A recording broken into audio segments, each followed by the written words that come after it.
Riot Games Arena. Let's get this week started. Make some noise for your first team, G2 Esports.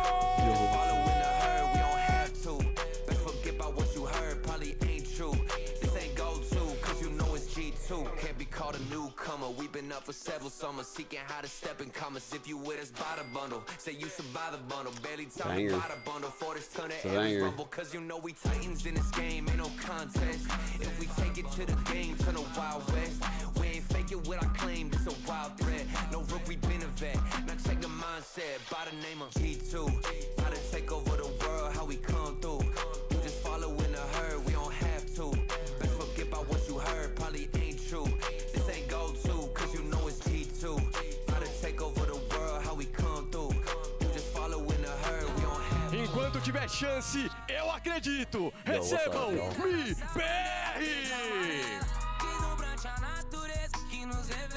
I love how he says MIBR. Dude, their walkout song is actually growing on me so much. That shit's fire.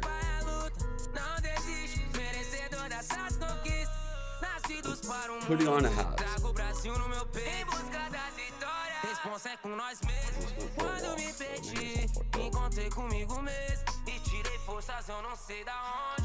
Amigos eu ganhei, perdi, são coisas da vida. O que me dói é minha família longe. Torcedores vaiam, outros me motivam. Vou persistir nessa longa estrada da vida. Vencer a obrigação, derrota é uma lição. Desistir pra nós não é mais opção. Do you guys rather the cam here or in front of me? I think I'm going to keep the hopium alive for MIBR in this one. You have to, yeah. I mean, not only do we fans have Here? to, All right. like the team has to. Like we saw them. We're looking at them right now. They definitely have like their game face. Hopefully we're seeing something special. I hope we see something special. And by something special, All right. I mean Gecko. I mean, not what they Okay. were last time. Last time they were on this map, they were running the Harbor Viper double controller jet. G2 MIBR, we're going to Icebox blind split. G2's pretty good on Icebox. I'd imagine they're gonna run Harbor Viper again, but like, dude, they can run any controller. Like Valen's shown he can play the Omen and the Brim as like a second controller. Or if they wanted to, I'm sure they could just go duelist. So, dude, G2's super flexible at Icebox.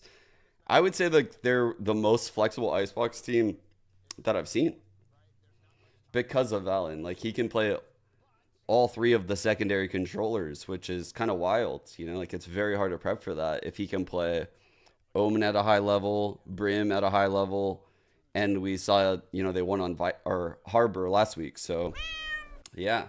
I mean, that's a really cool position to be in as an IGL, and I totally see why they're picking this map. Like, I was really scared of the guards Icebox when they were running a Brimmy second controller, and I think they tried it at the start of kickoff, but it didn't look as cohesive as it like once was, maybe. But dude, these guys have a super legit Icebox. I think this is a pretty good pick, but like your fear kind of alludes to, there's a bit of randomness here. There's a bit of randomness on Icebox. I wouldn't lie to you.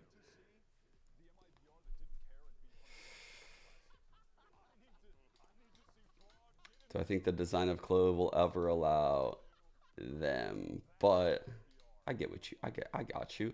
Play at the VCT level. I think we could see it. It would have to really be like ironed out, right? You know, that's like what's up, Egglight? No, you're good. You're good, Creep. Mistakes happen. I could tell it was like an honest mistake, so as long as it's like an honest mistake, like I don't really care. Yeah, that's a good question though. It's not that I don't think that there's a possibility of success for Clove. It's that like it's the same thing with any of these agents that are added to the game. Like, I think their kits are very good, but when you pick them, you lose like this weird like fluidity and kind of familiarity that everyone has with all of the agents, and everything just seems to be seamless and go really well. It's part of the reason why, like, you know, it's taken a million nerfs for Jet, like a million nerfs for Sky. Like, in a vacuum, these abilities aren't as good as some of the other agents, but when it's a player that has like thousands of what the fuck, like thousands of hours, yeah, it's hard to overcome that like familiarity. It really is. And I ran into that hurdle a couple times on 100 Thieves, and I quickly realized, like, oh, dude, okay, even though I want to get crazy with the comps, we need to win now. And quite frankly, that's not how we're going to win now. Like, I quickly realized that, you know, like when I was coaching, because everyone, when they're not coaching and they're sitting on the outside, is like, you know, like they should be playing this overpowered agent. And the reason why they're not playing this overpowered agent is, you know, like probably because of just familiarity. And yeah, it honestly would probably be worse if they went your route and they've thought about it. Like this, fundamentally for so that's why, like, some teams I feel really bad for, because they're like really stuck. Like, players are like so rigid as far as like how they've learned the game from previous teams. So like they can't, it feels like they struggle to transpose thought processes to different agents, which is very, seems like something you could do, right? Immediate knife over here at A. Just a few days ago against Leviathan, and what a banger. Nothing crazy, just flash out the wall over here.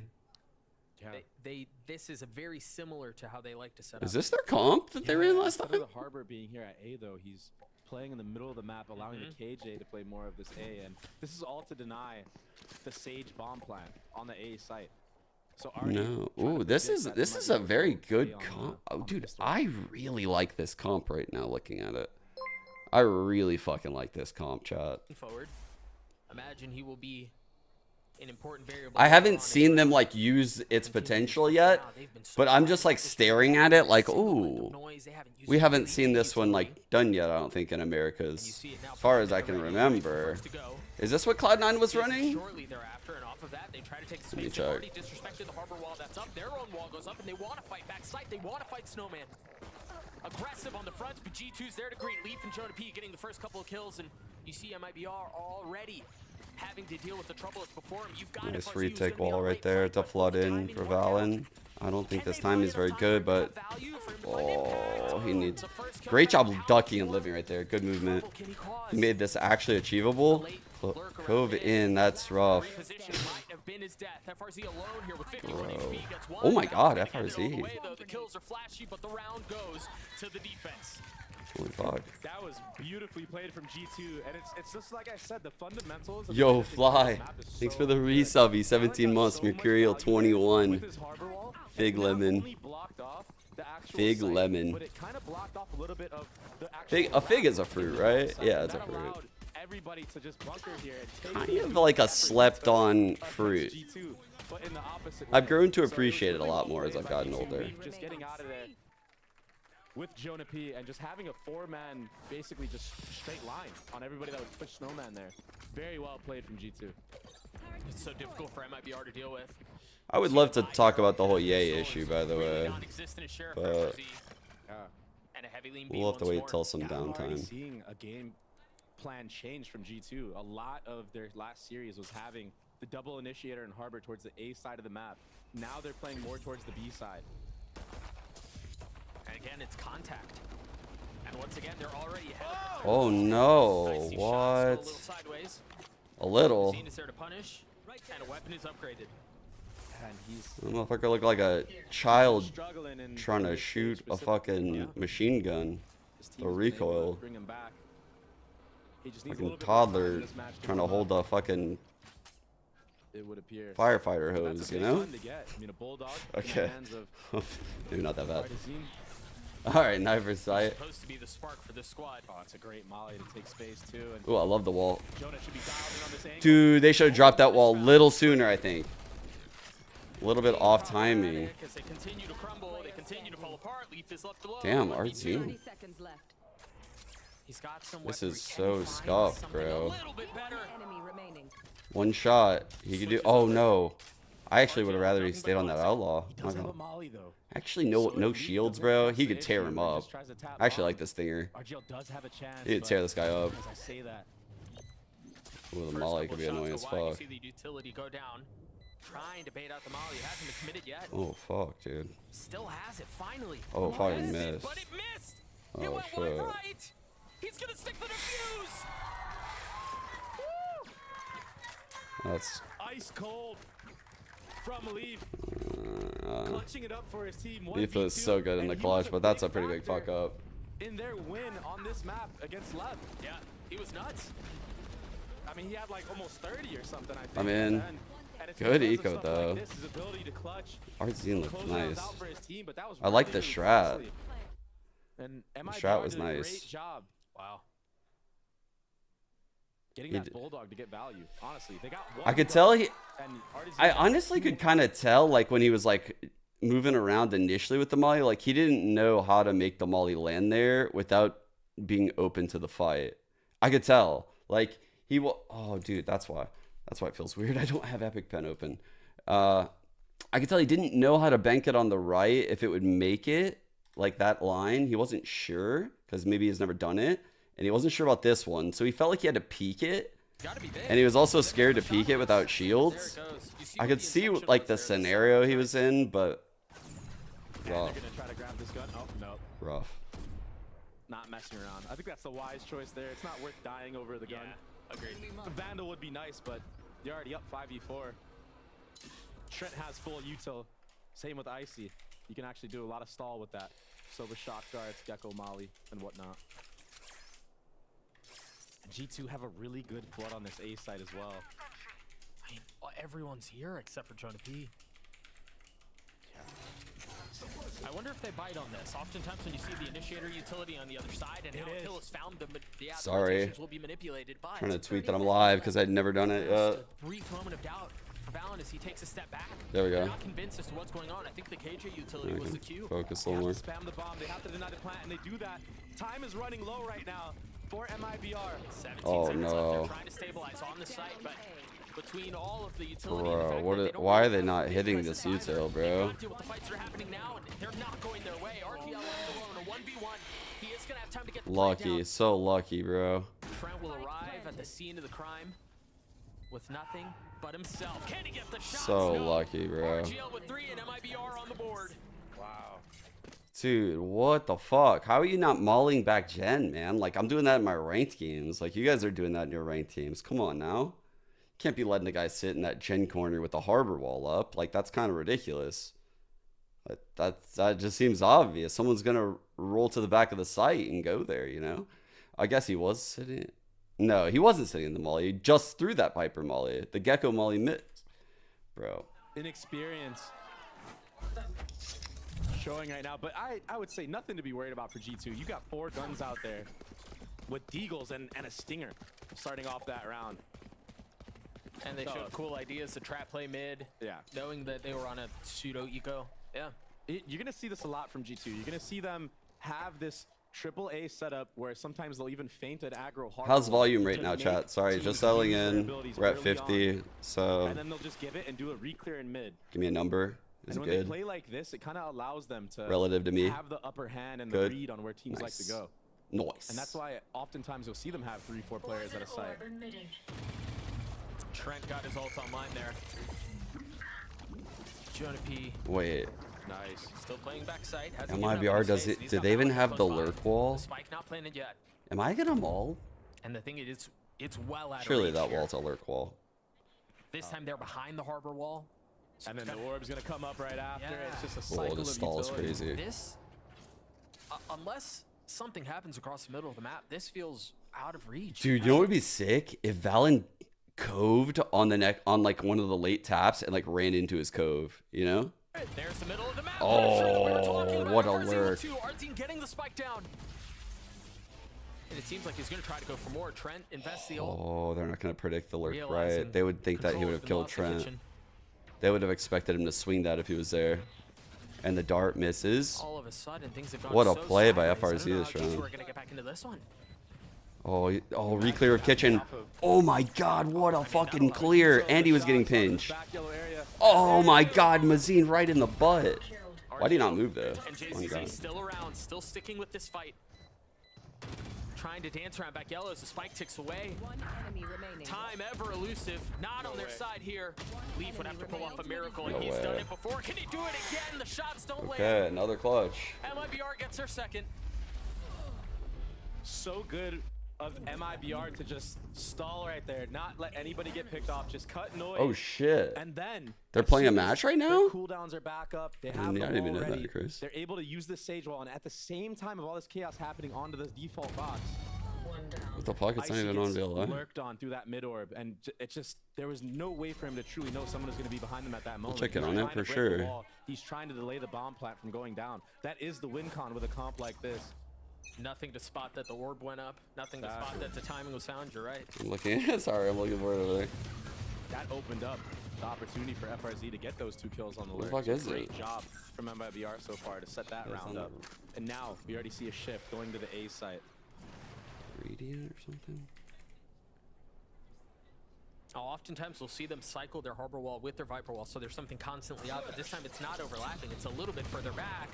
It seems like they want to try to dig their heels in the sand a little bit further up, and that's exactly what they do. Perfect accuracy. He has lockdown. I honestly think he should just do an aggro as fuck lockdown, like up here. Like he should do it like here. On top 410, bro. I'm not even trolling. It looks like He should do it top 410. So if I'm He should do a lockdown that's like hella hard to break and super deep in the site. FRZ, do the ult here. Fuck it. Ult here. Leave an ult here from G2. Oh my god, bro. You're gonna give them all of this space back, and you're gonna play with a level of their... Bro, he better use this lockdown quick. And I love what And he's doing here. dude. I love that he's filling in through mid, 30 playing seconds. contain at this point. Understanding that there's really nowhere for them to go. They have to recommit to this, That's so one smart. of the worst or they ideas. stick to the flank. You're right. He orbs off the turret. They're probably He gonna win should be able anyway, to find though. the timing, but again, timing is everything. Can he get here in time? 10 seconds again. And it's not for him. RGL should be 10 able to get the seconds spike left. down. Dude, I was getting so lucky, bro. Wait, As to what's behind them. This is wild. RGL pops his head up. It didn't spot him. This is so insane. FRZ's still in such a good spot. They're gonna win the round because Joe has to make noise. The drop is going to give us Never mind. FRZ, how? What is this? Oh, it Oh turns my so God. quickly. That's MIBR stands for Made insane in play Brazil. from Jonah P, but also the 3 players on that A site, Leaf, Valen, and Trent early on, getting so much value. Make the stream a little out of louder? range What the fuck? I just asked you guys. You said it of was that fine. KO flash Alright. and getting all these kills because of it. Yeah. Mazine just didn't quite hit the mark with that flash, and it ended up being a huge punish. And Jonah P just smoking off that turret there Was huge. was insane. Yeah. Dropping there, landing those You can't shots. see it's my knife or sometimes epic. not You can't that see this? reliable, especially with a ghost. I can see it on my stream right now on my fucking OBS. What are you talking We've about? seen that weapon betray many a player. But clean from Jonah P. 6 and 3 so far. I just don't think I was doing it yet, Horse. I was like, wait. There was just no reason for me to do it yet. It's honestly, Epic Pen on Icebox can be a little tricky because the actions happen so fast that I often don't like getting caught writing stuff, because if I do, then I'm like 2 steps behind. Really A pressure, grabs the orb, and will go back. Like I to could, but then retake I'd be mid. 2 steps behind into But the they do actual it on purpose. fights, They're and it would willing to feel play weird. retake on So A. I don't They're like doing so it. confident Oh, in that's it. a bad They have such wall. good utility Being for it, ahead of the I mean, you have oh, Valens, bro. you have Icy's How on. do they have no info? Okay, at least they're aware. At least they're Also aware. so much chaos on the site. But not aware enough, bro. They That's found the timing. oh, dude, that's crazy. Reckoning invested. A recommendation to reposition. Now Icy on the swing out. Oh, no plan, but the kill is actually Spike crazy still not good. planted. You see They the have wisps double lighting up. Double ults Where here. MIBR members might be. It's definitely not a good hit from RGL Meister. Once again, much like a couple of rounds ago, we've entered a bit Do of a not, stalemate. dude. He should drop it. Some Why? momentary pause in the round. It's honestly upsetting me. If they lose this round, I'm gonna be upset. If they lose this round, I'm gonna be Bomb got upset. killed within the Viper ult, so G2 don't truly know if MIBR was falling back with the bomb or not, but now they will. Okay, they dropped the And pit. it's a Thank full God. commit. JCC ulted on that. Thank God they dropped the pit, bro. You can get out of it. Ooh, What are a you shot. serious? Holy smokes, What? that's his third 1D in the round. Valen and Trent have to find a way to Wait, try did to he bring this thing self-heal? back. Artzine's been upgraded to a weapon 4. It's like, fuck it. The ace on the card. I'm the only one doing anything out here. Bye bye power ace for MIBR. And the desk was talking about What a round, dude. Artizine has been that guy, or he should be that guy from MIBR. And he just proved it right here. He's 10-5 on Sage right now. He's owning. Look at this from the start. Clean shots. Oh my goodness, all headshots. I'll talk about the EA stuff at like half or after the game or something. That's gonna cause. I want to be able to Timeout actually for respond to it G2. instead of having a bunch of like They don't want this one to slip away. fucking They're so good at 30-second this map, too, increments. So I think they're really shocked at the timings that MIBR have taken, specifically with that mid lurk play from FRZ, and now Man, the MIBR, entire team actually they getting might not through look many. good winning the rounds, but like honestly, if you like beat down a team enough that they start thinking the shit they're doing isn't working. But to be fair, they were being ahead of that wall that Valen threw this round was pretty fucking colossal. Like that's I don't think you ever want to throw a wall like that where you're not sure people can be ahead of it. I know that they might have been trying to trap them with the reckoning and stuff, but I don't like it. I don't like it. For most of the stage, but showing up at just the right time. Yeah, exactly. I mean, this is a must-win game for MIBR. There's so much pressure Battle on this, mid, but okay. we've seen them before thrive under that pressure. Elimination on the line. All right. You've got to find a way to win this. 5 round if you wanna B-side keep hopes stack. of a playoff Looks bid. like Valen. What is he gonna throw? And I think for G2, the tough ask is, how do you deal with all the utility that MIBR's composition has? Oh, he just because a lot of the cascaded down times there. G2 play this map, it's against a team That's a pretty composition solid that cascade. they have Oh, a it goes even duelist, so they farther. have limited utility. But So they now set they're up the playing against Killjoy in team a deep composition that line. has arguably more utility. Just than clear the theirs. bottom So we're real already quick. seeing them struggle just with that fact in itself. What an interesting start to the I round. think They the used value of that cascade cascade would have been to break this, for down but maybe mid, excuse me. not. Leaf took the space Maybe down that's too risky. and they're I think stacking Valen deep. should have broken it for I Leaf don't though, blame to be them for honest. stacking B either, because every other eco round, G2 has played heavy A. So I wouldn't be surprised either that you would think that MIBR would go back to B for the next eco, but they don't care. They just stick into the game plan. Leaf put in a fight that, I mean, he really Yeah, I don't. very little chance of winning. RGL now understanding where the rest of the pressure is coming from. Not liking this Just early solo approach throwing from of the G2 shoulder here, to confirm guys. the suspicions, and there Not they go. They're liking found. this. Instead of So they're taking gonna the fight, try a takes the flank space. this round just to see what's happening. Yeah. I mean, What's good on the potentially triple flank. that. JCZ is not far off. Good little movement here That's a from big FRZ. opener. But those Yeah, two really good should job secure stepping ahead wins. right there, finding that gap. Enemy remaining. Dude, Artzine's crispy Dude, with it he's today. crispy right now. He's looking like Icebox Oh. the other day Yeah, in the back sight. that was clean. Good anti-eco from MIBR, and FRZ played that really well, jiggling for info and then dropping. Sorry, RGL played that really well. Jiggling for info after you got that first kill in mid, and then doubling up with FRZ and just baiting for him. Yeah.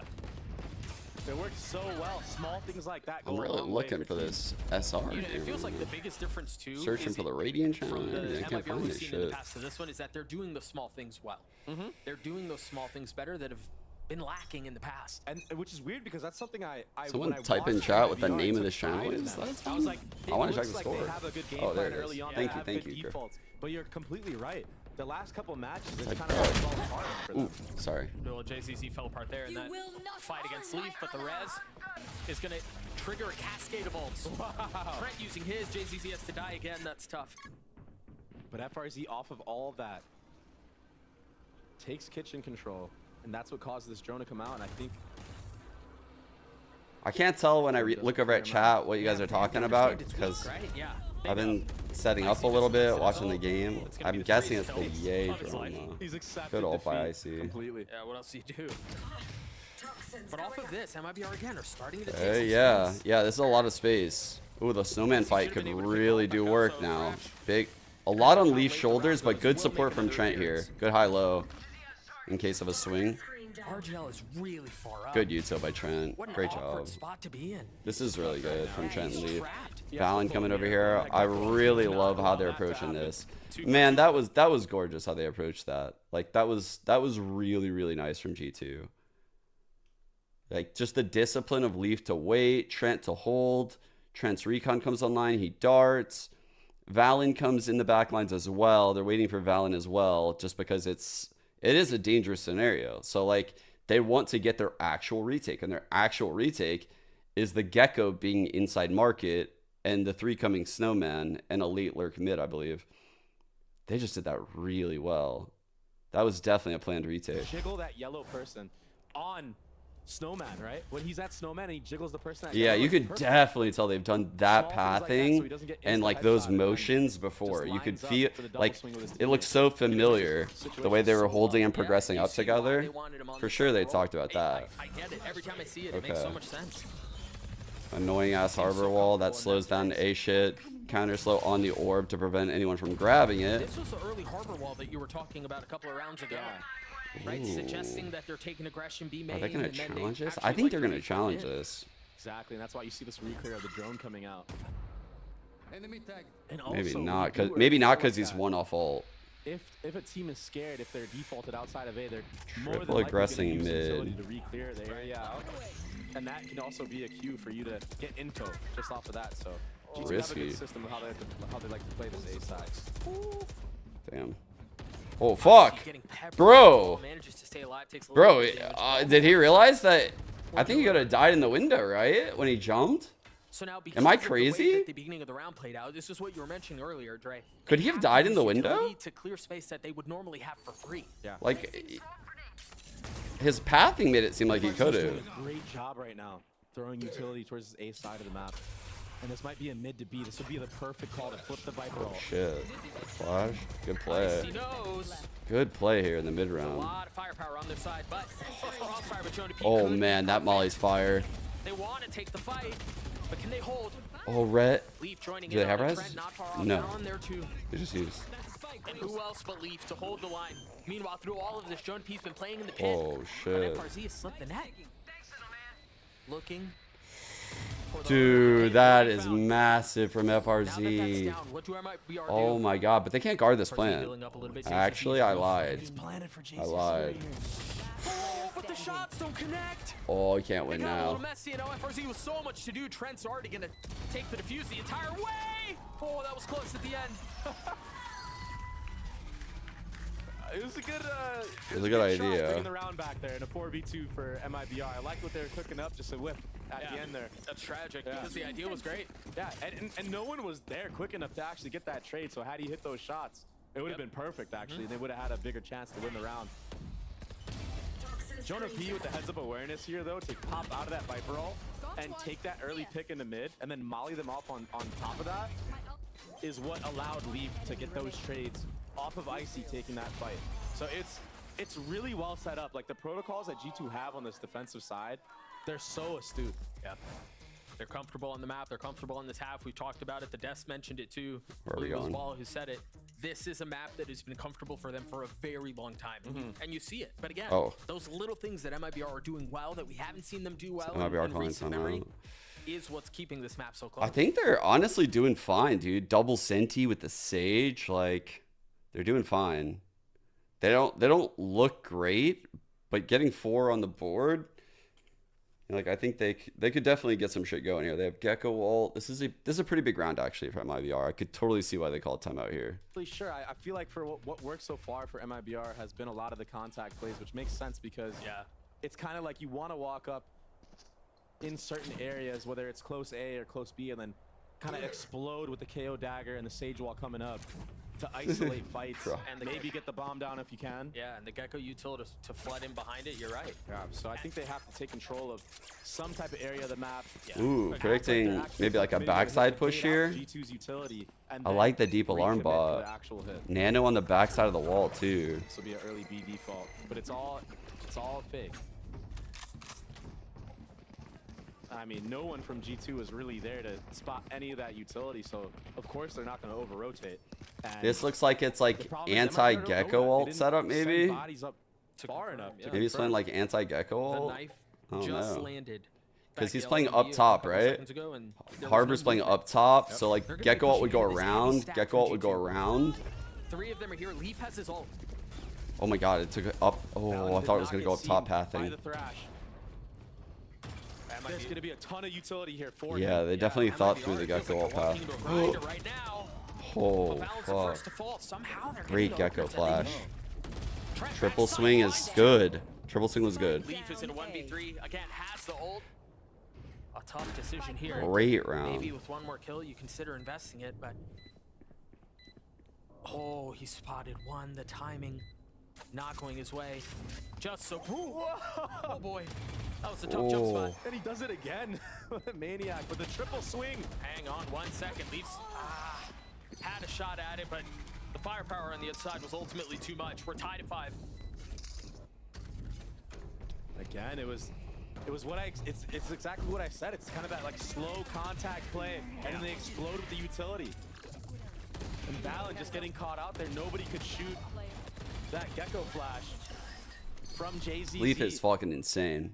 You know, what's I think tough too Trent there has is, really like, stepped it up this if you're season. using all this utility to burst out onto site, Initially, he looked a little protected, shaky. you Probably had still to get look used to the for stage value. games, Whereas like if in you're having to kickoff. use it for contested space But I early think he's on, like hitting his like, stride if at you're this still point. fighting for Like A last main, 2 weeks or fighting so, for B main, he's looked it's really so much insane. more difficult. Yeah.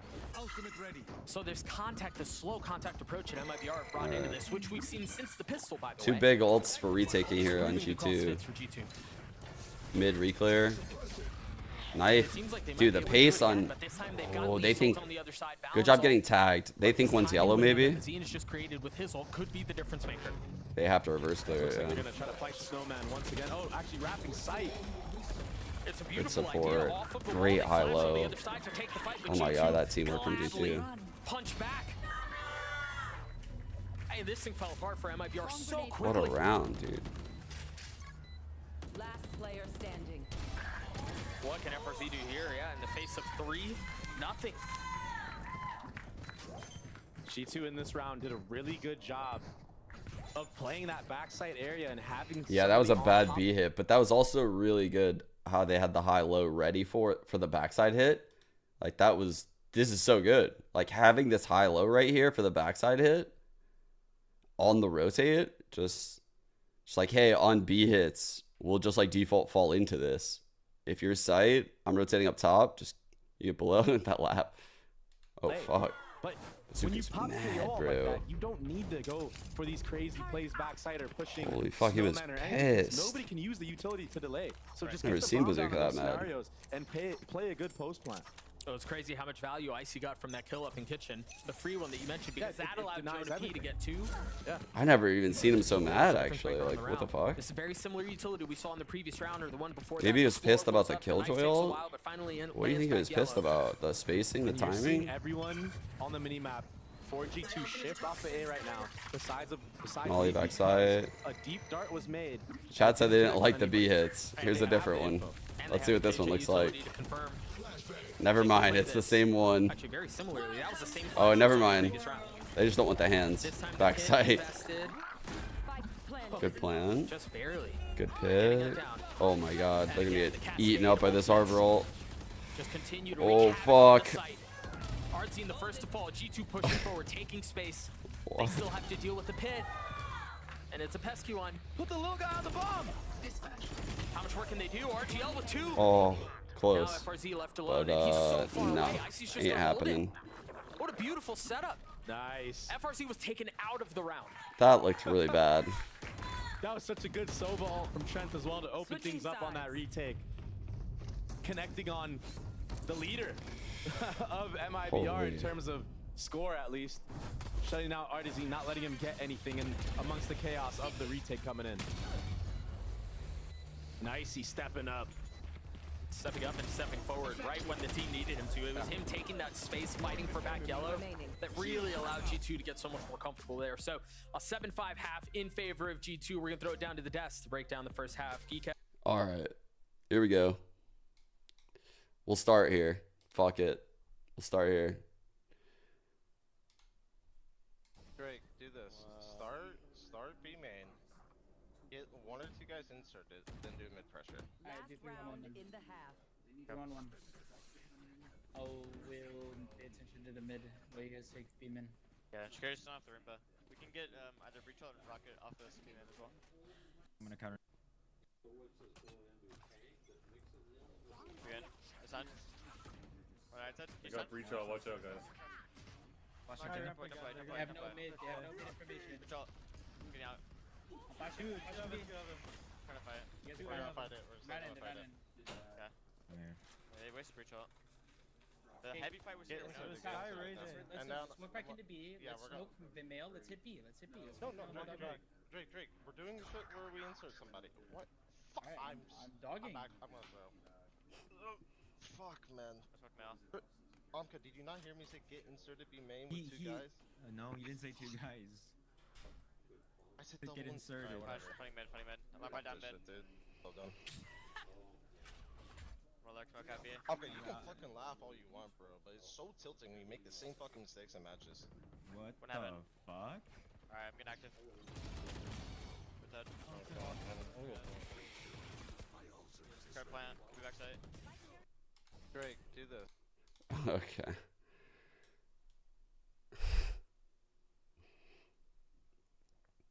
I don't know how to say this. That round is I don't really think anything of it. It's not interesting to me. Yeah, that's not interesting to me. I don't know. That's just a normal round. That's just a duelist getting mad. He's down 1-10 in this scrim, and he feels like his team isn't doing the shit. I'll talk about it again after the game where we have more time, but I have a lot of thoughts on this because Which they needed to do. that was the first time I actually listened to it with my headphones on though. Before I missed a lot of those little micro comms because I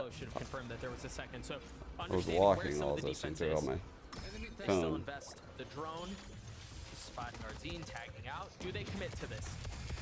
They've drawn out the wall. They still have a lot of space too. This is just really good from G2 to bait out all this utility. I'll keep within, going with the what, tweet though. 30 I know there's a seconds lot of the more round? to Yeah. it. And then they just cut noise here.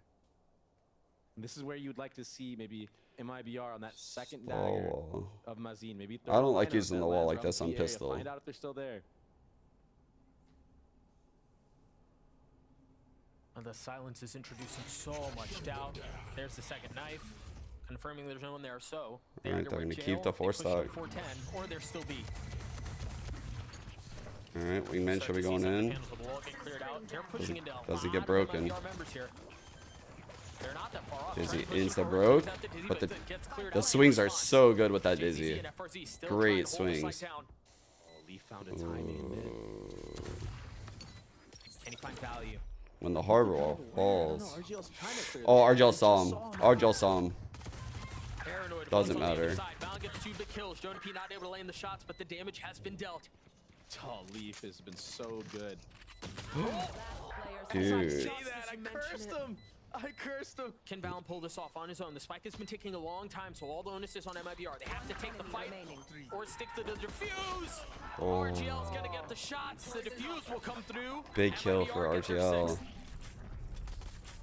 I mean, good play from MIBR to not Leaf take the didn't bait on need that to cut of keep noise going with that. that G2 did after baiting out all that utility. And honestly, I thought it got really scrappy there towards the end. A lot of players just running out of that Viper wall individually one by one from MIBR. They kind of got blessed that the trades went in their favor. I mean, this kill, This is tragic, yeah, that was the icing on the cake for them at that point. I feel like Leaf played that round so well on alert. Dude, Bazooka really fucking wants his shit, dude. If you're the coach of MIBR and He's potentially the super players as passionate well. today about this. Oh, this is really risky from JZZ going on a solo mission to grab the orb with no support at all. Mission accomplished, 1 away from the ult. But you're right, The though, spots are Bulldog there, kind of south, that could be sketch here for MIBR. They get caught. Either way, Okay, not no. the case. That kill will Of course, help. He's greeted. He's gifted with a kill. JZZ has ult already, too. I was off of getting that orb, and now the kill on Valen opens things up so much. Okay, well, they got the KO Molly for default. Wasn't really needed there, but at least we see he's got the lineup. Exactly what they do. So we're gonna, He's got the have ult, a man. Really interesting Holy. opportunity here for another crazy snowball. He's to got the take off, fucking because thrash we saw on MIBR bonus got through here. that very cleanly. I think they still have 4 armor on 4 members. They have the thrash Oh, ult fuck. online, and they have what, 4 bulldogs?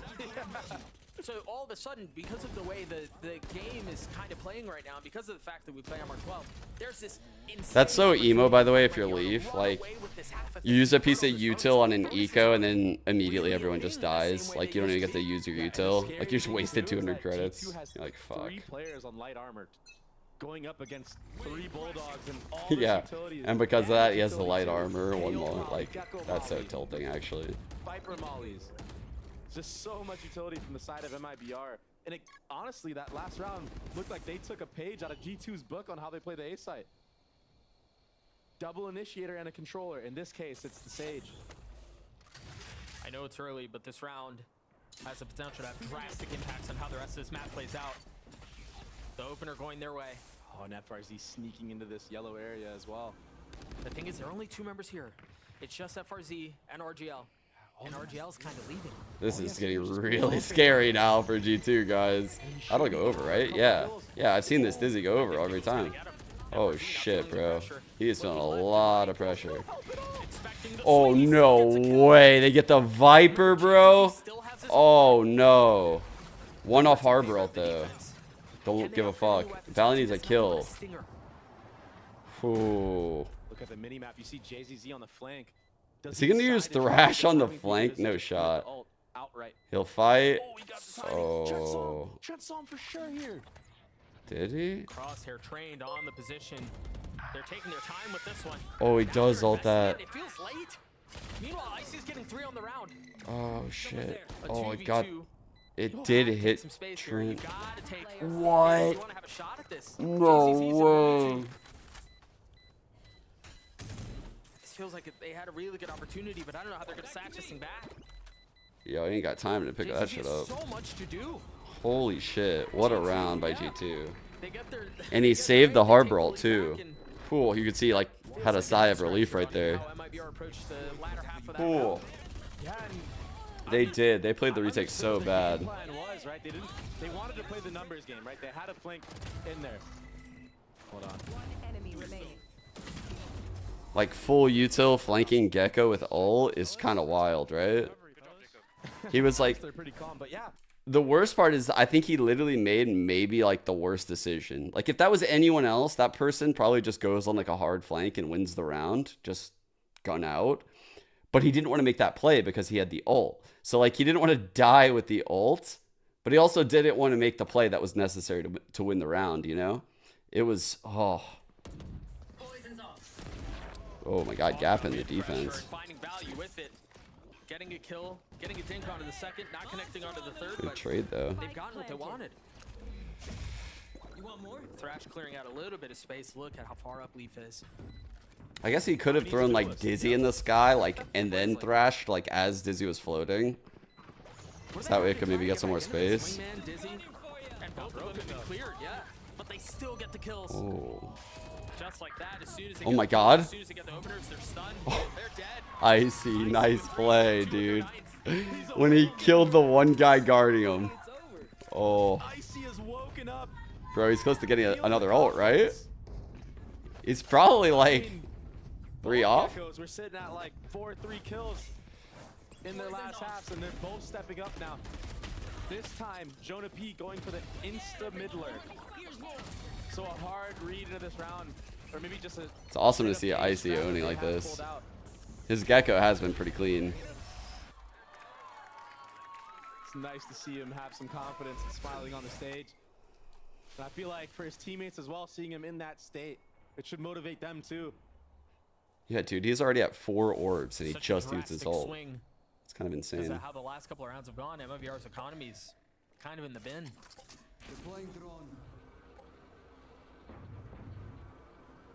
Yeah, in a series that's been round for round.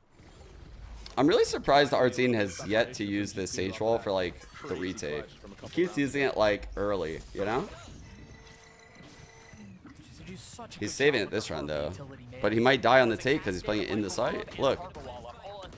Yeah. Bro, you can't play in the site like that against this Harbor. Ooh, good molly. And honestly, this is against, as we mentioned earlier, pistols, right? Like, this isn't into a crazy gun round. They do the fundamentals so well. And on the opposite side, MIBR just seems like they can't really delay this bomb plan. on beat. They don't have the Viper usually defaulted there or the KJ mollies to be doing so. They have so much shit to delay that plant, man. They have KO molly, double Viper molly, double Killjoy molly, Gecko molly. If they wanted to, they could Sage wall off front site, which they did already. It's kind of ridiculous that they're not plant denying.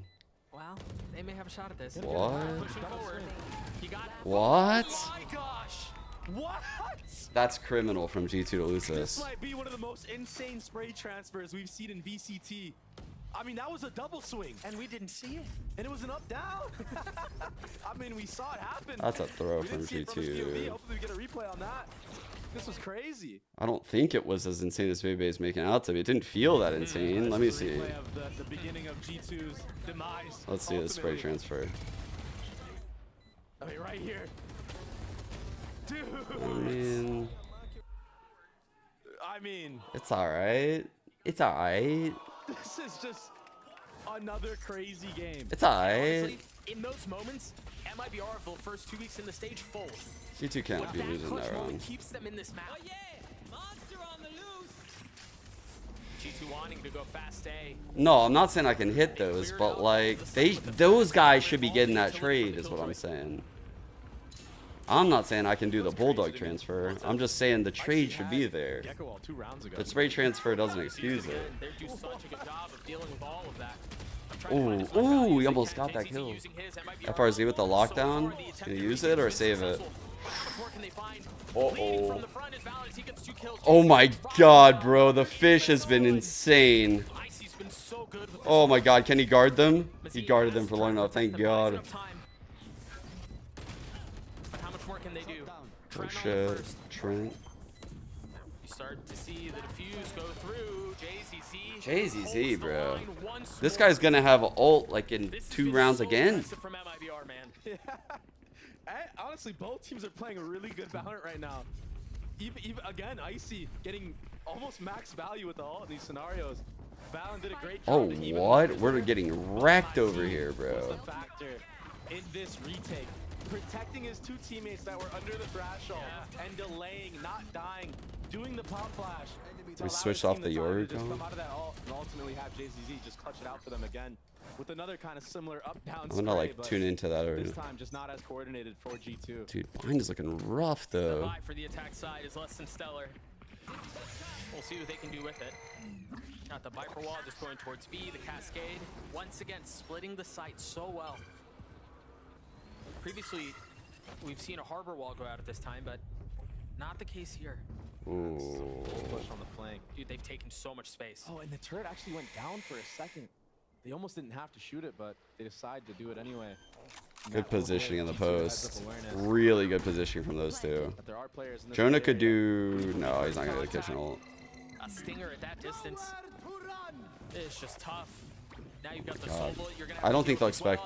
This is a good preemptive ult to not clear this. Yeah, it's really setting Jonah P up. Okay, 4 on 3. They need to get this lockdown in. They also have res, so... FRZ dancing around the ult, trying to find a little bit of time. This is chaotic. What is Oh, MIBR doing? bro, right what now? are they doing? What are they doing? If this doesn't work out, you still got We have these ults, and this is our approach? RGL with 15 HP, the molly at his feet will be too much. I don't know about that. I You don't can know tell about that. MIBR was just lost on what they should do on that retake. They didn't know how to take back that control of, honestly, the middle of the map. Oh. Jonah P and Lee played it really, really well. The tracking right here from Jonah was great. What's concerning too is that that's not the first time this game where we've seen MIBR just kind of lock up a little bit, maybe have a little indecision. Heavy A setup earlier on. Yeah, dude, I would definitely take a timeout right there if I was coaching MIBR, bro. The way they retook that site, dude, I felt like they were gifted an entrance back into this game from G2, and they were just like, nah, we insist. This is your guys' map pick. We insist. You take this one. We'll try to win the next one. Like, why did they not use those powerful ass ults just now? Listen for the rotations. They just ran it down, trying to kill 3 of 4 players? It was honestly the That does not seem like a winning play. That's craziness. stealing that round away, breaking the economy of MIBR. And when you do timeouts, That's like actually this, crazy, dude. It's good to do it around early because What's my you kinda wanna webcam on? prepare for the Fucking actual gun round. I don't the think you're gonna weed. see It's on the weed, anything too crazy on this the drugs, eco round from MIBR. This all isn't of the it. main reason for the timeout. What do you mean? What's it on? It's for the, Oh, my it's the monitor. following gun It's on round, top of which is my a third must-win. monitor. So things go smoothly. G2 should be up 11-9 after this round. They have 4 ults. I imagine the focus here is get JZZ as many orbs as you can, so that you're running with 5 or as close to 5 as possible in the next gun round. I really like that dart, by the way. That dart that teams use. G2, too many members here. Wise of MIBR to back up. Oh, I guess. Oh, so if someone jumps back from the harbor wall, it gets the opposite side of the harbor wall. It's kind of tech. Trent is holding the flank though. This is good for FRZ. All he needs to do is sit here and just listen, find his timing once the actual retake comes in. Oh my god. He's gonna stick this. 45 HP. There's the timing that he was looking for. FRZ tried striking as soon as the spike went down. You assumed there was chaos on the site that would serve as a distraction, but it was just too much. Now, how do MIBR attempt this retake? Good Leaf killjoy investing all his here. ult, trying to secure the round. There's a lot of ults committed in this round from G2. Oh, surprising so amount. close. To be honest, Bro. Leaf up top. Oh, tragic timing. Ultimately will fall. What? Mazine and JZZ. MIBR kind of confusing the fuck out of me here, chat. I'm not gonna lie. In just a moment's time as the spike ticks away, Mazine trying to see if he can find any exits, any freebies on the way out. And he might get one. He does. Ooh, Back of the head, assassination that's shot, annoying. falls. Mazine got what he wanted at the end there. And it's tough with rounds like this. It's like, do I invest the ults? Do I not? Because at the Oh, end of the day, yeah. a round win is a round win. It's really important, and especially late in a game. if you lose this round, I think Loud should ban Split, that's like basically selling the. but they don't really like banning Split all that much, so I don't know if they will. If you can get a W with it, it's worth it. Maybe a little bit too many, but you know. Okay, like I think we're in like a must-win territory here. MIBR could easily win this game if they just come to life with these ults. I feel like the approach here isn't very good. I feel like they've been min-maxing their ults really well across the board. Okay, they were spamming through the cascade early. A late knife is good. Lets you know only the Viper's here. The wall will fall because she gets suppressed. So you know that, you know, like a lot of Lung B is pretty much clear. They're in a good spot. I felt like this stage should have maybe like taken a risk and gone for a deep line, but wasn't comfy with it. Good rotate regardless. It almost becomes like a mini game of how many. These two should be used on the retake. Not investing while still winning the rounds. There's the first. Okay, there's that one. The KOL and the Viper's pit. I don't think they should have done the Viper one. Oh, and they get a free kill on the It's also not a good They've pit. thrown everything into this. What is this pit? It's not even like the good one. What is this pit, bro? What is this pit? What? It's a disaster for MIBR. That stage wall's full up. Oh, it's not enough. I believe he got half. FRZ still with so much to do, and now the drone in his face. Waiting for the swing, waiting for the challenge, and it just never comes. Fred's fancy footwork drops That's them that insane. round. What was that Viper pit? What? It just seemed like there was confusion. Bro, we have been seeing the scary. I mean, I call it the scary ult, the Viper pit for the retake. We've been seeing that shit for like almost 2 years. I've never seen one that bad. Like, I don't even know what happened to it. Like, how did he do that? How did he make his pit even do that? I've never even seen it do that. I don't even know how he could have done that. It didn't go into the site at all. We like to, a team that thrives off of doing everything. That was crazy. I don't even know where he could have been aiming to do that. I'd never seen that done like that. He should have dropped it. It's a terrible ult. Yeah, I mean, he never gets through there if they just wait for the case. Clearly didn't have like a lineup for it and just kind of took it for granted. MIBR was gonna get antsy. Excuse me, little tongue twister there. That was crazy, dude. That Viper pit was tragic. And drawn a line in the proverbial sand. Now, what do they do off this? Line in the sand, bro. We are not in sand right now, Doug. We are fucking balls deep in mud. Line in the So mud. far, they've gotten one. A tap on the spike, and it's nothing but a threat. We're in the septic tank right And now. empty We're one attack. fight. Jonah P swings out. RGL falls. Oh man. G2 continue to push the pace. 4 on 3. Resback gives numbers in favor. Oh, this shark is gonna go insane. And that Oh. should be the difference maker there. There's not a ton of time. They still have all of those to play around. Leaf is too Mazina's good. left in a 1v3, and it's the spike that's going to decide how things play out here. He gets his kills, but the map in favor of G2. Too good in the Dude. spot. Yep. Icy again getting a kill there to get his ult online. It basically Oh. just around. Jonah P could push off of that. That was Just kind of get right on ugly site. from MIBR. They could have won this game. They have a good comp I mean, it was and hard just fought. really poorly executed And ideas. I MIBR that totally get why Bazooka was pissed on those coach cams. I've never seen him so mad, actually. He's normally like really chill. Like he might fucking storm the stage and knock someone out right now. That's the thing about G2 is they do, and what much like we saw on this map, they do the small things well, and when everything else is going their way, when they have the big clutch moments, when they have Trent doing what he's doing, and Valen leading from the front, 23 and 8. Okay. Shall we discuss the yay thing again? Okay. So I'll play the clip again, just that way like it's fresh in everyone's mind. Drake, do this. Start B main. Get 1 or 2 guys inserted. Get 1 or 2 guys inserted.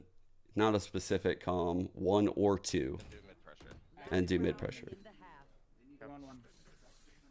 I will pay attention to the mid while you guys take B mid. That's Exalt talking. I will pay attention to the mid while you guys take B main. Yeah, Shikari's still off the Rimba. We can get either breach ult or rocket off. Hold up 1 second, because he says a name.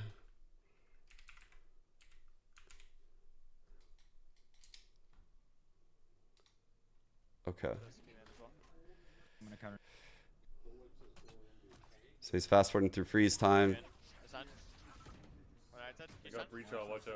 That's Ocean calming in the background. That's Ocean, the head coach, saying they got breach ult, guys. Be careful, okay? Because the breach fault line comes in. So he's saying, yeah, just so that you're aware, like they have breach ult.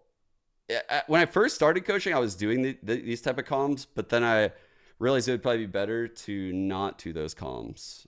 But either way, you can see the situation. They have 1 round right now on attack versus the 10 of Loud. This is the last round of the half. And it's their last chance to do something that feels good. It's their last chance. They have no mid. They have no mid information. Breach ult. Getting out. He said, I have no mid. What does he mean by that? They have no mid. They have no mid because he flashed inside vents and he said they have none mid. Meanwhile, this cam is spotting 1 ramp. Breach ult. Getting out.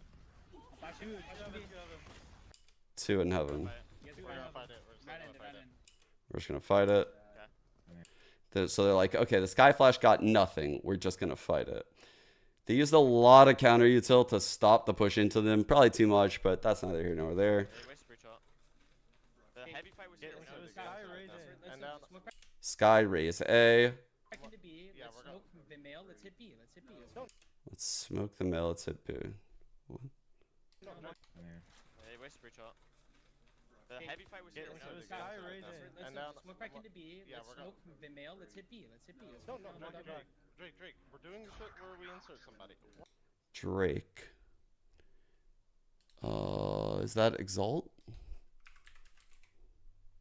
Yes. So Drake is Exalt. So saying Drake, we're gonna do the thing where we insert somebody. What? Fuck. I'm dogging. So right now he's looking back and he's thinking there should be 1 more here. Fuck, man. Anka, did you not hear me say get inserted? So now he's talking to Gangsta. So he wanted Gangsta to be over there with Omen. No, he didn't say 2 guys. I said To get inserted. Funny man. I'm right down mid. Dude. Well done. Well done.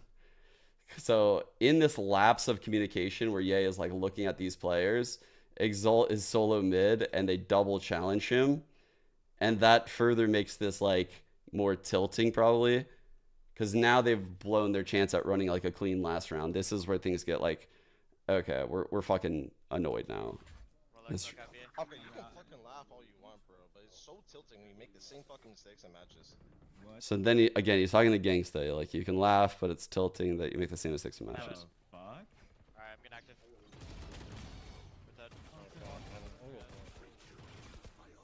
Start plant. Did he laugh? Bro, but it's so tilting. Dude, well done. Oh yeah, that laugh. That laugh. Huh. So my thoughts on the clip are this. I think that's very common. Like shit like this is very common in pro teams. And I think this is kind of ridiculous that he tweeted this personally, because it's just another day in the fucking office. There's going to be days where fucking one of your 5 players is upset and they don't communicate effectively. They don't communicate the things that they want. And yeah, it might be toxic. This is like just how competitive environments work. And it's about repairing those relationships and getting better. To imagine that every interaction for these pro players that are fucking children with poor social skills is going to be flawless is a pipe dream. That is crazy. That's actually crazy. Like, this type of stuff happens without veteran experience. It happens like almost fucking daily. So props to my team to quickly adjust on the fly, and they were playing really together to beat the stage comp. Awesome. Well, best of luck in the next game. Congrats on the win. So, like, now on my teams, or probably even FNS's teams, this is very unlikely to happen. When you have like a super veteran experienced person, and I'm not even saying this like to like brag, it's just something that I've been aware of that I have, is just, you know, like when I brought the Frenchies into the team, Devo Duvek and Amonic, and there was Shazam and Sick on the team as well, you know, like there was a huge fucking clash because I held the Frenchies to different expectations than the American players. As far as like communication goes, as far as like what they were bringing to practice, right? Because their experiences are a lot different. They're moving to a new country and they're settling in, and you know, like they might not even know the language that well to communicate effectively yet. So I have to give them some leeway. And I've even talked about this in the past as like an in-game leader. Like something I had to learn about was just talking to people differently. Like before the summer, the Cloud9 summer in like 2015, I mean, you can ask people that were on my teams. Like I was a huge tilter, like massive tilter back in the day. The RYX clips is like a fraction of it. I was very harsh on the players on my team. I held them to like a super high standard. And the shit that Ye said in that clip is almost laughable probably to the shit that I used to yell at my teammates back in the day. But they also respected me and, you know, like did the things I said. And we had the hard combos after that let them know that I said those things from a good place. Like they understood that when I said those things, I said them from like a place of like wanting to win. I might not have said like you wouldn't do the shit in the match like exactly like how Ye said, but I would definitely draw attention to shit like that. I would definitely, like, you can ask Semphis. Semphis, I would go at it with Semphis all the time back in the day in like 1.6 and early CSGO, because he wanted to play loose and he wanted to like scrim people a lot and flex his individual skill. And there's a time and place for that. There's a fucking time and place for doing shit like that and playing loose. And when players on my teams wouldn't play rigid and structured in practice when I wanted them to, then I would get very upset because you're wasting everyone's time. If we're not all on the same wavelength here, you know, like if we're not all playing rigid or we're kind of like all in the passive game, then we're wasting our fucking time. We'll never find this exact formula in a match. So what the fuck are you doing? Yeah, I agree with you. I would get mad all the time and shit like that. It's fucking ridiculous to tweet shit like this. It's actually fucking ridiculous. I don't agree with the language he used. And like a huge reason why I picked the team in 100 Thieves was because of how when I went out of my way to make sure that they could communicate effectively with each other. Hold up. A tough loss, but really well played with elimination on the line, bringing out a new comp. How is the vibes of the team now after that game? We know we play good. We just had some problems to close off some rounds. So just like keep calm and just keep doing our job. All right, Bazooka, thank you so much. Good luck in the rest of the series. It's like I got nothing good to say, bro. Yeah, so I don't know. I know it's not what a lot of people want to hear, but in these competitive environments, like you got to understand that you have literally most likely, and even if they're not like via the actual number of their age, you have 5 people, like in this case, like 5 fucking teenage boys with like probably fucking testosterone flowing through their body. All they care about is fucking winning in this video game. Like there's going to be days where they're at each other's throats, and you know that's on like the coaching staff, the in-game leader, to really break this up. You know, like it's gonna happen. It's bound to happen because of the environment that you're in all day, every day, and you're pretty much like set to live with these people these days. So like, yeah, it's very stressful too for the players. The most stressful thing they'll do probably is like play a match where they feel like their job's on the line, like this DSG team, and you know, like Ye perceives probably his brand on the line and he's getting frustrated with it. Honestly, I thought it was a stupid idea to play it for DSG the second he took the... I knew that this was a bad idea. This was a terrible idea. And it really probably hurt his confidence in the long run. And now we're talking about this fucking clip. And yeah, he said some shit that he shouldn't have said. He also, to kind of like really look at the whole situation here, Ye came into that team. And honestly, now I'm going to kind of like go against Ye here a little bit. Because, you know, like, honestly, I don't have a fucking horse in this race, chat. But what I will say is, like, I helped Toast put this team together, and the team that I helped him put together definitely did not include Ye. Like, and when Ye joined, obviously they didn't win a game.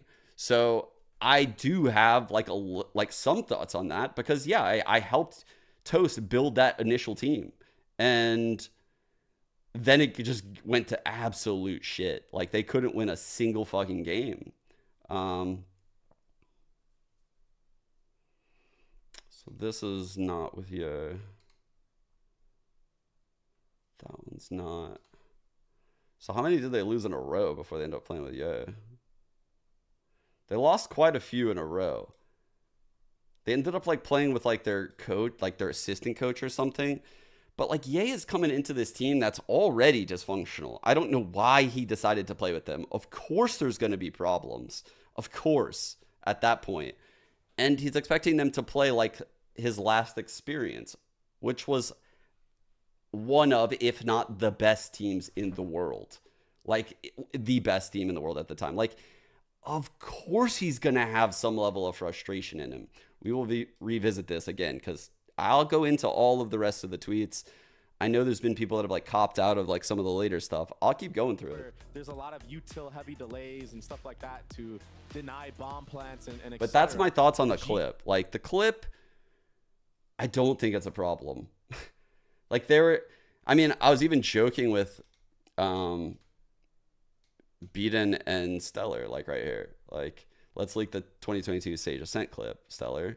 That'd be catastrophic. Like, they're talking about the one day that they were at each other's throats. All the other days, it was like, if there was a fight within the team, it was with like the zoomies, you know? Or maybe like I would get mad at the team. But that day, Derek and Stellar went at it. and it was hard. Like, it was like I was the only one left to like pick up the pieces. You know, like there's gonna be days like that, like on every team, and we had a very calm team. So with the nice one, I don't know. And that gives Trent a lot more room to join back up with Jonah P. Balance He might have been toxic, but that clip is fucking crazy. RGL Like, is still in spawn, concerned for a late flank from A. Man, isn't it fun not having to plant the bomb yourself? It certainly makes the game easier. They have to know that there could be someone on the flank, right? Jonah P and Trent both holding. I don't have a taking switch, little bit of though. I don't damage. know. Mazine with a lot to do here. Look at how G2 shifting the fight over I was to so CT. pissed. Yeah, I was so pissed at them both. Mazina's gonna be scared to move forward. I fucking lost it that day on them right both. away, so they can take the 3v1 onto the This is CT fucking player. ridiculous. Yeah, they don't have to give him the fight. Now it's RGL who has a lot to. Oh no, you're right. I mean, I'm just jinxing everybody today. Oh, what? No way. What is that swing from Mazine? What is that swing, dude? That's how that ends. What a mad round. The Red Bull clutch for G2. MIBR just throw, bro. Yeah, exactly. That's how that ends. And I mean, if you're MIBR again on these retakes, it just seems like they set them up so well, right? You see RGL there get 2 on the back site. You'll see it shortly. And they're just not aware of the one gap that Trent could be in. I mean, the odds of him being in hookah are near slim. So he's either going to be in elbow or he's going to be in CT trying to get a wraparound. Right. Yeah. So Mazine just jumping the gun there. Didn't really need to do much. And RGL, maybe just use smoke off elbow or hookah there and not have to worry about both. Okay, Like, you know, I would definitely be, I'm not saying I would sing the same tune if, you know, like everyone on that team came out and they said like, oh no, it was like this every round of every scrim. Then I'd be like, okay, that's fucking crazy. Like, that's actually crazy. That kind of behavior spread out over a long period of time, that's unacceptable. But like if someone has like a very frustrating day and you can see in that score, they're down 1-10. It's the last round of the half. Like it's the last chance to get it right. I can totally understand. I can empathize with That's a that. big one, and you're just going to get overwhelmed. You're going to get swarmed. And that's what happens. Can Icy hold the line? Only one is found. Again, that's not the info I have. Chaotic round this time, potentially going sideways for G2. Jonah P with the nice flash, and it's not going to Bro. He's left alone. Time's running out. It's so short. He just got to kill the right guy, and he does. That's insane. That's insane. That's insane. Belief is him. Did the focus to find that target, the only one that mattered, with all of that other noise on the screen is just crazy. That's crazy. How did he swing in 4 people and get the diffuser? How? Well played up until that point, but man, how does he come out of showers and get the diffuser right here? Everything was great. Bro. Bro. Everyone else who was there, I mean, he faced 3 people. He swung into 3 and still No one's body blocking. No one's fucking. It's been a silly start. No one's doing anything. Like what? With a 2-round lead. That's insane, The dude. buy is so light. Yeah, and I mean, at that point, if you're MIBR, Huge play by Leaf though. already. That's crazy. Oh, Brimble. Whoa, getting that Brimble right there is. Crazy how they're losing. Dog reverse clearing showers is big, so they got that space. A lot of the pressure. Trying to try to peek out in front of the smoke. Ooh. Manages to control the spray. Big lurk, shower, Leaf. Oh. Again, the gun's not great here, so for G2, this has been massive. Oh wait. Dude, he's running it down, I love chasing. this too. They're settling, not playing into the chaos, slowing things down just a little Bro, bit. Mazine ran it down. Leaf knows. Big part of this team's success. I mean, he's been a rock. He's so good at the game. He is really good. Honestly, that's a fucking good I was kill. wondering when I'd truthfully. see Leaf on bind, on Viper on bind again. He's back. There's no slouch to it. His days on Cloud 9 trained him to play the Viper on G2. It's crazy to think about.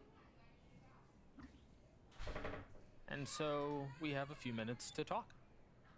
Because there's not a whole lot going on right now. So honestly, we had this conversation about MIBR in the second half of Icebox about how snowbally things can be and how it felt like MIBR had a great opportunity. It's the exact same conversation, but it's on the other side for G2 here.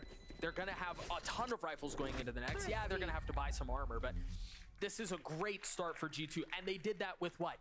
a Bulldog and I think Stinger, and then everything else is pistols. They didn't have much going into this. Yeah, but the player with the Bulldog Leaf went huge. Yeah. And this trade through the smoke from Trent, that was clean. Oh, what? What's going on here? Okay, we're good. Bro, why is Twitch so weird sometimes? Maybe like if you're gonna min-max your way through the first 3 rounds. So one thing that's kind of lacking, but other than that, G2 are in a great spot. No, it wouldn't guarantee G2 in a You're on playoffs. the winning No. side of these weird little rounds.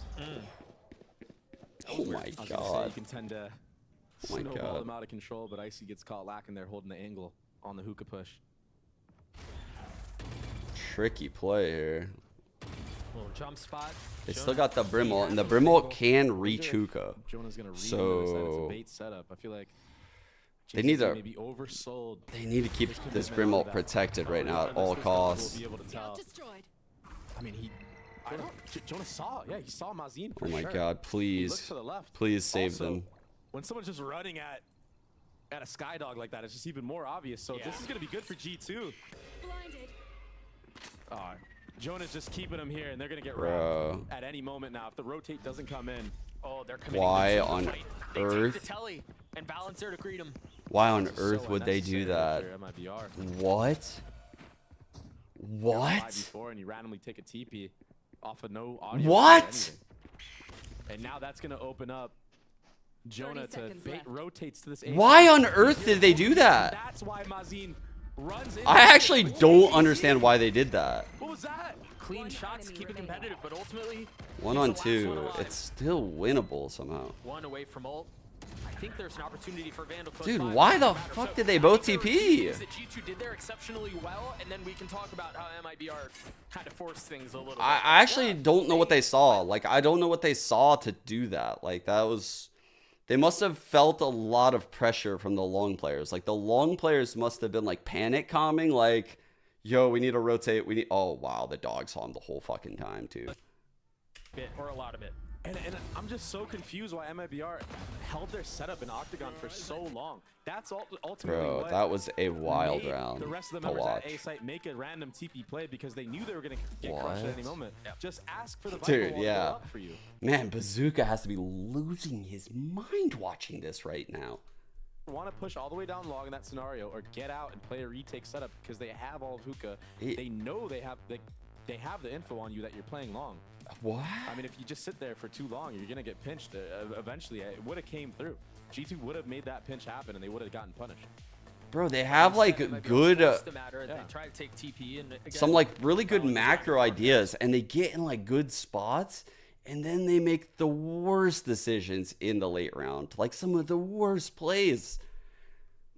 I don't know how you would solve that, because like that's that like inner anxiety within you as a player, right? Like, you know, the late round hits, your util is low, you're up a player, but like you still have this anxiety and you feel like you need to make a play. Like, otherwise you're just gonna get outplayed. Like, they're figuring us out. They know exactly where we are. Like, they're gonna own us if we sit here. And like that inner anxiety on MIBR is ridiculous. Like, they make the dumbest plays because of it. Making, the opposing team just snowball you. Yep. Like, that inner voice gets the best of them every time. Contact play and hookah this time. FRZ can't get caught lacking here. Ooh. This is good from G2. They just want to push off this hookah angle. They just want a normal round right now. Bazooka's like, bro, just play a normal round. Play spotty. Like, play reactive. Look, they're literally just playing reactive round. And what that's intended to do is it's supposed to get MIBR to move, and maybe Valen gets a late one. This might be a good round. Good molly top truck. This is going to be a TP Tap on the play, I spike. believe. Trying to get the brim ult out. Does it work? That's the big kill. That gets the TP to come through. That's the cue for them to Oh, go. wow. It's a Dude. 5v1 on site. Utility flooding everywhere. They look like a puppet master out here. But is that going to be enough? Oh, well, one gets caught. he needed Oh my that. gosh. He needed that. Fortunately for G2, the rest of them had cleared the ult already. Spike planted. Leaf now has his pit. Oh, man. They're saving, no bro. choice They're but not to even save. trying. What a beautiful display from G2. I don't Yeah, feel this like. might be one of those halves where Bazooka's gonna have to call. But I don't feel like this is like a must save by any means. By the way, like, they could have used the Brimble in a better way. Honestly, those two B guys definitely should have got a kill. I don't know what they're up to, but they could have challenged the pit with Wingman, Dizzy, and a Boombot. Like, they weren't out of this round, I don't think, at this point. I still think they could have won That's it. his one job to do on that lurk. Especially if you think the Brimble did anything, you know, like. We've called him a rock. We've called him so steady. We've called him like he's been in so many of these clutch, tense moments, a cornerstone for this team. Something about those duelist players that switch over to that sentinel role, they have the confidence to take a lot of 1v1s, and when it goes their way, man, it just feels like you can't do anything. Then getting the pit down 2 just opens everything up. That's unlucky. But What? 5 rounds in a row, plenty of money, really nothing lost. Valen 1 away from having his ult. Insta smoke shower already solved by the dog. They've got something to fight back with here. So they know they got it for free. They immediately get through that smoke. No one's there to challenge it. Not how good Valen has been. This call is perfect. Nothing here to delay the plant either. Trent 1 away from having his Double ult online. flank, but it's so slow that it should be red in time. It is a big fight though. To do The flank won't be. Never Icy with a mind. big kill. Nice entry from Icy. Oh, nice! That's a second. Oh, now Trent dealing with dude. what's coming from behind him. 47 HP, has to take a step back. Icy's been steady. And he's able to help here. 3 in the round. Holy smokes, this is falling apart for MIBR. Okay, Icy. Learning from Bruh. previous mistakes of other series, repositioning. MIBR look. I feel like a lot of the times when he gets the first kill, he kind of gets punished. MIBR looked Trying to get the defeated second, is but this what they time- look like. When I watched Furia, like Furia was frustrating because like I felt like it was just randomness, and it was almost like they didn't understand how to like play they didn't understand how to play like macro wise. But when I watch MIBR, it's like they understand and they don't give a fuck. Or maybe like they understand and there's just huge lapses. I don't know. Like, what is that, bro? You know not to do that. You know not to jiggle peek wide out in the open as you throw a flash. You absolutely know that. Today for C9, it's are we gonna get Scrim Oxy today? I think we're seeing Scrim Icy right now. Yeah, I don't know what we're seeing. You know, we haven't talked about it as much, and you know he hasn't necessarily performed the same way, right, as people would have expected. But what I'm hearing from the streets is that there is a Scrim Icy, and he's a freak too. Yeah, I played against him, dude. I know this guy can drop 30s just as easily as Oxy. It's just a matter of time before he can translate it into these matches. And One enemy remaining. He's doing this could be a great. This could be a start to something great, I should say. Man, G2 have looked pretty fucking good lately. Like, they've really leveled up over the last few weeks. Plenty of money, plenty of ults. This is a full-blown avalanche at this point. Yeah, G2 just look. Like, they competed against Leviathan, which was nice. I mean, sorry, MIBR look like they can't handle the weather right now. They destroyed Furia. So yeah, I guess like Furia and the Lev game look kind of nice. Hyping up Icy. Let's go. Yeah, if you're casting up your guy, he's been such a source of conversation over the first couple of weeks. Sky Flash got nothing. The triple swing shower to get that line was good to get it early. Ooh. And we talked about how he Info that two are here. But how is he going to perform when he's The result. The result. So far, so good. What can our team do to counter though? And ulti. How the fuck? For sure right now. They've crossed paths and Icy gets 2. Leaf with the 3rd. How the fuck did he miss? He was like above him looking down, right? Was he blind? Of art scene. You just saw Icy go flying over truck, killing 2 players in CT. What? One player what? in CT and one behind him, so he pulled a 180. Where did the rocket go? Killing 2 players right now, I must say. And nothing going the way of MIBR. They just have no answers right now. Meanwhile, Scrim Icy has arrived. How many kills is he at so far? I think he's at like 9 or something. He's been getting back-to-back multi-kills as well. I think that's the key difference. Yeah. Wait a second. Because none of this matters. Because this happened. So he's literally looking down at Leaf, who's a Viper. Icy's going past him. He sees him. He sees this guy. So good. Wait, did it curve? Wait, did the rocket do the curve thing? So far, so good. Wait, why did the rocket... What'd that rocket do? What'd that rocket just do? I love how the one MIBR highlight in this clip was just JZZ killing someone. Not No curve, just bad. Oh, maybe just bad. Maybe just bad. The one silver lining. And that's the second time out, I believe, yeah? Yeah, you're right. You mentioned it. It's felt like a half where Bazooka might No, have I called feel 2 you, Connor. timeouts Like in it. this is a horrible performance from I mean, you have MIBR. to. You gotta tell your team right now, yo, get your head out of here behind. On the right other, now, 'cause this is getting out of control. on the other side of This is things, not we're owning how second things should map, be going, especially with how 11-3. competitive the last Anyone map know what was. third map is? But the emotions and maybe the What a bounce back. frustrations Floor setting in 24-7. to MIBR after the set of rounds that perhaps Wait, they shouldn't have ecoed lost. us. So that's a relic, the guard jersey in the crowd. Yeah, that's wild. 8-0 for 8-0 for G2, man. And you're right; those little things aren't going their way. The perhaps frustration building up. Who knows? But I think you said it really well a couple of rounds ago, where you mentioned that it feels suffocating when you're playing against G2 on bind, and MIBR on their last breath here. I mean, they're getting outshot. They're getting out rotated. Come on, little homies. They can't get Let's a get it. retake win. At this there. point.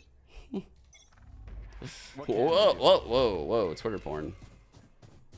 Thank God that We've wasn't seen on my room. variety in how G2 have wanted to approach these attack halves. We've seen contact, we've seen manipulating rotations. Bro, we've seen Twitter's fast hits. crazy, bro. You It can't seems a even... little bit slower here. Oh! But that does seem like that's the intent. Dude. That's it too. Oh, it's huge. I've never seen so many people detained, man. RGL was there to keep the line Bro. back. Valen pushing forward. Jonah P. Close by. They have so much space.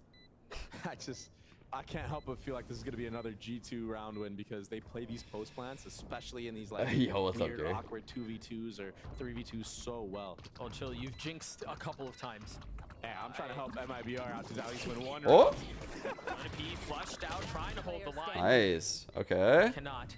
As the Molly causes problems. He has a Trent, Molly. clutch situation. 7 and Trent, 1. who's delivered for this squad so many times in positions such Gonna as these. try to make it a is gonna 1. have to do it again. The Molly soars Ooh. by his face. Good Drops one Molly. of his own. FRZ Wait, he's gonna stick that? gonna try to get to half. More eyes to it. I don't know that Mazine can do this. Wingman can. Oh my goodness, Trent does it again. Wait. They had Wingman. Wait. Did they? Wait. I don't know that Mazine can do this. Wingman try to get to half. And the Molly soars. Well, he just got it back, but...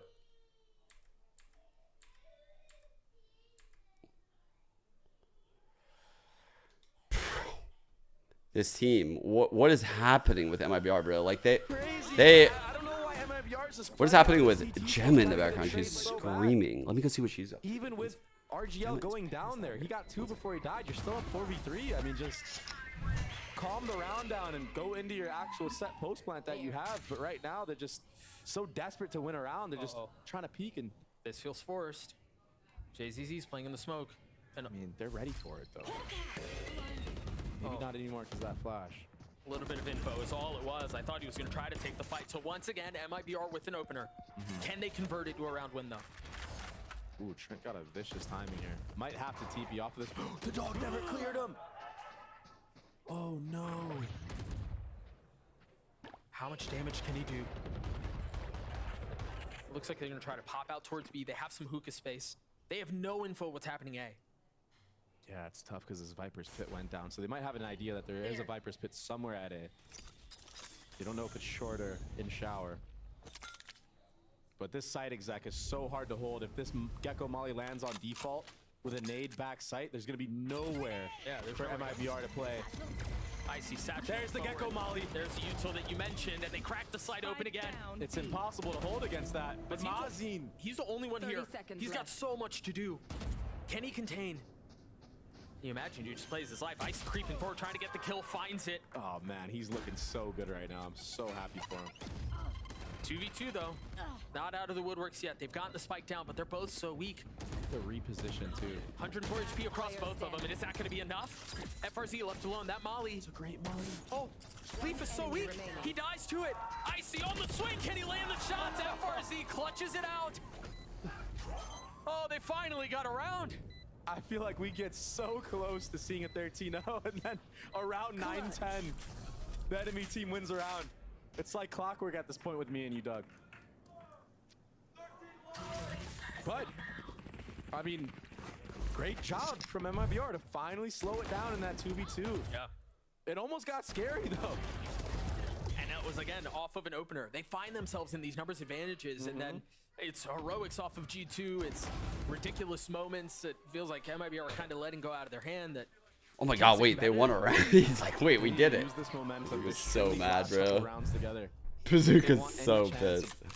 Making a comeback. 9 is all they get. Then the chances are slim, bro. Yeah, it's a tough ask against. Bro, I feel like they should have won so many more rounds than what they have. Honestly, we'll just delay the bomb for like centuries. It feels Forever. like. Yeah. All right, triple push shower, 1U, one playing retake B. The B guy cannot die, so you can see he's playing super passive. And they're playing soft on B, so. Oh, this rocket, is this damage? Nah, no damage on the JZZ this time.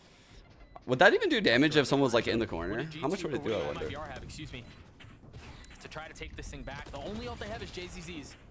They've got to know the sky is close. It would kill people? Whoa. They're really taking their time with this. I mean, the fact that he tried it makes me think that it does damage, yeah. Icy still gets Big. Oh, okay, yeah. I thought Icy got that. Getting a couple of kills that they need, but G2 refusing to relent. One enemy remaining. Man. Rough. It's just too clean from G2 right now. The teamwork is in full effect. Yeah, and it on the side of MIBR, I hate to say it, but I feel like we're watching a different team from what we saw in Oi, Icebox. oi, oi. Yeah, How could they pick this? I mean, that was an MIBR that we talked about. Winning clutch moments. Our team looked incredible. They were doing the small things well. They were playing the map perfectly, and they're still trying to do some of it. You saw them take a ton of space showers right at the beginning. This is a really annoying look to see. Like, but once it gets into the messy moments, what happened to the Brazilian teams, bro? Like, not landing the shots. normally they fry.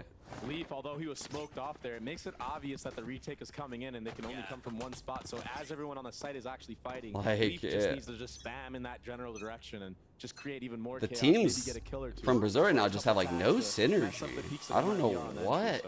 It's the oddest thing, man. Play from G2 right now, playing really well together. Wait, that hit him? Did it hit him? Effective in the chaos on Icebox, MIBR were, but this is, I mean, He ran through the brim molly. Dude, it literally looks like they quit, man. Like 5 rounds on where they want to go and what they want to do. I mean, G2 can do no wrong here. Yeah.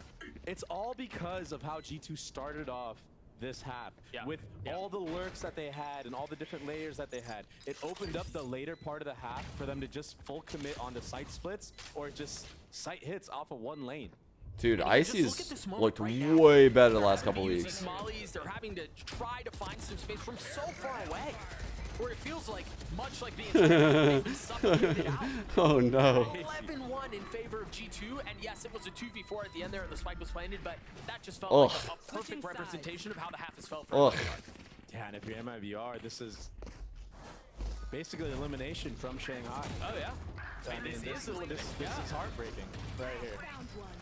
With backs against the ropes, they looked formidable on Icebox, but again, a shell of the team This that we is saw just, disgusting. what, an hour ago? We got 5. That's big. And With the again, coaches they got over there, with the players they got over there. Man, what the fuck? What is going on? Like, honestly, what is going on? These are like experienced players that were all here last year. It's not like they're a new team and they need some fucking time, man. Like, a lot of the players have been there before. They've been there for a full year. I think the first 2 games, I was kind of just getting used to the stage, you know, like I had some jitters here and there. And I think like slowly, like each game, like I'm getting more comfortable playing on stage. That's really good to and hear. from the team, like I just feel like I'm realizing my role and like what needs to happen. And yeah, I'm getting more and more confident.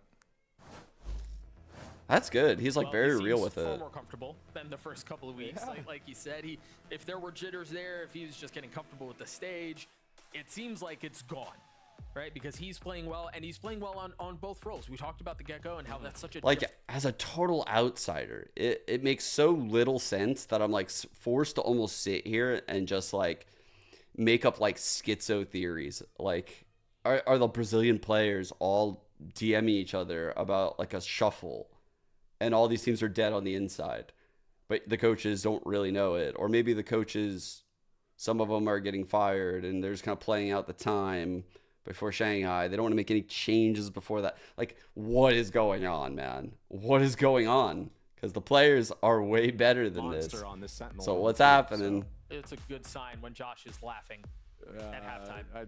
Josh? I can't even imagine what they're saying right now. They're like, can you believe the first map was that close? The duality of man.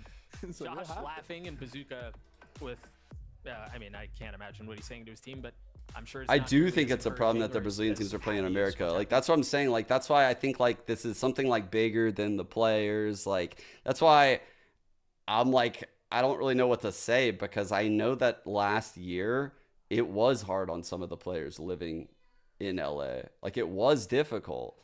And to pretend it's not difficult for those players that are in like South America or Brazil, or specifically, to come to LA, like, it's a huge culture shock, you know? Leaving your family, your friends, the food you know. a must-win situation, not just in the map, not just in the series, given playoff implications. So maybe they have stuff like that? I don't know, man. I can't. I'm just purely goes without speculating. saying. Trap play though, double flash trap play. They have to win this round. Double They have flash to. trap. I think this is like almost a Combined play with a out of crossfire inside one of D's hookah. book from the other day. Full where it's retake on A with basically a Raze. Sky playing an off angle and then a double flash play to pinch anybody B long, but MIBR reading into this, they don't want to mess with that B long at all. I don't blame them.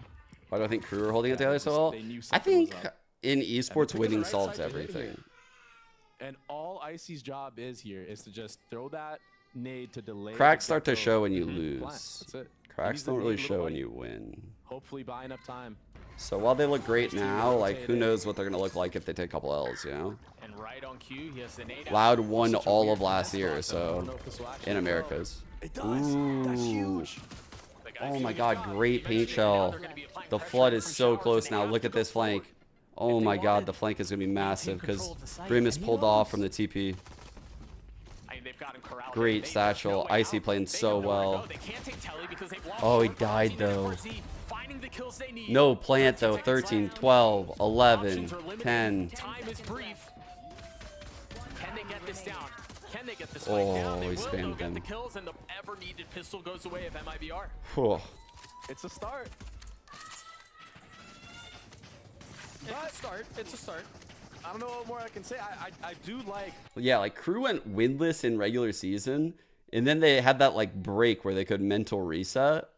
I don't even know. Did they go home before LCQ? And then they come back for LCQ with that mental reset, and they just go on a massive run. And, like, I think that actually, like, in hindsight, I never really thought about it, but maybe like being, you know, just like the homesickness thing, like, was a narrative. I didn't really think about it, but Because eventually it's just gonna all go not your way. shower TP play.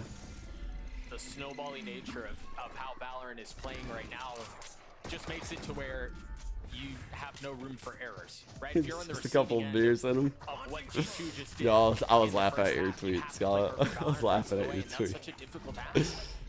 I didn't know how to respond without being a fucking creep. Snowball can go either way. So It's like, I just we'll see favored how it it. plays out. MIBR get the spike down. G2 choosing not to invest at all. Maybe get a couple of exits on the way out, but this round should go off without really any sort of drama. What is FRZ holding for? Yes, I say Fucking that. Shaq? Favor of G2. Leave it to Leaf. Blood thinks Wilt Chamberlain's just gonna turn that corner. Unreal. And so MIBR will work their way to their third, and this is where the half is likely decided, right? Because once again, we go Oh into my this god, that bonus dizzy. situation. Will Snowball go the way of MIBR? The satchel was so good. They might get a vandal here too. Unless it was Arteen's. Was it Arteen's satchel? Whose satchel was that? Whose satchel?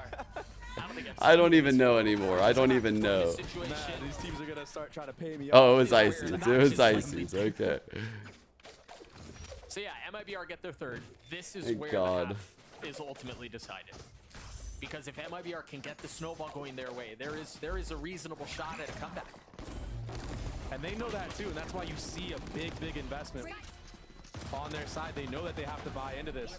Can we get a mathematician in the chat to fucking do the round win rate for Brazil right now? Like the map win rate and the round win Just a rate. full commit to this buy because it really is all or nothing right I now. already know they haven't won a series, but like, You have to be near we perfect dive to make this deeper here. comeback.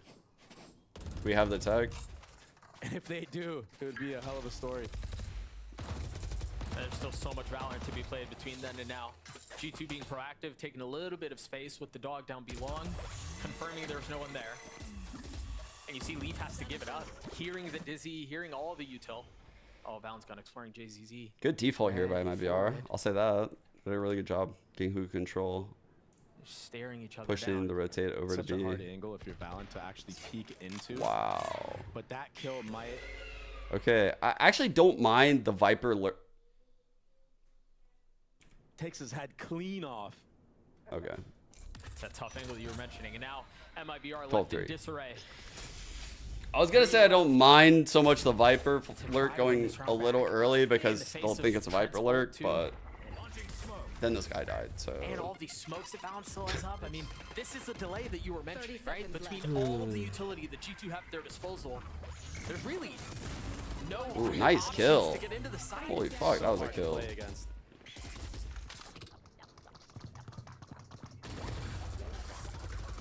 And RGL's Bro. trying to get away. We man running a marathon. We'll get his... get a couple kills. Okay. No bomb though. Yeah, and no time. Yeah, all Leaf has to do here is just live. Icy takes RGL's head clean off as well. And so now G2 find themselves on series 11% point, but I map think win on percentage. top of that, we've got to Yikes. discuss the possibility of, I mean, MIBR find themselves 2 staring and down the barrel 18 of in playoff maps. elimination. And 2 Trent and has 20 all. if Jonah this P is what, 2 once off? this is I over. mean, even if you string a couple rounds together, you're gonna go up against a G2 who Oh. plays their utility so well on this map, and then you're adding 3 different ults into It this, doesn't even potentially. like make sense I to mean, me. it's just there's not a lot of hopium right now for MIBR fans. Such a dire I situation. could argue that like the skill on MIBR might not be high enough, Your stage being done, but I feel like they got the Shanghai skill being on the off other the two. table. And you're down 3-12. Trent's gonna get a little bit of info. Oh He's gonna tag JZZ. gosh. He gets the kill. Oh my gosh, what? Bro. There's the brim all Oh my god. Oh, he did front side. I thought he was gonna do you too. I would have fucking absolutely destroyed them. Oh my god, Icy's so aware. It's been wraps for a few rounds now. Mazine, the only one left standing. Holy fuck, what a round. MIBR go home. Yeah, I feel bad for the casters. I feel bad for the fans there. On bind, they get destroyed. And Man. just like that, their stage is over. That's a feels bad. Yeah, night for dude. MIBR, but That if you're looking on the other side, this is a big win for G2. that's rough, man. And the way that I they don't- did it, yeah, especially on that last map. Yeah, the first There needs to map be was changes, like, back and forth. that sucks. It's good that they brought it back and won. You guys know I don't like saying that, but like when it comes to some of these teams, like Loud's the only one where I feel like they should be safe, right?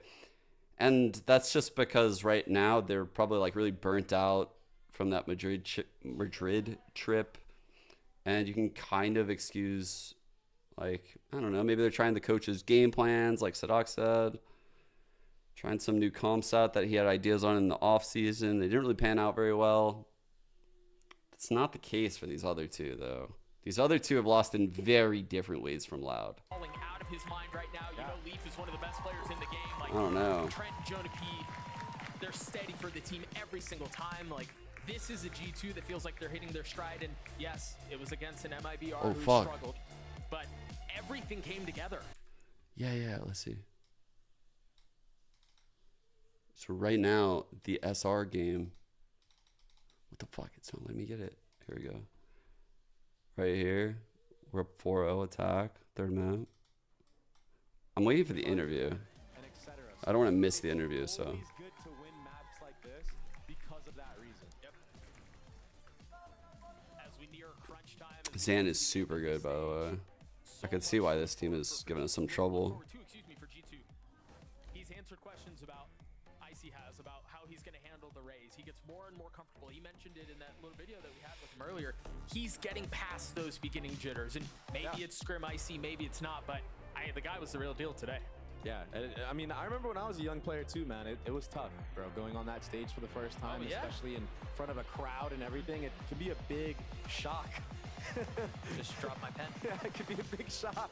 So shocking that it'll drop. What about PRX or Genji? They haven't displayed fatigue. He is getting acclimated. I'm getting a little nervous on the stage too. Let's throw it down to Riv on the stage for the Verizon post-match interview.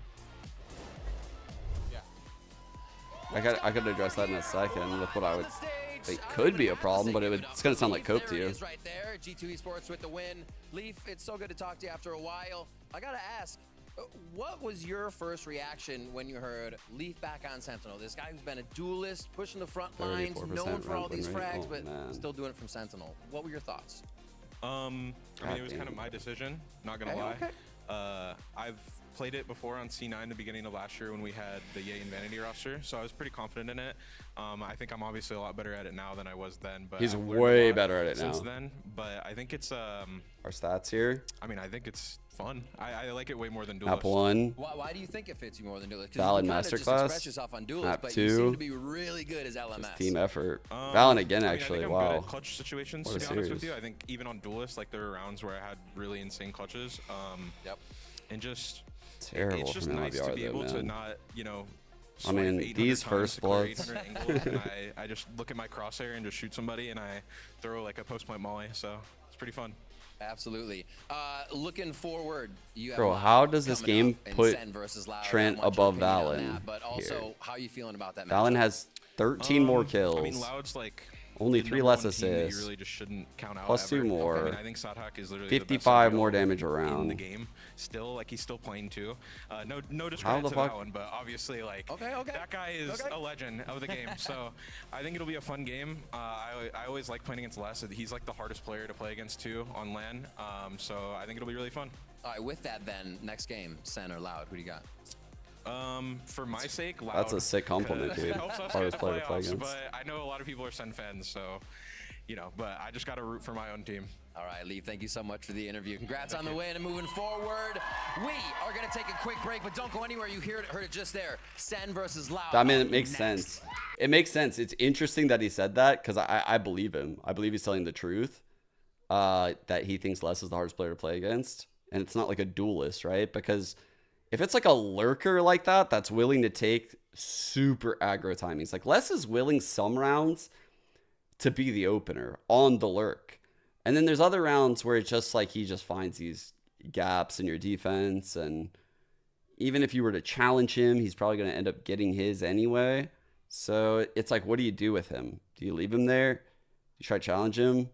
And that's funny that Leaf actually says he thinks he's the hardest player because it makes total sense. But I don't really think about players that way. Like I think of like everyone being the same. It's weird. Like when I go into a matchup, you know, like, it's the Viper. Yeah. I don't really think of it like, Icebox is on the other team. It's just, what is the Jet capable of, you know? Look what it doesn't, I mean, quite frankly, like it doesn't matter who's playing the Jet. The character still has the same ceiling. So you should be ready for the ceiling. Like once you're scared of like a player, like I feel like you've already lost. I've never been scared of like a player like that. Although maybe I should have been because people like Olaf Meister like torched me. Oh yeah, let's go back to the drama. Let's look real quick here. Still owning. We'll keep that there. I'll keep it on the background. Fuck it, just so I don't lose it. I don't think this is where I had this shit open. Where the fuck is that Twitter shit at? Where did I put that shit? I must have exited out the tab.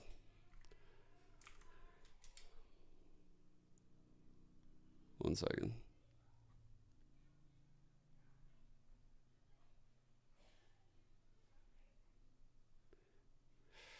All right, back into it.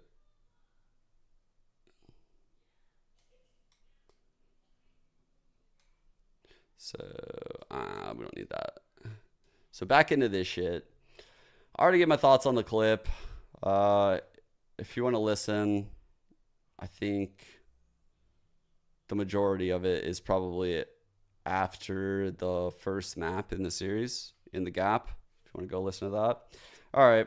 So we talked about the clip and my thoughts on that. Going into the next tweet, if it happened on any other professional team, that person would instantly be kicked / fired the first time, let alone multiple other times. I don't know why this is quoted, but like, did someone say this? Who said this? Oh, he's quoting Ye. Oh, Ye said that. It's fucking. I don't know what. So what did? Can someone give me what did Crazy Guy do for Ye to say this? Oh God, to like get into this, you actually have to really fucking. We don't know that. Not leaked. Crazy Guy accused Ye of not practicing. Yeah, I saw that thread with the whole like alt account thing. Well, I can't really comment on this because honestly, I don't think that this.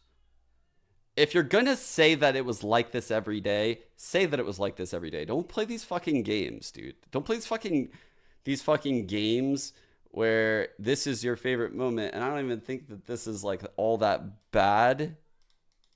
If the span is like 6 months or something like that, and this is the worst thing, man, I've been on a lot worse teams than this. But if it's like, you know, like if this happened every day, then say it. Don't do this shit. Don't make us make the leap. Don't make the community make that leap. This is crazy. This next tweet. Okay. So when he tried to bribe my coach with $10,000 USD to bench me, to be honest, he should have taken it. And you can see if we expand this shit. So he had a call with Ocean on 5/15, same time. So Ocean called him around this time. He said he was busy. What? Ocean said he got the most troll shit. And then after the call, which is this gap, 34 minutes. Yeah. It's like after this is 34 minutes about, yeah. Blinds up. I guess this is supposed to say, take the 10K, split it with me. I mean, that's pretty damning, bro. Like, that's pretty crazy. I'm not gonna lie. Like, I don't know what to make out of that. If we're gonna like be critical, that is a serious accusation. That is a fucking serious accusation. Like, this doesn't matter in my eyes. Like, none of this shit matters. Like, this first thing, whatever. What happens in a competitive environment happens in a competitive environment. But this is fucking crazy. Like, so he actually further goes on, played the rest of the split knowing this information, by the way. I've had probably 20 different teammates since the start of my career, and none has ever been so difficult to play with. Sorry, Bleed players.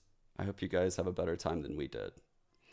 And I mean, this isn't proof, though. Like, that's the thing is, if you're going to make this accusation, I think you need more than this, because this is a crazy accusation. This is something that Riot could literally potentially like ban Ye from playing competitive Valorant. Like, this is very different than a little bit of toxicity within a team, you know? This is fucking serious now. And I guarantee you this, I hope that before he tweeted this, he told Ocean that he's about to pull Ocean into this, because Ocean is going to be fucking balls deep in this now. Like, Ocean can't help it. He has to address it. He's going to have to say it, because I mean, that's what he's doing. He's dragging Ocean into this. So we'll have to wait till what Ocean says. And, you know, like, Does Ocean have proof? Does Toast have proof? Maybe Toast has proof. I don't know. Like, you know, like that's what's so insane is this is actually the craziest part. And there needs to be questions sent towards the people of power that if this did happen, which is, you know, the coach, if there was an assistant coach, you know, the org owner, which would be Toast, the GM, which would be like Fifflerin, you know, like asking, is this true? Did this happen? You know, like, sure, you know, obviously it didn't end up coming true, maybe. Like, I highly doubt a player paid money to get someone benched. But even the offer, like, is fucking wild to me. Like, that should never, ever happen. That's insane. Ruining someone else's esports career, like, is crazy. You guys know my thoughts on that. I think, like, everyone should really be grateful for being here. Like, you're playing fucking video games for a living. So, like, I'm not saying there's any validity to this. We have no idea. Like, we have no idea. But if it's true, it's very serious in my eyes. Further goes on, why do this now? For content, to give insight. I'm a fucking hater, not as much as Steel. For the juicy NA drama. I'm retired and also feel bad for the bleed players who are going through a similar situation. All right, back to being retired. Esports summed up perfectly, and people are more upset about me leaking scrims than someone trying to bribe my coach to bench me. Well, that's just how, like, engagement works. It's just like the top thing is going to be the most engaged with thing. And it's also like a video clip, so people are going to gravitate towards it. But truthfully, like, I agree. This should be what people are talking about.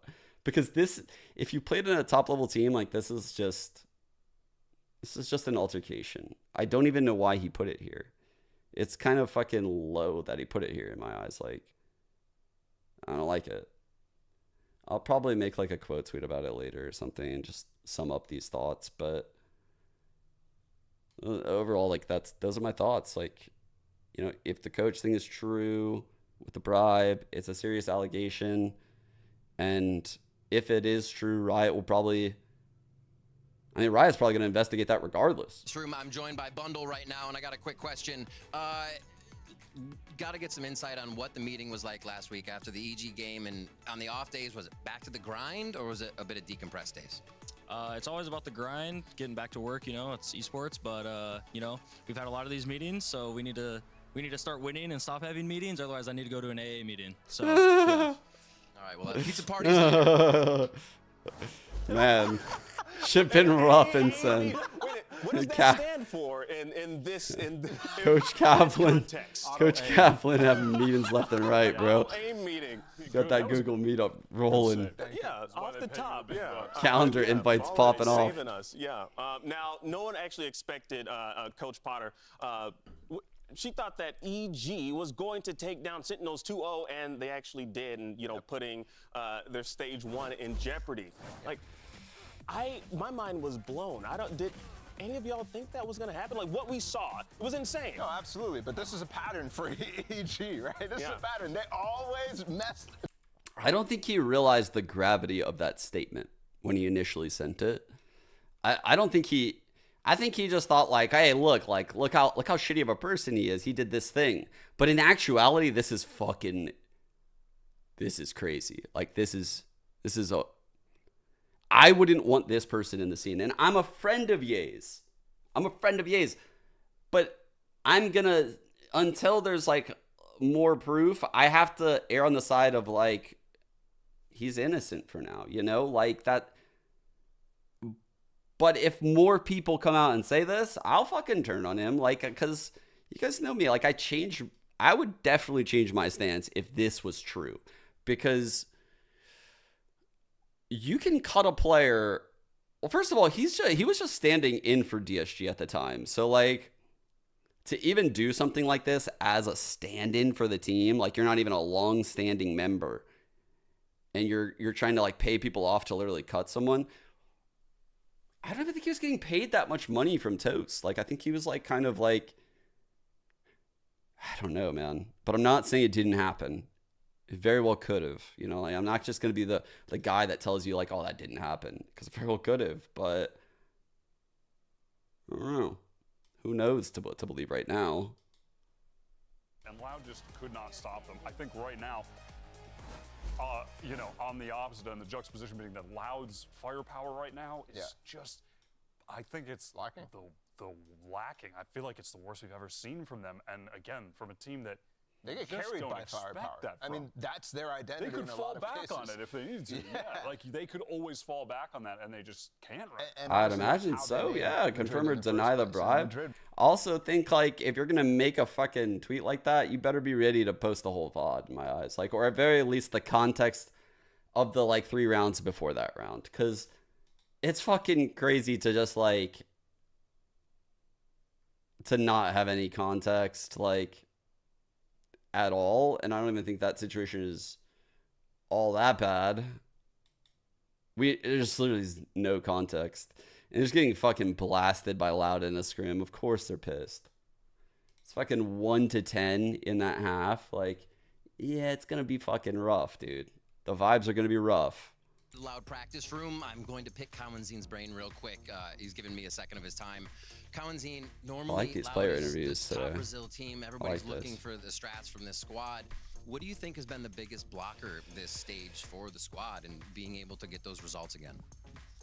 Cara, acho que o Valorant tá num nível muito alto e se você para de evoluir, basicamente os outros times passam por cima de você. Eu acho que os times brasileiros ficaram travados, mas acho que de modo geral todos os brasileiros aqui nesse campeonato têm muito potencial para continuar evoluindo bastante. E acho que talvez no próximo split a gente consiga mostrar o 100% do potencial brasileiro. Take show him there. Yeah, Valorant is a game that keeps evolving, and when you don't evolve, the other teams will steamroll you. And that's, I feel like what's happening right now with the Brazilian teams. We kind of blocked, but I'm still confident that all the Brazilian teams can still perform good, and we are very confident for the second split. Well, can't wait to see that evolution today. Good luck.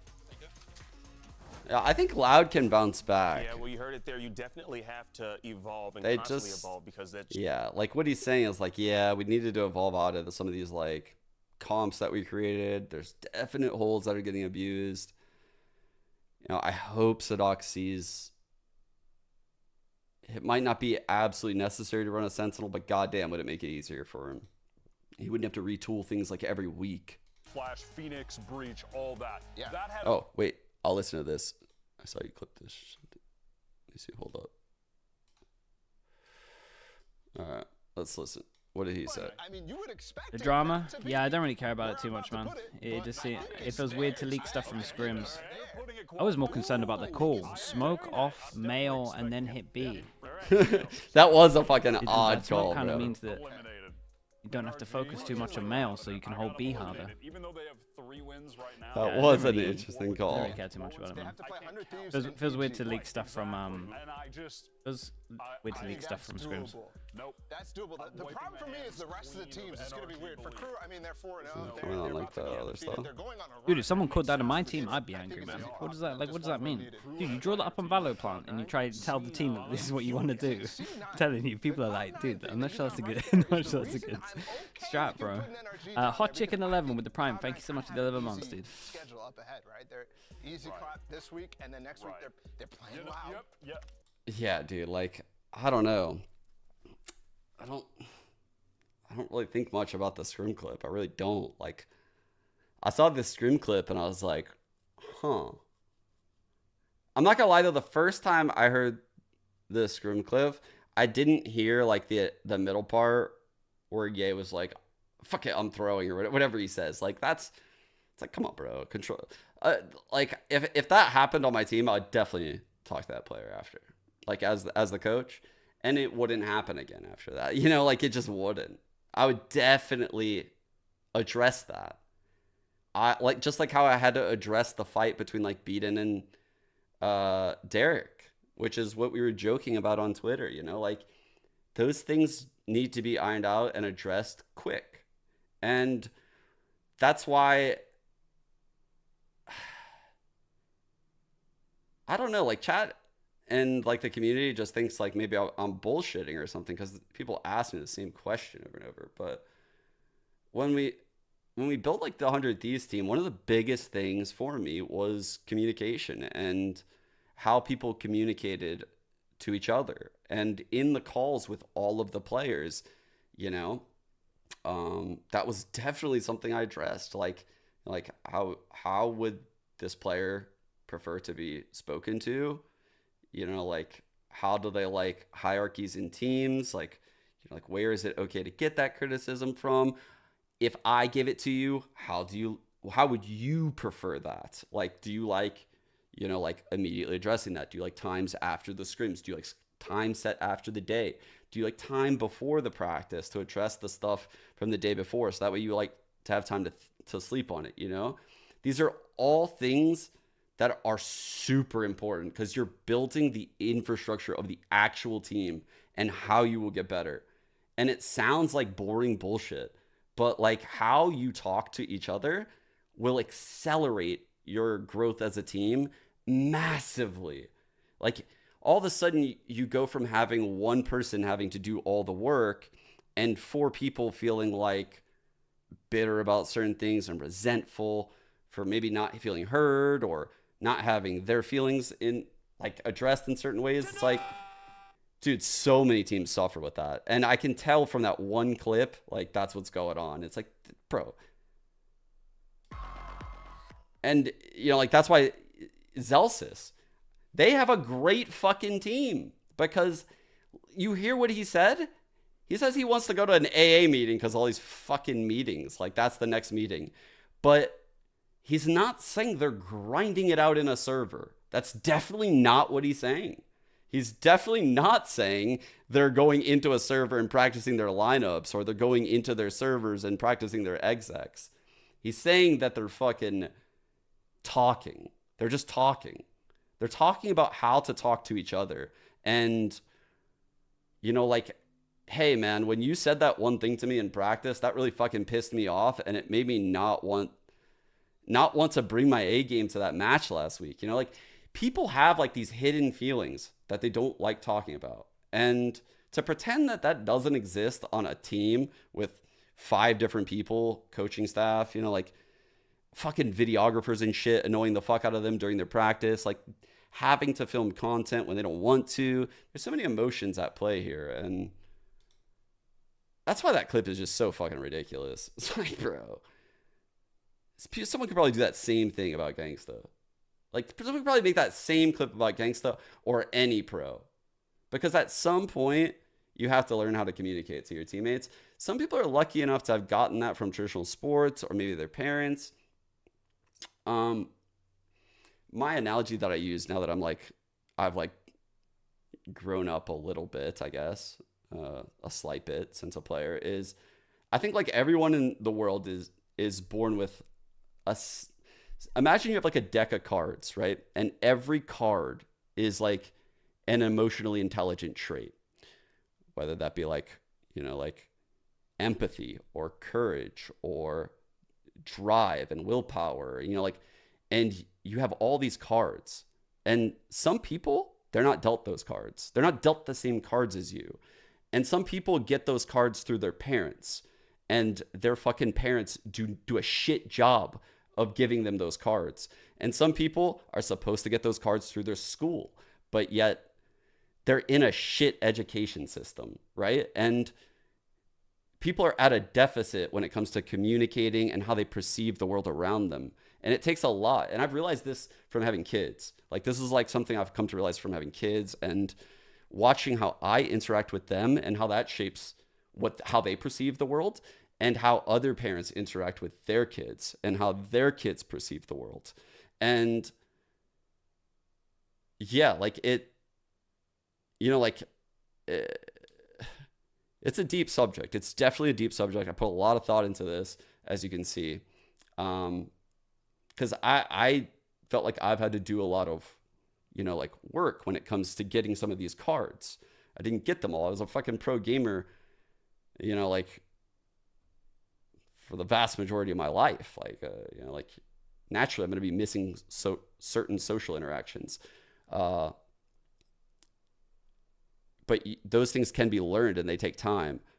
And I feel like that's why I feel like, you know, these team talks, they could do so much to help these teams. And all the teams that say they do it benefit massively. Like Loud says they do it. Sen says they do it. G2 said they did it going into Ascension. We see the deadlock again. Like, yeah, the grab net can kind of be like a anyway, I'm done ranting about it, but I could talk about this shit all day. God damn, this needs to be way better if they're going to win this deadlock. You never know. This, Sadak might be pure comedy on the deadlock. John QT is pure cinema. Yes, that's right. Now it's time to get this El Clasico 2.0 started and send it over to your casters. Here's Bryn and Sideshow.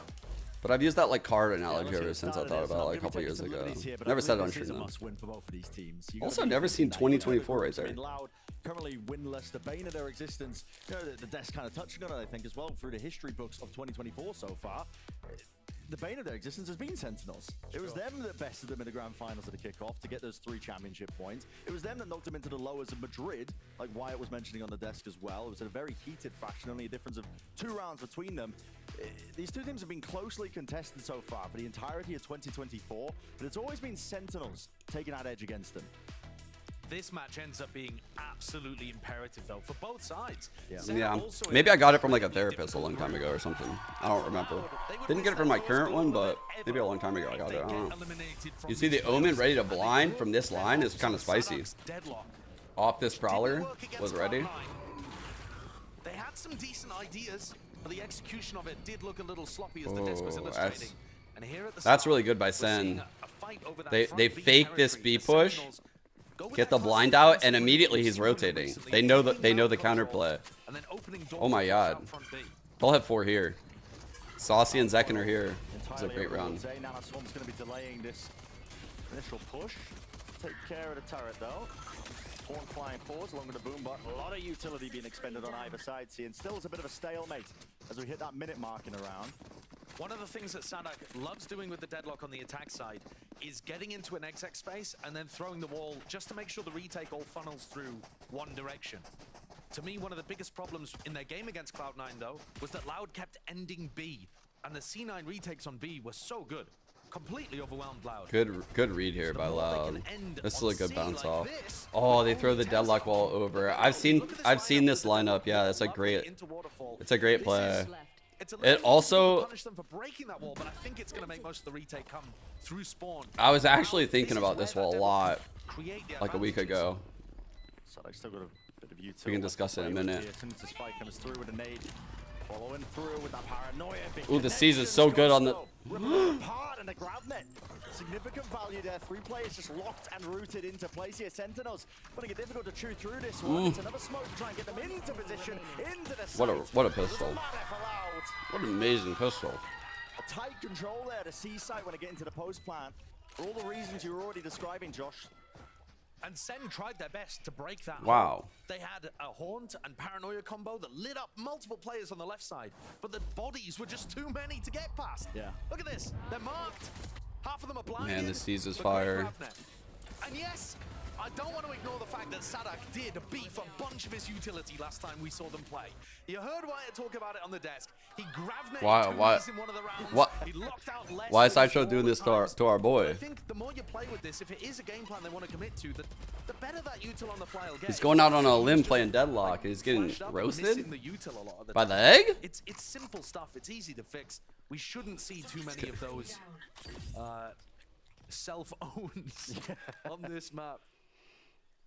Maybe that's just my hope speaking. I'm certainly hoping for that. I mean, if there's one thing I know about Loud is that deadlock is really, really good at like snowballing towards a site, but they will have to have someone like watching the flank, right?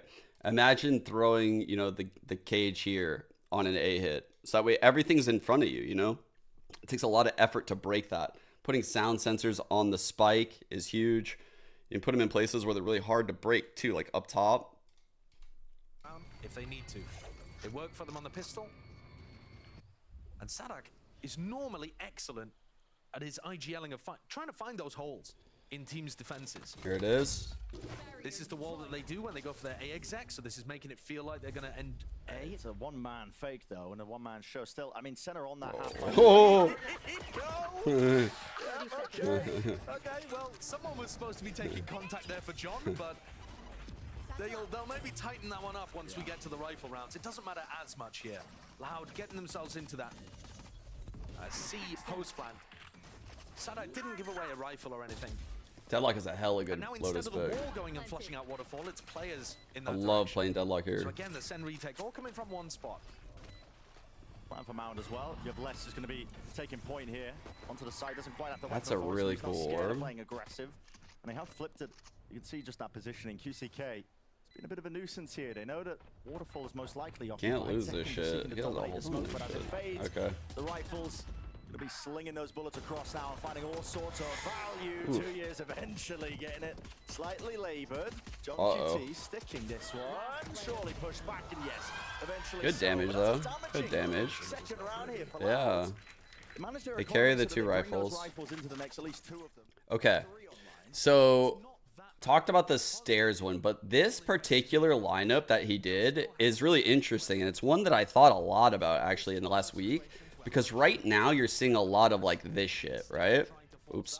You're seeing a lot of stuff like this, where like, you know, the Viper is kind of playing like this area, and then the Viper is walling like this, and the Viper's like pivoting a lot between these sites and ready to molly B, and if you pull the Viper to either way, and then hit the opposite way, it's fire. Like, you can do a light fake on, you do a Mound default, you can grab front B, do a light fake on B to pull the Viper in this side, you throw this wall, and honestly, at that point, you don't even need a waterfall smoke. You might like prowl through there or something. Like, I would do a play like this. Like, this is fucking, where's the prowler? Like, send my prowler like through this just to clear this area out. In addition to that, like, it's kind of like an anti-lockdown type of wall from Deadlock where you could do something like this and really challenge the Killjoy lockdown if you wanted to. Like, this wall tech right here is very nice. You obviously also have, how are they rounding out this comp? What is the rest of it? The fade. The C's could be used at the start of the round right here at long. You see me do this a lot. It is incredible to like C's. Yeah, right there. Yeah, bro, I do this in ranked all the time. That C's is crazy, bro. I don't know how the fuck they held it. Props to Sen. Uh-oh. Oh, fuck. Big fight, big fight. In the middle of all that chaos, 2 years. Did find that gap in through to the B side. The trouble is the spike is dropped down. Oh, here's the rotate. Scary for Zekken here. If they want any chance of winning this round. So he smokes A heaven because he knows Zekken is like between the two as the solo A defender. He knows Zekken just made that play. I don't. Maybe he doesn't know he's a solo A defender. Because Les wouldn't be walking. Started breaking Killjoy utility in theory to make that duel easier for 2Es, but he brute forced his way through it anyway. And the Sen players are doubling up. Yeah, doubling up, but you can see the amount of unknowns just circling around. Double mollies and a blind on Omen is kind of crazy. Actually, a lot of util for both teams. He just doesn't know what space has been taken by Sen here. But 2Es fake smoke on B. This could be a really weird 2-on-2 if the util starts getting involved. Could just be on timing though. For Loud to get to. Double reclear Sen. Side by side. I mean, Loud are gonna have easy access to this. Oh man, they're so far. And the Wiser. How the fuck he holding his gun like that, bro? What's Zekken doing with his gun though? This plant will go down. As soon as they hear there's no sound cues and they see that plant is online, they're going to be making a run. Heavy marathon sprint now all the way over towards the A side because time is of the essence in this one. It is still winnable for Sen. But it's about how they take this fight right here with a door opening wide. Les, he's got awareness online, looking away for but a moment, not covering the angles. 2 years dropped, but Les does not reveal his position now. He'll get the first on a fight. And nails the first one. 1v1, nade in his face, Satchels as well, too much to overcome. Oh my god, that was gorgeous, bro. That was gorgeous. Amazing play by Zekken. Holy shit. Round from Zekken there, recovering what a round, man. But in the to get 3 altogether? 4? Still a pretty big win for Loud. They've gotten closer to their ults. They've damaged the Sen economy very heavily. And they've also showcased that Sen were not ready for that Gravnet at the start of the round. Yeah. Because Loud didn't get to showcase their full strat book on the attack side against Cloud9, they only actually threw that Gravnet a couple times in the match. And Sen got yeah, caught by there. A lot is on the line here. Look at the Sen economy. It's on the brink. They're 1 off of like a lot of ults, 2 off of the Deadlock ult. This is a massive round for these teams. This round counts as 2. And the war chest is filling up. Double satchel from QCK. No one to deal with that horn, but again, there is no follow-up. They're trying to draw util out. Loud doesn't use util on that? What? Space in towards rubble. 2 years as well have been taken out. They sniffed out that was bullshit? Be any follow-up after the Prowler gets shot down and broken. It's a slight angle there. Pixel to work with. Prowler in his face too. Sends it flying with a util to seize. With a snake bite, but it's all dodged and ducked. Dude. Yeah, not comboed particularly well there, I feel. They've just sent Good that early util round in from Loud here. with no opportunity to follow up on it because there could have been other Loud players holding, and indeed there were, to make sure that Tweez didn't get punished. So I can't believe they just bounced off all that long shit, and they didn't use like the paint shells to stop the door push, the C's, an extra Prowler or some shit. Only a good round for them. 2 years. Only the one smoke All to right, work wall with, for but it won't C be Link. biting them. Sound sensor on the plan. One off of all. So into the post plan we go for Loud. Sound sensor on the heaven run out. Way too passively against C9. So it's nice to see two players Oh, up and aggressive bro. here. QCK and Sadak. The stunts could be pretty crazy. Those 4 positions. QCK inside the smoke, takes the timing. With that, Oh my god, what a round by QCK. They got to save probably. and this retake just looking really so unlikely for Sentinels. They realize it. Damn, Immediate backing dude. away. That's a Keep those nightmare. rifles into the next if you want to stand any chance in the long-term plan. And all of that damage done on the bonus round. Oh. That's one of the reasons why Sen don't feel comfortable committing to that. Zekken with only 200 credits. They're cowering in spawn here. Loud getting up to a great start. QCK got his ult online by playing that more aggressive situation. I feel like that was one of the big problems that they had against C9. C9's flood defending on B was just getting so much space. And Loud, when you replace the Killjoy with the Deadlock, you don't have the ability to play off-site lineups like Sentinels are going to do once the sides are swapped. So they have to play in those pushed up spots. So we can already see the evolution of the game plan from Loud on the attack side. And this one, the replay from a prior round, has less gone down. But this is the one from QCK that cracked things open. Yeah, it's a big one. Just a prediction shot onto Bro. Sassy. I'm literally Googling the definition of insanity right now because there was that quote that like the definition of insanity is doing the same thing over and over and expecting different results. That's not the actual definition. But I feel like I'm going fucking insane. The amount of times Sentinels have picked Lotus and gotten like 1 round on defense. I feel fucking insane. Why do they keep picking this? But the door opens wide to that angle. John QT will fall in the midst of it. Really well supported by Loud. Yes, a little early for They- less, but the rest of the team there to Oh, pick up God. the pieces. Drop down into pit silently. Here, though, the deadlock One wall off means ult. they never need to worry about stairs, so they can afford to focus on pit. They shouldn't get caught by this. Oh, blind misses. Through satchel and movement, running and gunning, and just narrowly He has avoiding ult it. and Used to satchel set too, flying dude. forward. Sadak, he was unleashing that annihilation, but no connection. No. Here. Oh my god. To the face. Huge save by Tens. It's overwhelming with the aggression. Leave it to just Kawazine. And again, double digits of health. 1 bullet will do it. Haunt tagging onto 2. Plenty of chances. Satchel has to break it. And now Sassy trusting his teammates, sticking it onto Oh. second. The stalwart defender. Wow, what a big round by Zekken again. The round ends in a win. Oh my god, that was so scary. That was so scary. By the Haunt in that position because they wanted to stay guns out. But I think that's Holy Loud's round shit, that they man. threw away He in got spot. that? They needed to be ready for Zekken to pop out. You see the Gravnet Wait, is they late, used the deadlock and ult? then the annihilation Wait. is aimed towards pit, and Zekken's already out of pit. Yeah. Oh, So I didn't Sadak even just know that missed the Sadak timing there used on that. 2 pieces of utility to Damn. try to support QCK. What a swing round. Otherwise, Loud should have had that one wrapped up. Deep alarm bot at Mound. Where the economy's a bit more balanced between these teams. And Quick mount really control. offloading that one with the paranoia. Send grab They can long. take and hold onto that rubble control. Might cause a Jesus fast pivot of Christ, is a fast ass default here from There Loud. Tweez, but he hasn't broken the Killjoy turret. He fake TPs into B. So they think he could be in B right now. Like, look, Zekken's clearing out C Link right now. Great job here, though, of getting rid of that Holy early shit. alarm bot, forcing out That both was mana so swarms. fast, the pace of everything. Senna really worried about the C-pop here, just as Loud go back to re-clear A. How do you re-clear Tens though? Up onto this high ground position. He wants nothing to do with it. It's going to be backing away just in time as well. The Seas was hot on his heels. Through the So now he tiny knows he door has there him with the barrier mesh. trapped. There will be no taking up that space once But more. they leave So Sadak. give that one up. It's a bit of an awkward one. It's all over the place. Yeah, it's not a good wall. I mean, Loud are scattered, and so are Sentinels.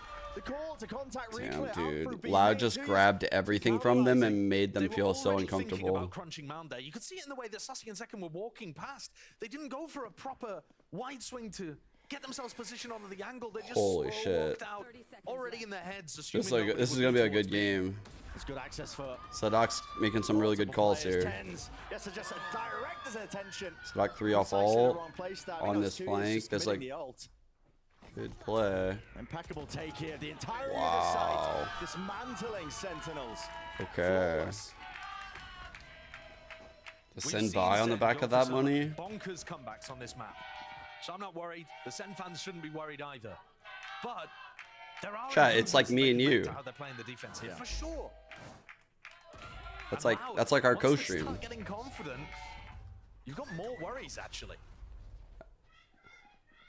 That's our really nothing to lose and That's our Costream. We're watching. Particularly scary. You guys are the little bears. Also, when we get back into the game, take a look at who the two top fraggers are. In fact, as You we go guys- into this timeout, I'll just tell you, it's QCK and Kawanzine, currently at the top of the scoreboard for Loud. Both of those players have not gone positive in God. a single map for Loud in stage. Okay. We have been all over the place today. There's so many fucking questions that you guys have asked me, which I love. Please don't stop. But there's a lot of questions about Sen. Can they make playoffs? The ideas working for Loud. If they lose today, they can still technically make it, but they're pretty much fucked. There's even a world, I mean, we can't predict yet because there's a world where literally every team goes 4-2. You know, like, that world does exist. There's also the world where Crew goes 6-0. You know, like NRG go 5-1. EG might not make it. Cloud9 are looking pretty good, actually. Like, they play like MIBR and Fury, if I remember correctly. So they're like, you know, Sentinels can make it, but they probably need like Crew and Energy to start dropping some games. G2 definitely can't win this game. G2 can't win that.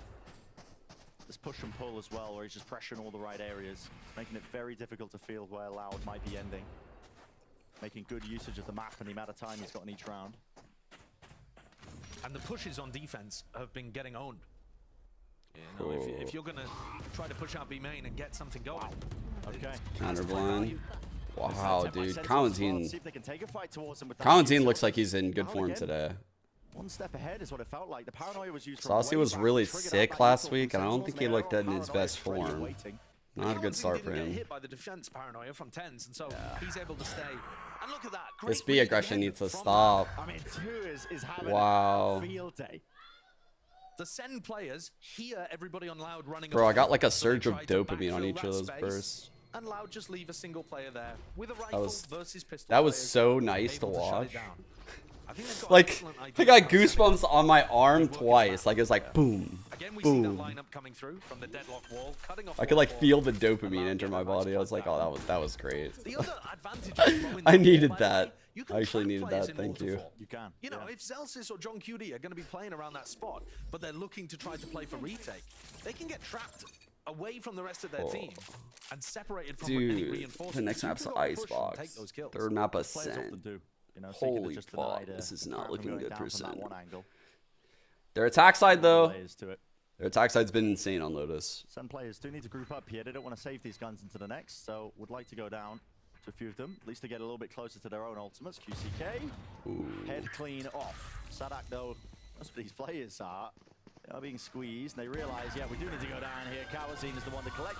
Man, Tui's and Kawanzine look fucking incredible right now. Ideally, you actually, I mean, listen, Kawanzine's They're just tapping away, dude. They've got the Viper ult online. Normally, you're going to see them Viper ult over towards C at the very beginning of the round. Loud can already start thinking about that. All right, The counterblind was on the... Dude, I didn't even notice the first time the counterblind wasn't for the B main entrance, but for the left of main.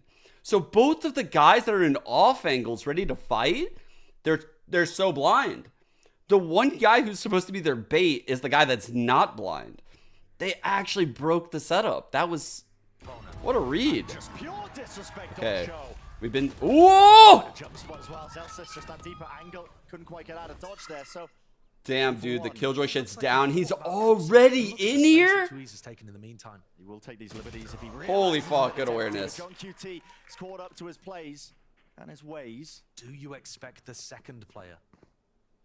Like the rest allowed as well. Going to be following up right there. Dude, they're taking the B space so fast. CK getting the plant at least, but this might be a flood attempt here by Sentinels, at least with the Nightfall. Stops the defuse. Less nade dodged away. Okay, good trade, good trade. The second with the spray. 3 on 2. Kawazine has all. Cut away for Kawazine. They have lost all track of really what's occurring. Still, it's 2 versus 2. And the spike did go down in the middle of all of this one here. So still, the owner. Oh, that looked dead on him. He's dodging. Just evading that capture here, but Kawazine forced out into the open. Oh, and a QCK. Wow. What a play, dude. Making sure that there's no gaps. Holy shit, those two played that so well. Tens could have ended it by hitting that, but Kawazine did such a good job like jiggling and staying alive, not panic using his util. Oh, bro, they played that well. Holy shit. People were talking about how Sadak, you know, greatest all-time IGL. How does Oh, man, that was so close. Yeah, QCK has cooled down massively in stage 1, but he's back now when the game plans are working, up there winning rounds for Loud. Dude. That matters most. Okay, so that has the cocoon. This is so damn bold right now. Oh, man. Do you pit off that contact? Barely surviving. I mean, Dude, Sadak could have literally got him, by the way. And if they sense John's here, Sadak could get this guy. They're just not trying to invest this ult. But they're going to go fast through this one. Look at this. It's annihilation. Yeah. Like, they were dead, bro. I am very worried because that approach was not a good approach given what they were up against. Like that, I don't think they could do that approach given what they were up against here. I don't know what they could have done, but that was not a solution. You know? That's what it felt like. It felt like that wasn't a solution. Amongst all the solutions in the set, that one ain't there. Against the Deadlock Fatal. That one ain't there. Got to keep the guns in play. That wasn't. Side needs some heavy looking at from Sen. Yeah, but Sideshow's seeing the same thing I am. Getting bullied back, and then the C side is just so open. Yep. Look at that. Like that guy was dead in like 8 ways, bro. Pick up the kill, even if the Nightfall nade combo hadn't worked. Oof. And we saw John Cutie now 2 rounds in a row where Sen have been buying, but haven't found an opportunity or haven't wanted to invest the Viper roll. I think probably because they were worried about the combination of that like Nightfall Annihilation. They're just like, well, we're not going to get value out of it anyway, so we might as well play a different defense setup. But these look kind of audible rather than something you would have drawn up beforehand. Alright, they got locked down in 1. Everyone on half shields. 10's on Guardian. It looks like we're going to get the Raze Omen challenge at Mound, which is something that these two like doing a lot. You might see the TP across from 10's, the one-way here. If there's a counter TP across, you would see the paint shell to flush it out. Zekken's going to be rotating pretty quickly. Their job is to make it look like they're fighting A, but then fall. Do it. Man, dude, it got sniffed out so fast. Holy fuck. They might as well have not thrown anything. Oh my god, the pace. Okay. Wow. Massive step up there from Zelsis. They're trying to disrespect them at this point. Getting aggressive. Thinking that they can play them in themselves, and Paranoia will get that connection. Ooh. Blind as anything here. 2v3, fake TP. 2 is. Still has that spike. He's surrounded by these Sentinels players. One of the best chances they've had for a good win in quite some time. Damn, dude. That was an amazing hole. What What are you doing in the field, dude? They thought they were disrespect here. 2 on 2. That 2 on 2. Full kits on both players on Sen though. Single kill could have done it there, but Tens just doesn't feel like he can take that fight. Backs away now towards the B site.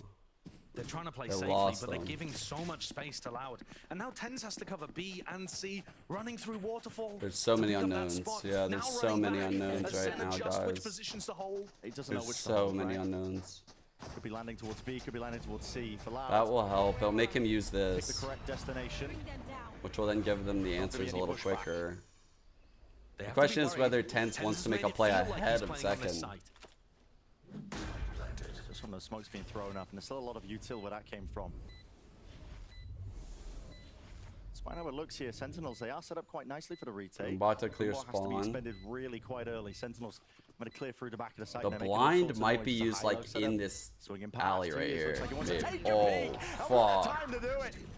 Oh yeah, he actually used the blind hide. Did not know what was going on. It's up to tens, peeking away, but just below him. Oh man. 2 years was lurking.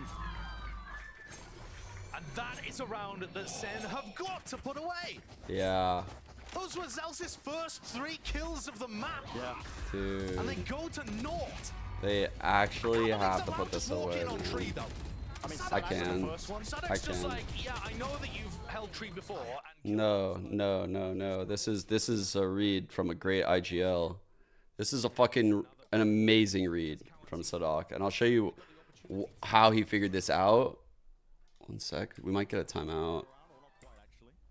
No. Okay. This was an amazing read by Sadak. He's just fallen short of the mark. Shy of the mark. I mean, there's a paranoia. Sweeps through. There's no follow-up. How could there be any follow-up in that situation? Feels like Senna grasping at straws now.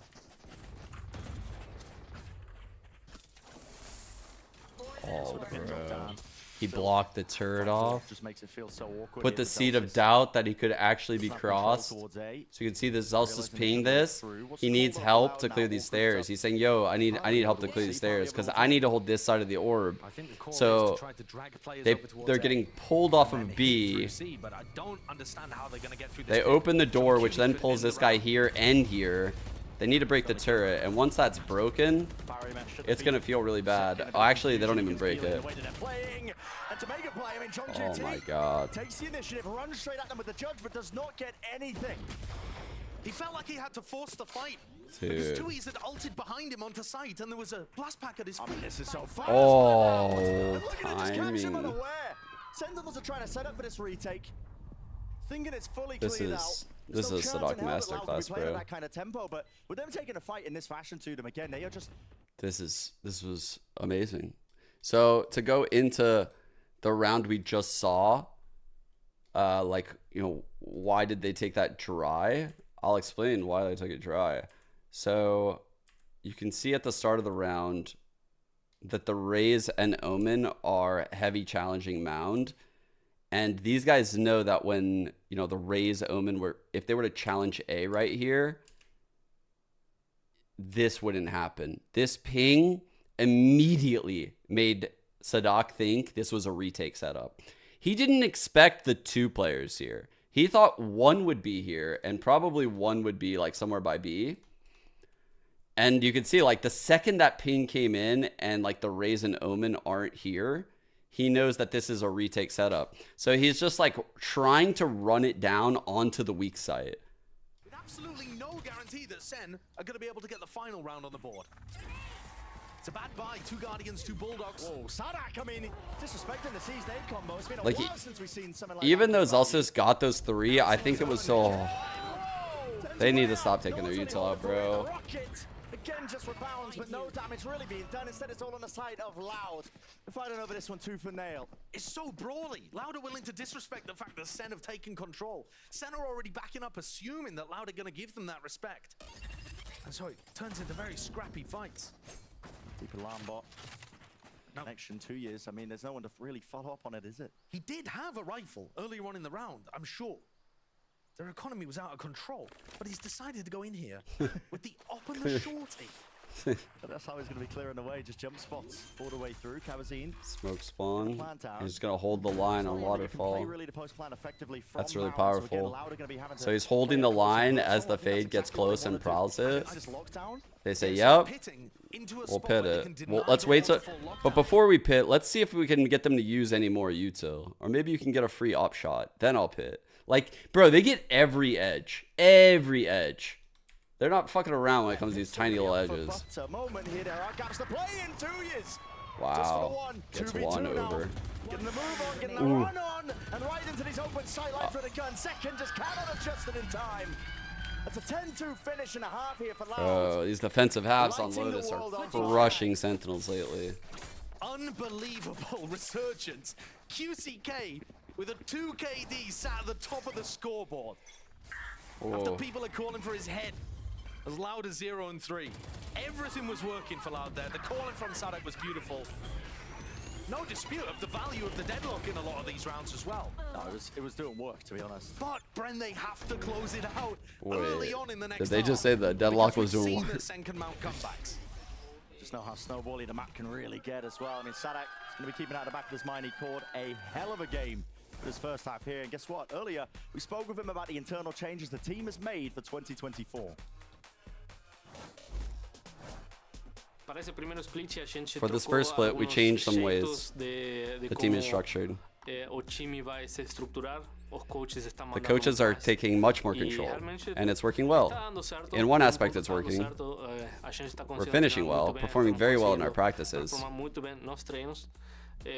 it's just a matter of taking that to the stage, which is the hardest part. But I think the work that they're doing is being done very well. So exactly what Got lost in that sentence for a second. Sadek just saying that he's putting the emphasis and responsibility, I guess, more so in his coach's hands to try and dig them out of this hole in stage 1 that's been dug for them. And I mean, if this is the turning point for them, so be it. You can never really count a team like Loud out at all. We've seen that for this entire Orcs history. You also can't count out the Sen fans. So it just showed a tweet there. The Sen fans being like, yeah, this game's ours. Bro, ever since Sen has gotten back from But we have seen Sentinels do Madrid, their defensive halves have been awful. Look at this. So before Madrid, they were fine. Like, it was 3-9 versus EG. Actually, they actually owned MIBR. That doesn't count. Leviathan, MIBR doesn't count. They're not a team. But then before that, they were fine. Everywhere. If you do the classic, like, 2 players C, 3 players A. All 3 of the teams do anti-strats. Leviathan, anti-team, Potter, anti, Sadak, antis too. Because they were forced to contact themselves. They were forced to take contact. They couldn't play off alarm bot. These openings to Lotus, though, have been killer. Like, this was the MIBR series, and it went really well, but they're not going to be playing. I'm not gonna lie, like 3 out of 4 doesn't seem too good. EG, Lev, and now Loud. To make this winnable. Rough, dude. Sen are usually dominant on this map, unless you're the individual putting up 47 kills, as my stat wizard has like just they're reminded picking me. this. Really Starting off with they these actually have vibes ended up losing sucks. this map here. We'll see if they can mount another comeback again. Has to begin here. First round to start things. Round 13. Gotta get that snowball going. Build up somebody's Such a else. For now, vibe just killer, bit of dude. poking and prodding out towards a rubble. Strong QT.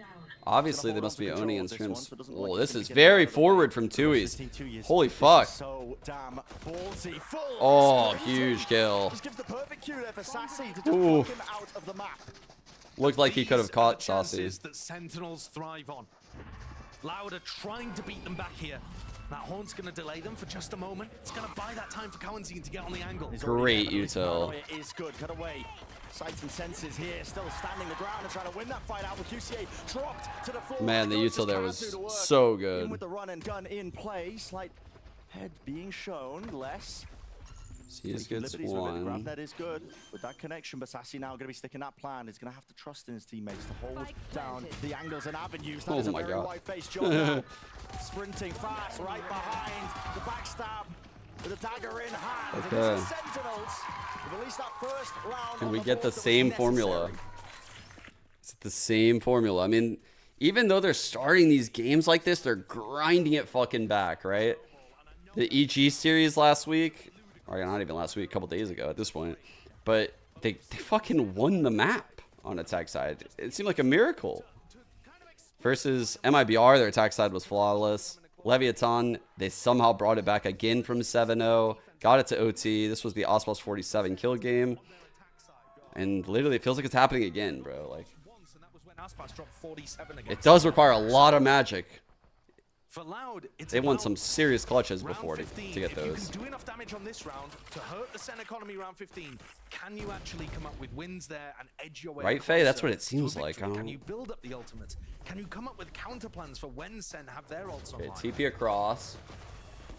This round, it's more to do with economic damage. Deep amount of pressure. You do re-clear and take up mountain control once more. You're right. But that economic damage.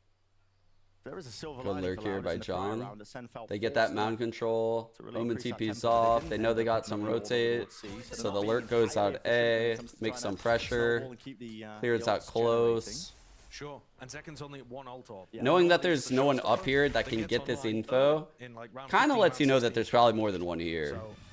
Especially when shit like this is done and you break it.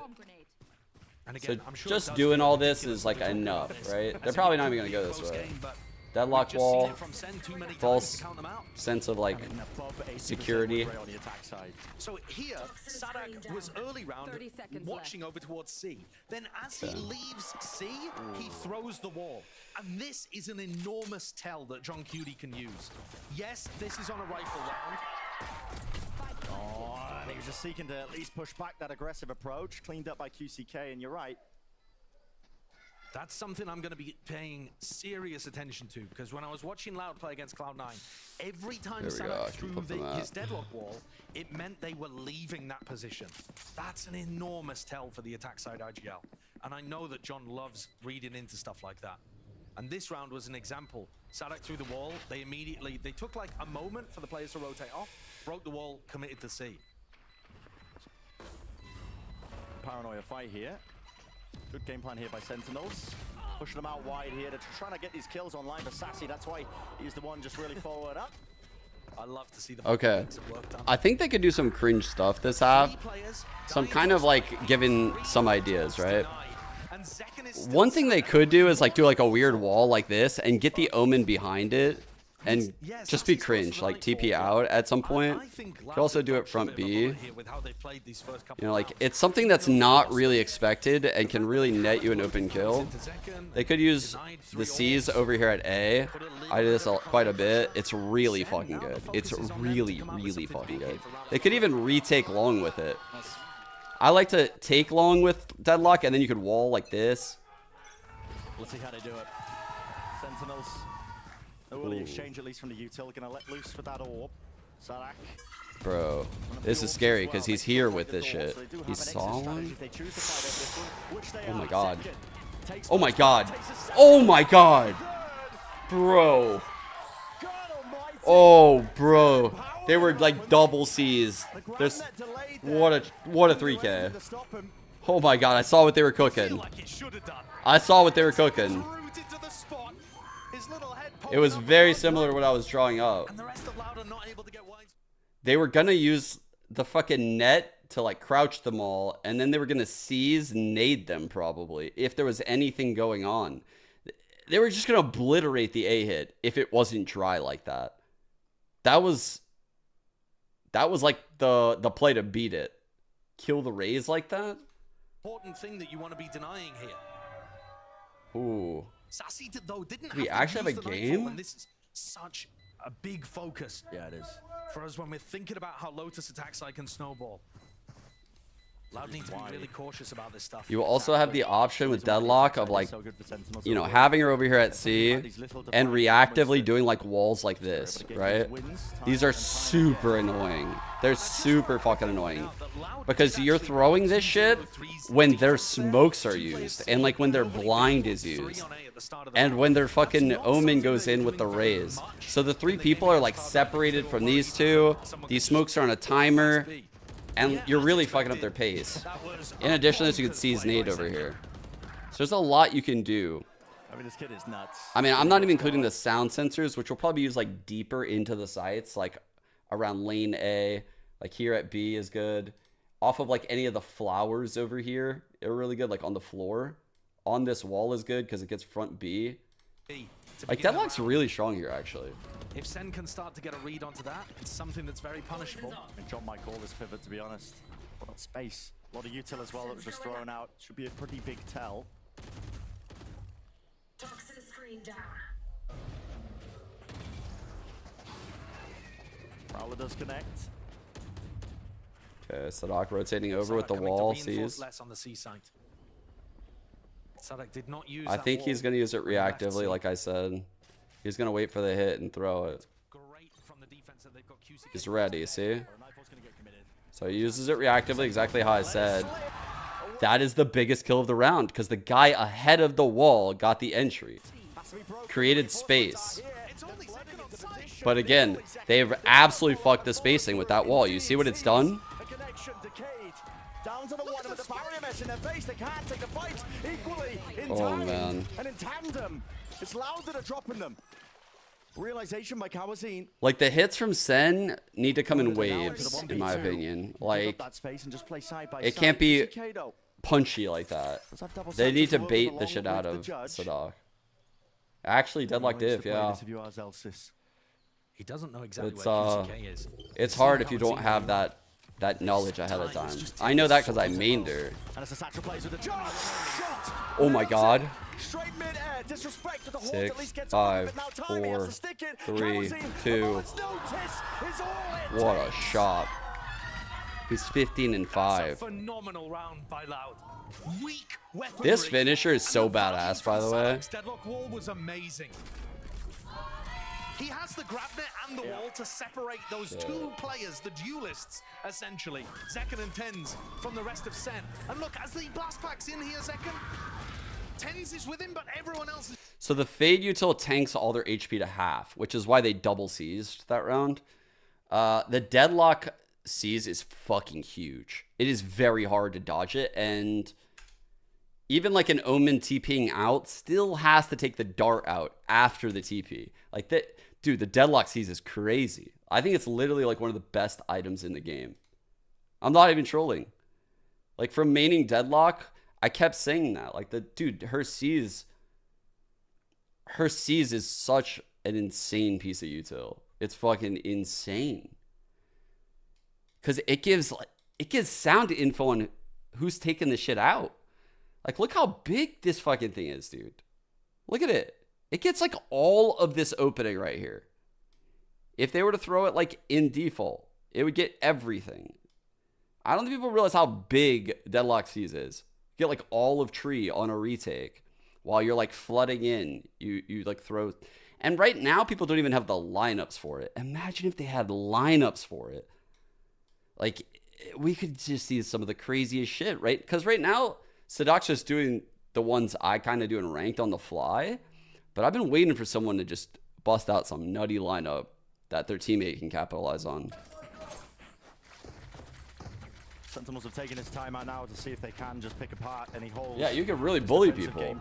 If we can see it. Like, those C's here to take long control is ridiculously powerful on attack. You could also actually have the lineup here. You could have the lineup for like sight, like here.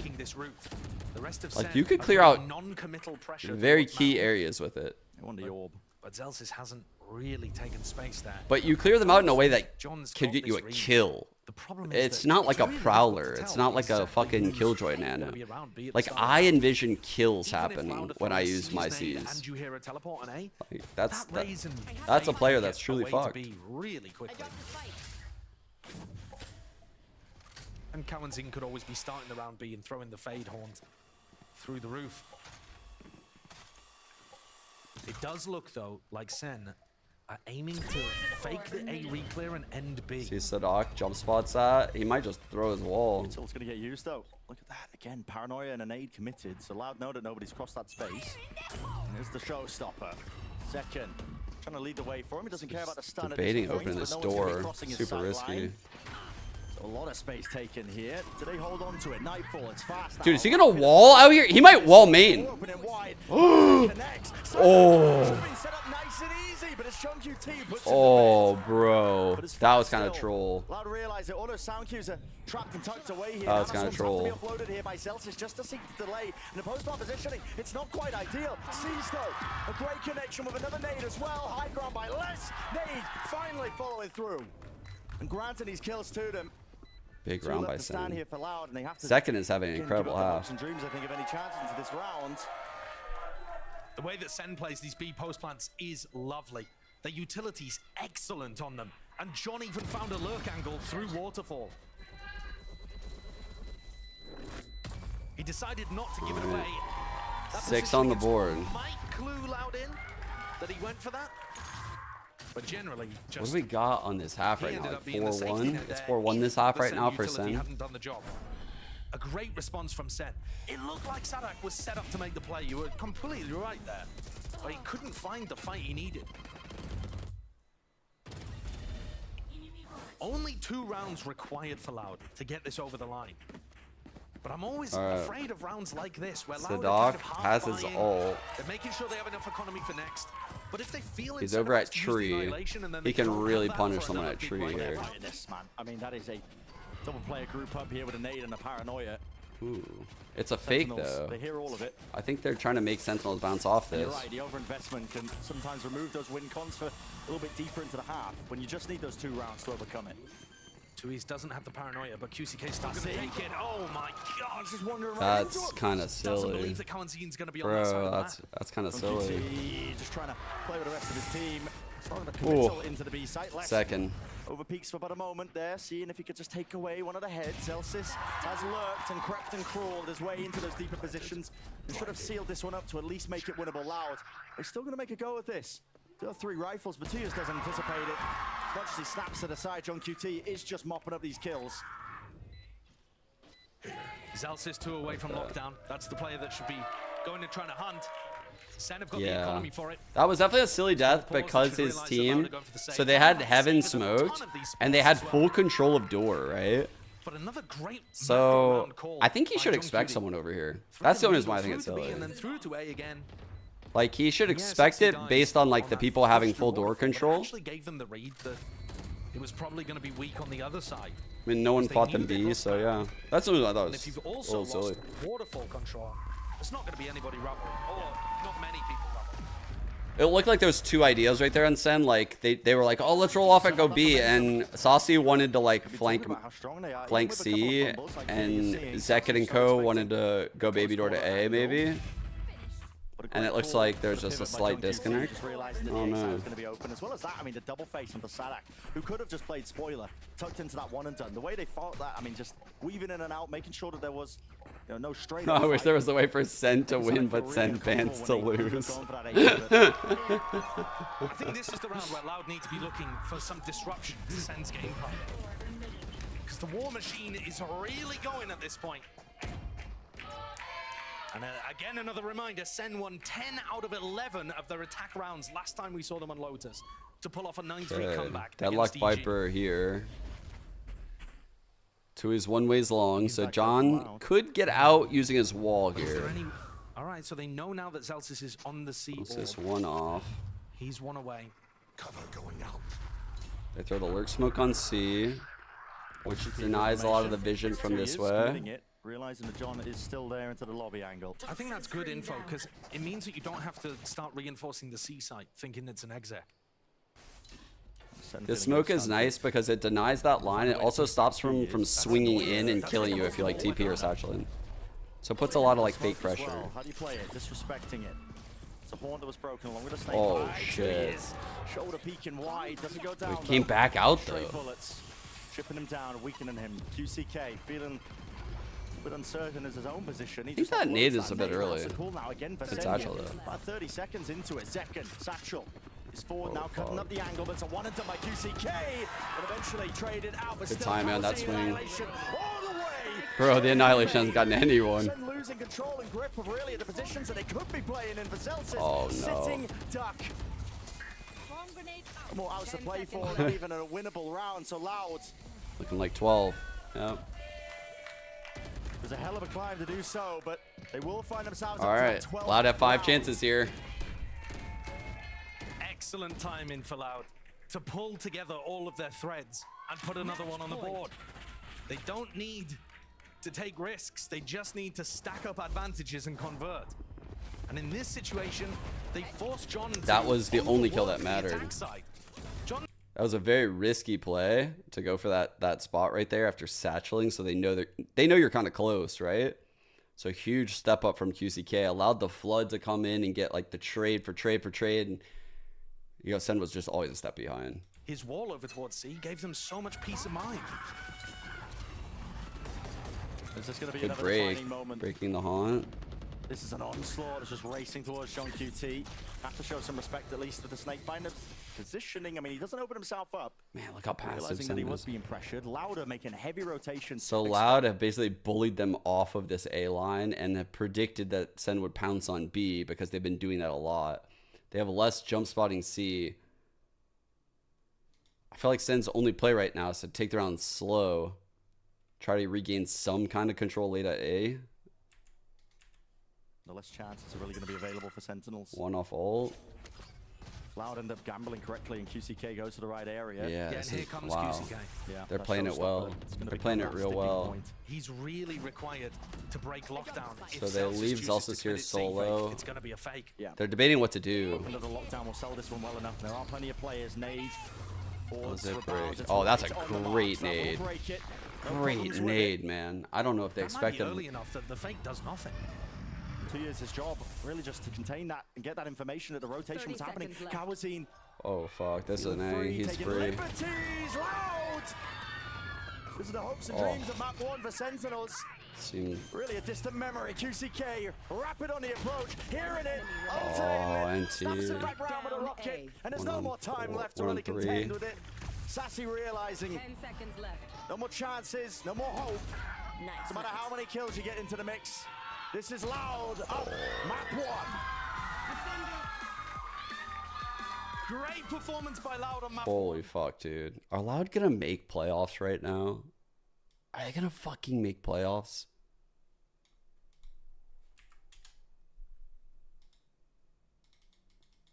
Dude, whoever loses this game is actually fucked, but Loud can really make playoffs just because of how shit their group is. They win here, they would probably be favorites against G2. They'd probably be favorites, even though they're 1-3.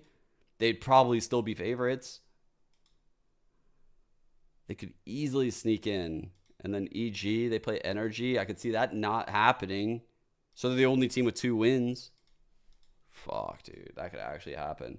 Meanwhile, Sen, they lose this, dude. If they get 3 losses, they are cooked. They're actually cooked. Because Crew can't get 3 losses. So if Sen lose this, they cannot pass Crew. Cloud9, they cannot get 3 losses. Like, they cannot get 3 losses. That's what I'm literally going through all the worlds. They cannot get 3 losses. Bro, people would have to take over the bodies of the MIBR and Furia players for them to get 3 losses. It would be insane. It would be the craziest collapse ever if Cloud9 end with 3 losses. So with all that known, like, bro, Sen cannot get 3 losses. They just can't. If they lose this, it's over. It's actually over. There's no way. There's no way all those things just go their way.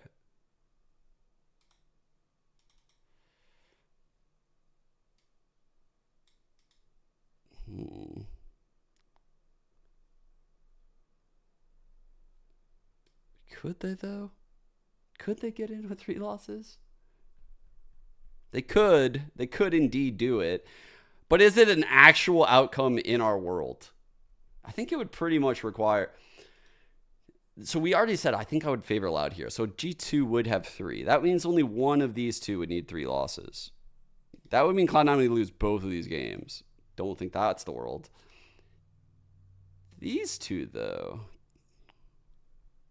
This could happen. Right maps, right day. Could happen. It's very unlikely, but they might be able to sneak in with 3 losses. The other way would be obviously... Wait, no, they wouldn't even sneak in that way. So if they lose today and they get this 3rd loss, that means Loud would get this 1 win. And then in order for them to pass G2 would need to lose against Loud. But if they lose against Loud, then Loud gets 2 wins. And if Loud gets 2 wins, then there's 3 teams over here, and the extra slot doesn't go over. So there actually is a world, though, where... Bro, there's a lot of outcomes, actually, still. There's the world where this 4th slot easily would, like, go over here. That could really happen. But Loud would need to lose to G2. And then if that were to happen, then G2 would have 4 wins. Cloud9 would have... All these teams would still have more than fucking... No, yeah, that's not going to work for them. Bro, Sentinels just need to win. They just need to win. Literally, like...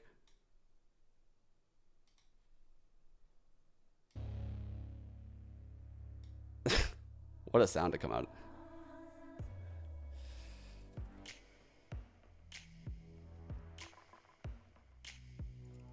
Crew can lose both games 1-2 in qual.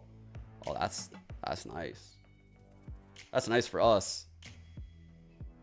If wait, it's just saying if we go one, just going out of my way to drop us's than we's. Just so wait. I like what you're saying. Our chances are here. So you're saying we only need.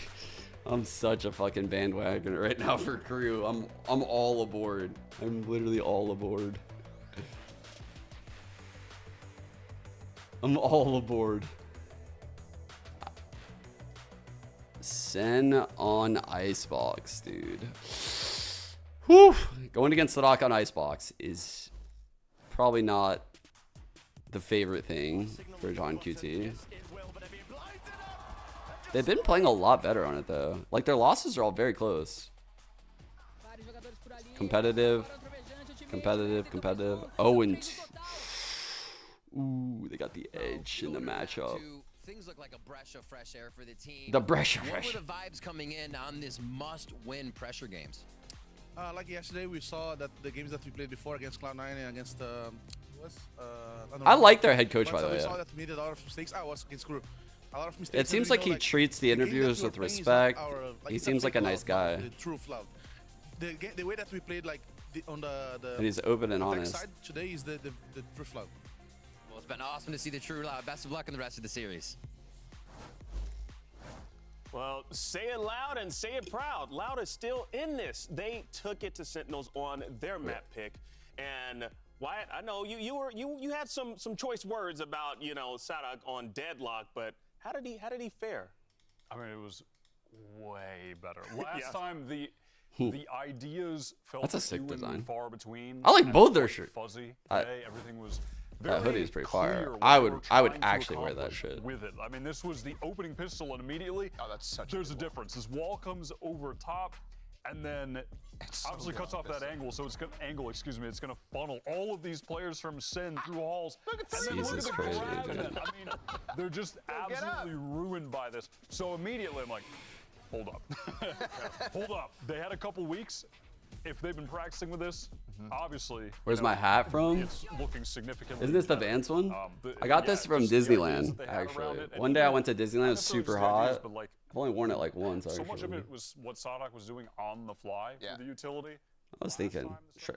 I've never made merch, but I was actually like on a walk, and I was like, bro, I should make a fucking hat. I should make merch, but like weird accessories. I don't want a shirt. What do I want? I want fucking a hat. With it, like knowing that he had put down a wall earlier, knowing that this is the utility that he had left, like it A was water much more bottle. cohesive this time than it was last time. It was What else do I need, chat? Yeah, absolutely. And let's not A forget about skateboard? ECK. I feel like This really stepped it up, fucking- especially in that second half. A hammer and nail set for everyone's home. Josh said it on the cast. We A were looking at this earlier. chalkboard. UCK hasn't been positive, and I'm not yet. Like, So what? far in stage one, which is This this is the fucking- first one. He stepped up on attack. He was going crazy. Yeah. He was. I'm not. So much confidence. I would Those need someone to situations like design we're it seeing for right now, me. when M2Es are pushed up in the I can't post make plant, fucking They were clothes. being so I don't got that in me, I don't think. fighting forward. His teammates were following up behind him, and he was just getting so many entries. He Toe went 5 sucks. for 1 on that map. First kill, first death. I have toe Yeah, you can socks. just see right here the difference in the early season compared to that map. It's the best he's been. And obviously, like, this goes the first 3 games they lost. Toe right? socks the would stats go are not gonna be crazy. as good no matter what. But the entirety of Cloud in that case, It'd be like fucking random household it was items. the person who was It'd be so fucking So funny, wherever he actually. was going And I first, bet whenever they he would was part of sell. those That's the funny executes thing. that Sadak was putting him in It's so position. He was absurd. People probably definitely fucking meme on it. succeeding in the majority of them. That's such a far cry difference from what we've seen from. Whenever there's a meme like that, it always works. Yeah, absolutely. Now, I guess I'm kind of curious though.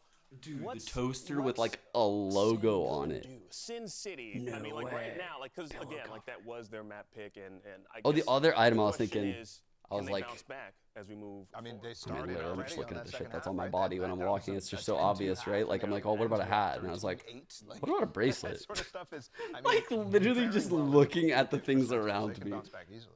All right, well, you know what? Let's throw things over to Riv, who's speaking with the Sentinels coach just ahead of map 2. I am joined by Sen Kaplan here after their first game. Lotus going the way of Loud being your pick.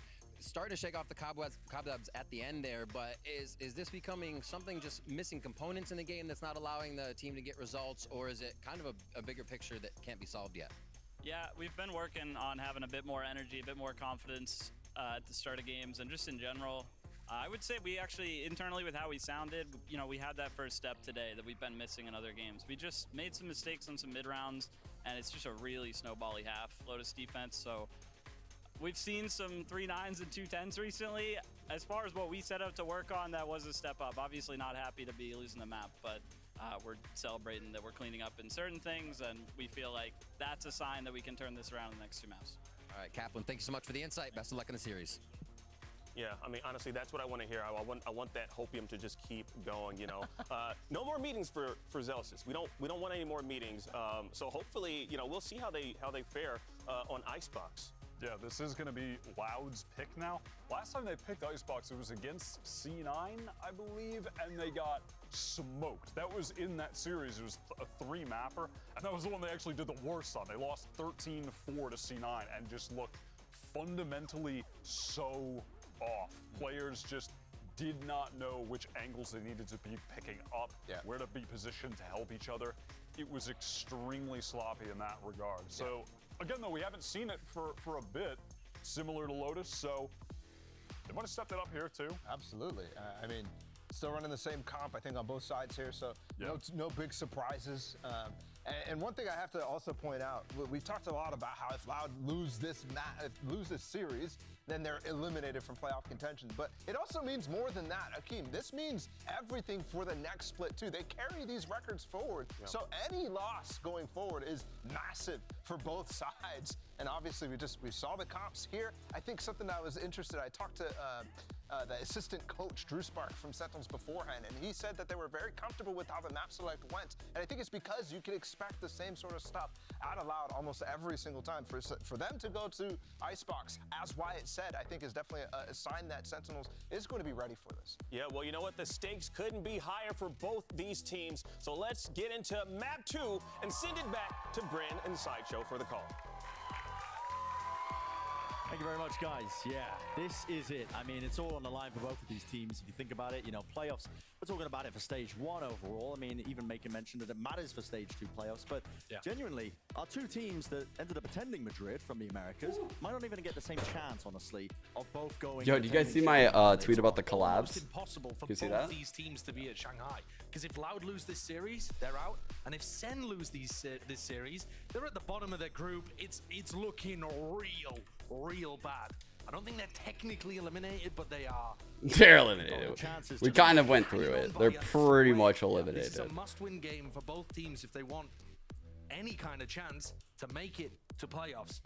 And Sen have put on a map that's looked a little dodgy for them recently. They got a fantastic win at Madrid. They need to find some of that magic again. I think it's very interesting the way that we heard from Kaplan there that they're actually fairly, you know, positive about their approach to the beginning of the map on Lotus. It didn't feel like they were down mentally. Their comms were okay. That's kind of what I'm reading into Kaplan's response there, but they still had a devastating poor. Huge lurk, dude. He's found the gap. Big one-on-one with the Killjoys. Down mid, then with the rest of his team, but they lost it. Oh my god, I'm so sorry. I turned on the SR game. I was watching the SR game on my second monitor. I realized, I was like, wait, this isn't a gun round. What? Dude. He's isolated, left alone on an island. And just like that, I mean, it's aggressive post plan. It's working so damn well. Oh no. That is a cool strat. The idea of creating a little pocket with the high tide that you can have somebody play inside. Dude, when the Killjoy is aggressing like that on pistol, getting 4 orbs, lurking into the site. Oh, dude. Caught such good timing. Dude, that's so cringe, bro. Fight too. We are seeing people use turrets to defend A that have gaps in them, but normally the Killjoy player has to still be aware of that gap and watching it. Respect on the relevance of the meme. Honestly, I respect it. Really, using the current events to create your memes. Alone. Spotted as well. That's meta as fuck. To be honest, just making sure that they can poke and prod towards A. All they want is to avoid the majority of the players on the stack. Center actually calling for a reclear out through B main as well. If they get fast onto the flank, there could be some chance of damage, especially because Les is the one holding it. And now his attention really being set towards the A site. Yeah, their util's so good at making people play retake. Yeah, cleaning things out. Making sure, for Loud's point of view, that there isn't a stack that they're accidentally walking into. Yeah. Like all these little spacings, all these little timings, how they use util off of the last action. It's so seamless and well done. The dash at least. Try and play Oh aggressively. man, perfect for the QCK actually. It's sublime. Looking like There's Icebox early out there. conditioning to expect Loud to play so aggressive over towards the post plan. Ooh. Okay. Surely not. I mean, That's a lot of good damage, regardless. Here, though. He'd have to break this crossfire. Yeah. Good try though, against his former squad. Not going to be offered the chance. But what I was saying is, with Loud conditioning, Meanwhile, SR up 9-7 over here. We got through the other series, by the way. Burn flashes just to get in position for the retake. A lot of the time, what you'll see is that retaking teams on A can take rafters almost for free, and then they use their utility to put pressure onto the post plan. And Loud are already very early on in this half saying, no, you're going to have to burn it just to get through screens or heaven. Not just that as well for Loud. I mean, they've set them up so nicely here. 2 years of the reckoning. Updraft dash from QCK. Spots ahead of Zelsis. Backing away now as well with a high tide blocking a lot of the avenues. Dude, that high tide is so sick. A lot of these fights. Oh my god, what a high tide. Push from Sentinels out through A. It gives him only the fight top side. It blocks off kitchen. So he just has like a singled out fight over there. Without breaking the Killjoy utility, you've created that question mark over by Orange. And now Loud a full 5 coming B, so it's gonna that is massive. Gets the opener. A bit instinctual there, I think, as well. Good shit by John. The timing is. QCK crept his way into the close corner. Yeah, good things all split off.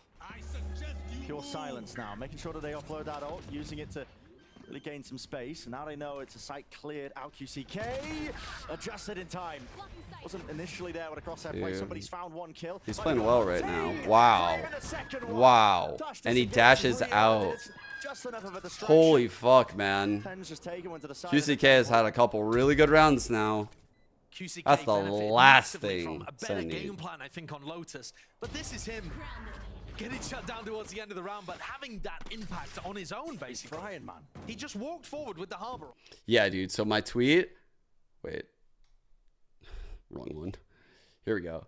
Dude, I'm basically asking these America's orgs to do collabs because I remember when we did Tokyo, someone told me about this collaboration between PRX and DRX, and the merch was awesome because of like the overlap of the letters and like how the design worked. I was like, bro, why can't we just get that? I thought by now we would have had it, so I just had to tweet and ask for it. So I gave like a couple ideas. I feel like it was just like such low-hanging fruit. Like it would be so good. It would be so good. And then someone was like, what about Liquid? Bro, imagine a Liquid and Leviathan collab. Imagine that. You could imagine the possibilities. It's doable. Water Monster, Water Team. It's fine, bro. Second sort of slide off angle here on top of the box. Well, the utility could clear him away, but he's just disrespecting it in a shoulder. It's all that'll be seen. No kill onto 2 years.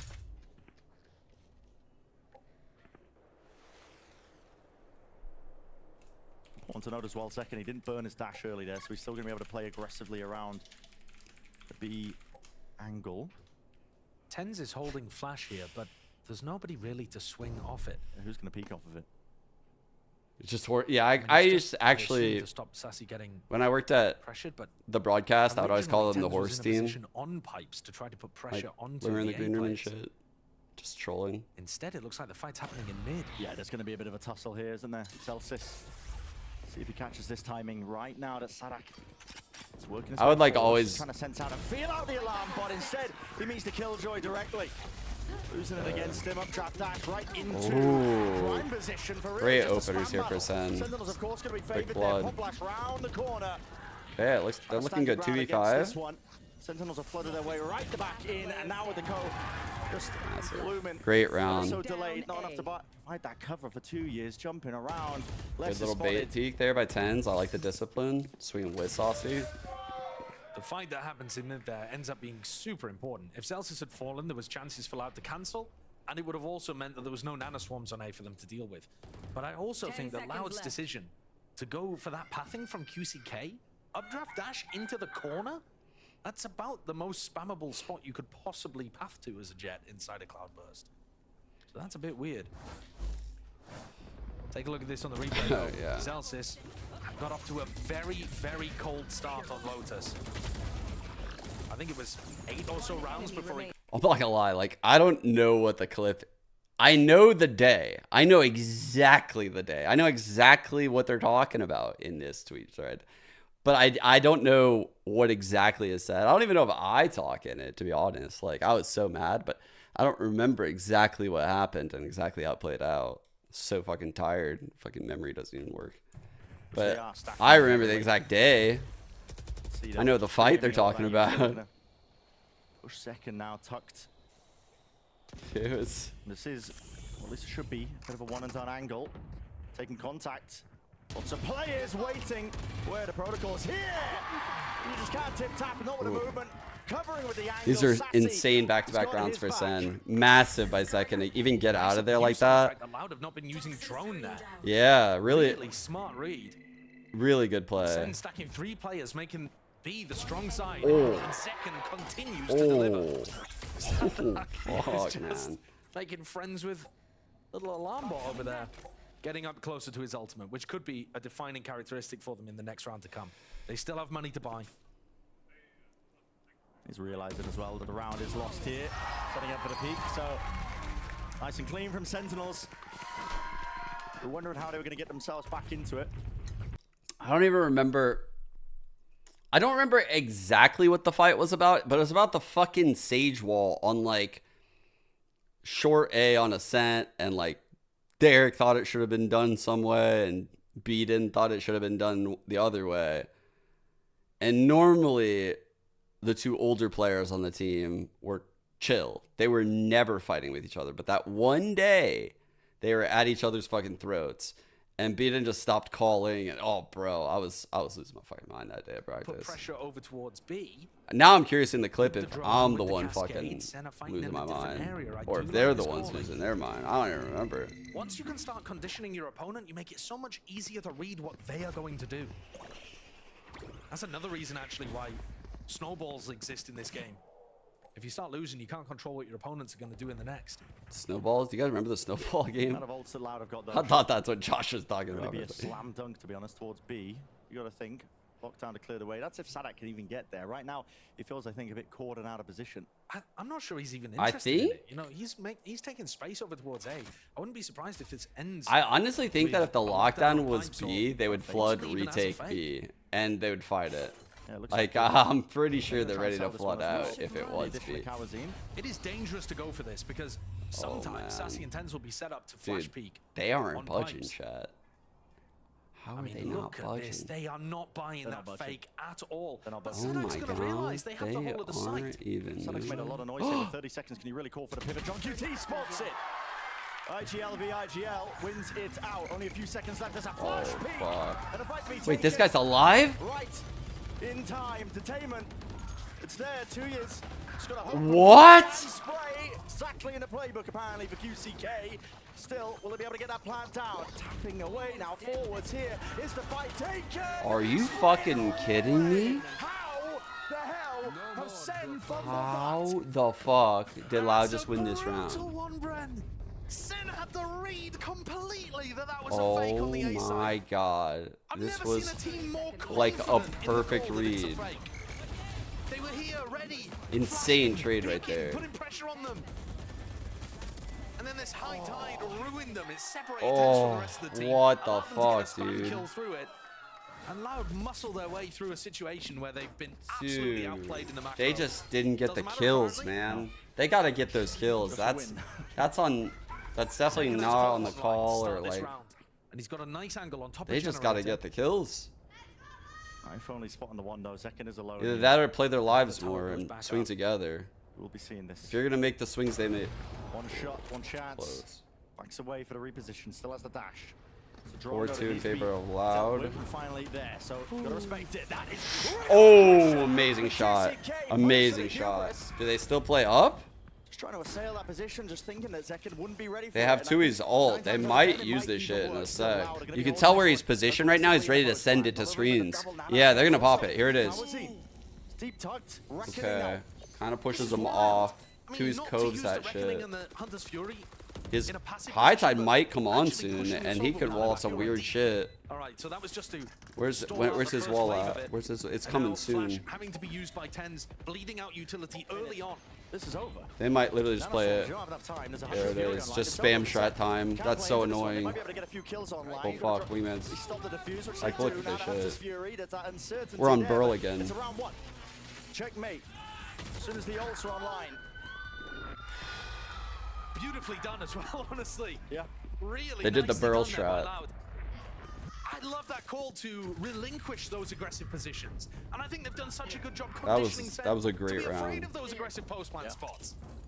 Even with QCK dead, even with the jet down. Bro, that was like one of those rounds where it felt like I just watched a team like almost win without shooting. Like the way they just spaced the util, the way they were so aware. I mean, like that was just a very difficult round for Sen to win, given their setup. Forward and 5-2. They forced out this time out of Sentinels. Again, things starting to go wrong. It was only that round in 4 and 5 that he managed to overcome ever since 6, where it just came down to that really labored fight into the 1v1. Even though Sen were doing everything perfectly in terms of the macro. Yeah, and I think in theory, what we saw from the teams at Madrid is that this double flash composition should have more ways of working the map and flash re-clearing areas and winning the macro game compared to this. I want to say like most of the times I see KOs go up against the Harbor Viper, they really struggle because Harbor's shit, even when he's suppressed, like it's still kind of getting value. Like the suppression just doesn't do a lot onto like these Harbor comps. Like they're still going to take their ground in the same way. It's a little different when it's like initiators and shit because you're really fucking up the pace of the hit. They're waiting for the rechargeables to come back online. But there's really not that much util. And suppressing one of them doesn't really do a lot. Conditions to open B. It's hard to get value with KO. Like you don't want to flash through these walls that slow you because then you're just going to get traded. KO's just a weird agent against Harbor. Like you could imagine if this Harbor got hit with a knife, it would do nothing. Now it would affect this drone, but by that time, you know, already got all the info. They're hearing it, rumbling of the footsteps at least onto the snow. Sadak. Dude, Away from the fight. they were high-low peak. They were high-low peaking that, and just getting that kill there, they know that someone else is with him and probably took that ground. He immediately turrets. And they back off. They really know that someone else is there, by the way. They know that for sure. They've lost a player. You know, Zekin doesn't. So he's probably saying they're overcompensating right now and either going to do like a stack on A or they're pushing mid. So right now they're clearing out this mid push. And once they clear out the mid push, they're going to know that there's a couple people in this A site. Either that or they know that they're going to get a timing. So right now they are faking this A site, trying to pull the third or fourth, and it's working. They get double suppressed, but it doesn't even matter. They can make all the noise in the world because, I mean, these guys are already in. Running away, Zelsis. He's the one to do something about this to put a stop to it again. Doesn't feel like any player's really Holy favored fuck. into it, not expecting that there could be that angle. Nice kill. Response. Careful. Skip in, hop in. Okay, that's fortunate. But we take it. QCK just couldn't quite claim it. Dash now, repositions forwards again this post plant. We played quite fast and loose. Still holding for it, waiting for the peak. Just on top of the box here. Cool. Dodging That's annoying. Bullets, but it's again responded with. 3 on 2. Oh god, 1-on-3. Gets the job done. Still gets it. Ooh. Ooh. Through the snake bite. No. Zelsis finds his opportunity, falls towards the end. Well, and all of steals them one away died. From Loud. Their money is in the bin. QCK has had a great match so far, but you can't be letting Zekin get away with that. You just really can't. But I'm wondering what went wrong there into the post. Such a good little setup right there between these two. Just full stick that one. Yeah, it's just the pressure forward, I think, from the Sen players. Yeah. And you see the molly lineups there from the retakers. They've got snake bite and a fragment grenade towards back yellow. So they push people behind this one way Retakers, and then pop it yellow. up. Already into the round. I wish I had an accent. Second this time, much deeper angle. Again, it's this Cascaders. Really problematic, Ooh, especially I a like drone. it. I mean, this is real risky. Oh my It's gonna God, clear this- him. Surely no way, QCK! Ahead of it, expecting like he couldn't be playing that position. He's made out like a thief in the night. Once more, backing. That's a fucking big time kill. Safety at Uh-oh. Snowman. Uh-oh. Oh, man. Kaunzin is so smart, bro. Kaunzin is so smart for knowing how this all plays out like that. He had the fight he wanted. He literally got the fight he wanted. Zekin's just nuts. Really quite narrow. Sadak. Holy fuck. It's an incredible kill. Taking liberties again, lurking through mid. This is a risky play God. again, just spotted out. And there's a re-swing and face Sadak though. No. He's ready for it. The shutdown is No, Saucy, no, no. Oh, no, they know one more's here. Peek at things, greedy, but he might have just done enough. A wide jump QT. Okay. Defending these sight lines, making sure that nobody can react into that A site. 1v3 for 2 years. 30 seconds left. Too much to manage. The damage. Bro, their jiggles are clean. Good round there. Sentinels making a good go of things. Man, Zekin's really keeping Sen in it. Has been powered by Zekin just deciding to kill people with the ult. Yes. He's not got any support. Really They're good not shots, utilizing dude. Tens or Sassy to put him on better positions. Like playing that forward all by himself. Yeah, he's listening to the drone. If it were to go path his way, he probably like goes right side. He's trying to juke it. His anxiety probably was so high by the end though, because the drone was about to be over him and tag him. So his like clock on staying out there was literally running out. It's a bit worrying to me because Huge round. it's hero plays. It is. And I don't know how long he can keep that up for. At least though, with Loud taking the tag time out here, you know, at least from Sen's POV, they're drawing things more level and they've knocked Loud down onto an eco round. So there's a chance here for Sen to draw things up completely even and even have. Why did she a look bit so more momentum disappointed heading for a into second? The rest of the half. I missed it. Lots of ults to work with. It's a bit difficult though. Yeah, I mean, we're seeing evidence at least when Zekin has this operator in his hands, it does limit the areas that he can play and try and, you know, actually utilizing the double flash comp to be proactive, quite aggressively. That's but you can't fault the In a hero game play like work this, anyway, where I feel even like if he Loud is is alone. out prepped, Man, yeah, trying to I hold think down they that need B these side. hero plays for sure He's out got of an idea Zekin. of what Loud are doing with their Like utility. they The need more players people to Loud are, step the more up like Zekin's above finding. and beyond their Using that comp. intelligence They'll probably take and this map. anticipation. So I love what I'm seeing out of Zekin. They really needed his plays. Oh god, they're playing off knife. Break form, break form. Oh what? Oh my god, the support's money. Holy fuck, the support's great. The rifle singing away. Stinger up close. Kawazine. That was a great play. Pretty impossible for him to win the round though. 1v3. Zelsis at his back. Zelsis is hearing all of these footsteps. He can just give perfect information to the other players. Yeah. What an aggressive way of playing the anti-eco there for Sen. Trying to shock any like Putting a bit of alarm bot fear mid. into Loud. And another Also point, letting them know he's there. the 0 point, the knife that Tens throws at the beginning of the round, Loud are trying to dodge it at the start, and that's what gives them the timing to go for a play like that. Because Loud are not trying to sprint onto the lines early.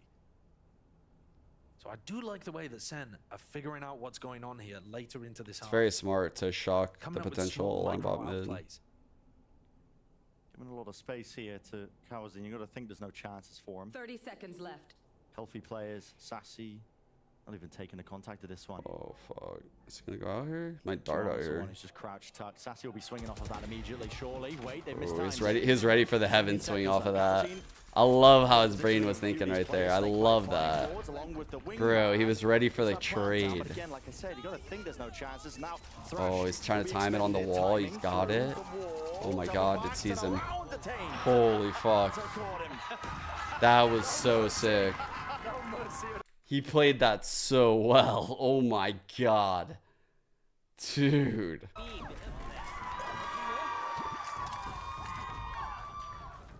He definitely could have won. Good pathing by Saucy. So close. The pathing by Saucy with the thrash, so good. To come back around. They're getting the read on exactly how Loud are approaching the start of these rounds. And then abusing that. He's not gonna stun. He knows. That's pretty funny. Players are out there having fun. 5-5 though. It's heating up. I love seeing the players have fun like that. This That's time actually great. Second is not in a spot to try Especially to Kazini. He never fucking has fun. Take. Oh, he's so mad. Still the same cascade. Actually, I'm lying. That's being 2. used. 2 is the mad one. We'll clear the way forward, at least for B main. Control for Loud. They have a lot of ults to expend. So does Sen on the other side of things. Oh. It's going to be the harbor ult to open things up. John might just leave. I think they might just give it up. And it's up to John to see how he wants to play this one. Wait, he stayed in. Oh, shit. Tens is in a very backwards position here, but he just knows he can play the spam angles. But QCK, the updraft play, does No. do work there to at least clean up that straggler. Oh, they're gonna spam this, I think. We've got to work through, and this counter call but Loud over and about. Oh my god, he got it through. Updraft plays are the knives, and they have cleaned up John QT, but are not aware of these timings No to be way, taken. man. Love the call by Loud there. Honestly, Contacting all the yeah. way around the Oh net. They no! Loose themselves, losing track of where these players could be. Celsius in a 1v2. Good timing, good timing. Also timing here from the dark. Good timing, good timing. Tiny Really good timing. that he could play into, but his wall is in his Peek. face. Will he take the peek? Oh, wow. Dude, they were so perfect. Just maintaining a bit of a lead here, 6-5. Man, they were so perfect that round. What a scramble for both teams. This round Oh. started with a clear game plan and then devolved. When Tens and Sadak traded, that got the lockdown and the no command off the I feel like Kalenzin's back in like kickoff / Madrid form right now. For a couple weeks, I felt like he wasn't. It's so, they're so much better when he plays like this, dude. After the snowman play, a double face He's so locked in today. Because you can always count on less to put up big numbers. Loud have major ults to work with. And Sens are playing more What's for the play retake now, new direction. drone? They expect Sen to play up. That's here. It's really tough though from Sen's POV to kind Guard of just to clear out these close lines. Kind of weird how quick the Jet broke the drone. It feels like every twist and turn, I think. Just. Look at the ults. Should Oh, be wait. answers from Loud. Wait, they shocked that? They actually got Sen are that? very static on their defense as well. They're just keeping. That's impressive. John So and they Tens moving in drone, the same they spots dart for the close, so they majority clear of the close, and then they high tide. dynamically moving around. Very, very smart by Zekin to re-clear this ground. That is super risky. But on Jet, he needs to do that, and it's allowing his team to stack A, which doesn't matter. Oh my god, dude. They can't hold it with 4. This is a rapid approach. Hunter's Fury dealing with the first wave of things here with a lockdown. It doesn't get the value that they were looking for, but at least it was Wow, forced out Sen early played from this Loud, so but they have well. got into position with the pit. I think Zekin's got to be the playmaker here. Sada going down means no turret to watch the flank. Kawanzin though is that human turret. Kanzin's in the open. Pit gonna fall right Not now. finding the right timings with this one. Still, they don't have that plant down. Missing it. Missing it. Well, you know. Still the shots rattling forwards here with a rifle and Zekin. Surely said enough. Can he get his team into the fray and into the fight? Putting the squeeze onto these Loud players when time is of the essence. Time of the essence. Big fight. Zekin playing over the white face as well. Adjusted for that crosshair placement. Down to these singular fights. QCK. Baron over to him. It's a 1v2. Great Celsius dash. for the live and God damn, that kicking. was, he whiffed, but the dash was very well timed. Double swing is so good. What a call, man. God damn it. QCK brilliantly. The team play just looks so much tighter from Loud compared to earlier on in this stage. They're hitting their shots, but they're also setting themselves up for the kills better. Yeah, they're really playing well off each SDK other. said that this was the real Loud. Previously, fake Loud. Don't pay attention to it. What a bad time to run into them. Way better. Yeah. Playing up to their potential. It's a fucking awful day to play Loud, actually. Compared to the rest of the teams I got to play them. Holy fuck, they look way better right now. Not saying Sen is playing like perfect, but man, Loud look great. Here on stage, we're going to talk about the team a little bit, obviously as the manager. Looking at how Loud has integrated players over the years, Tui, Cowanzine, and now QCK, what's kind of that dynamic? What does it look like when Loud integrates a player? I think the most important thing is they feel welcome by the org and by the players that already was in the team. So I think that's the most important thing when they get to the team and they're new there. And looking at how long you've been with the team and how many different teams there are, what do you feel like has stayed the same to that core of Loud? For sure, really the mindset of working hard and working smart. This is the most important thing that they kept them in the mind since I started working with them. All right, and looking at how you work as a manager, what is the most important thing for you to look out for on a game, on any day? On any day, make sure they are all fed, make sure they are smelling good, having showers, taking showers, and practicing a lot. This is my job.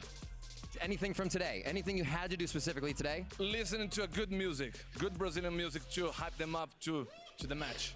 All right, you got to hear good beats, good music, good management. That's how Loud's taking it. Back to you guys at the desk.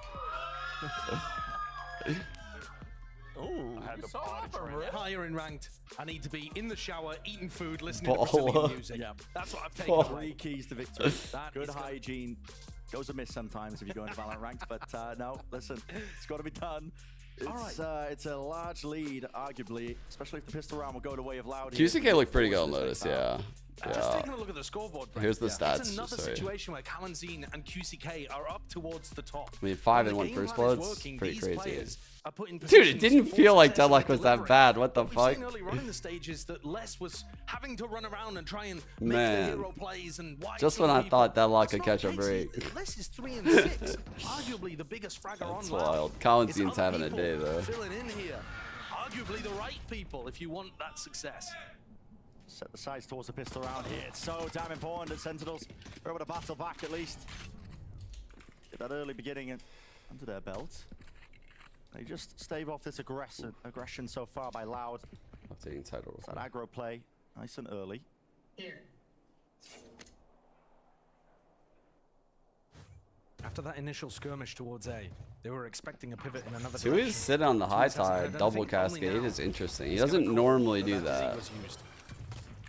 Does Sen disrespect this wall? It's a very hard wall to disrespect. Yeah, but as soon as 2Es realizes there's no He's follow-up, clearly trying to stall they go them. back to A, and there's still 3 players here. A heavy defense, and that's Oh, exactly Les where has John's an called them ang. towards. That wasn't enough pressure on Les 2Es. has He an didn't ang believe here. it.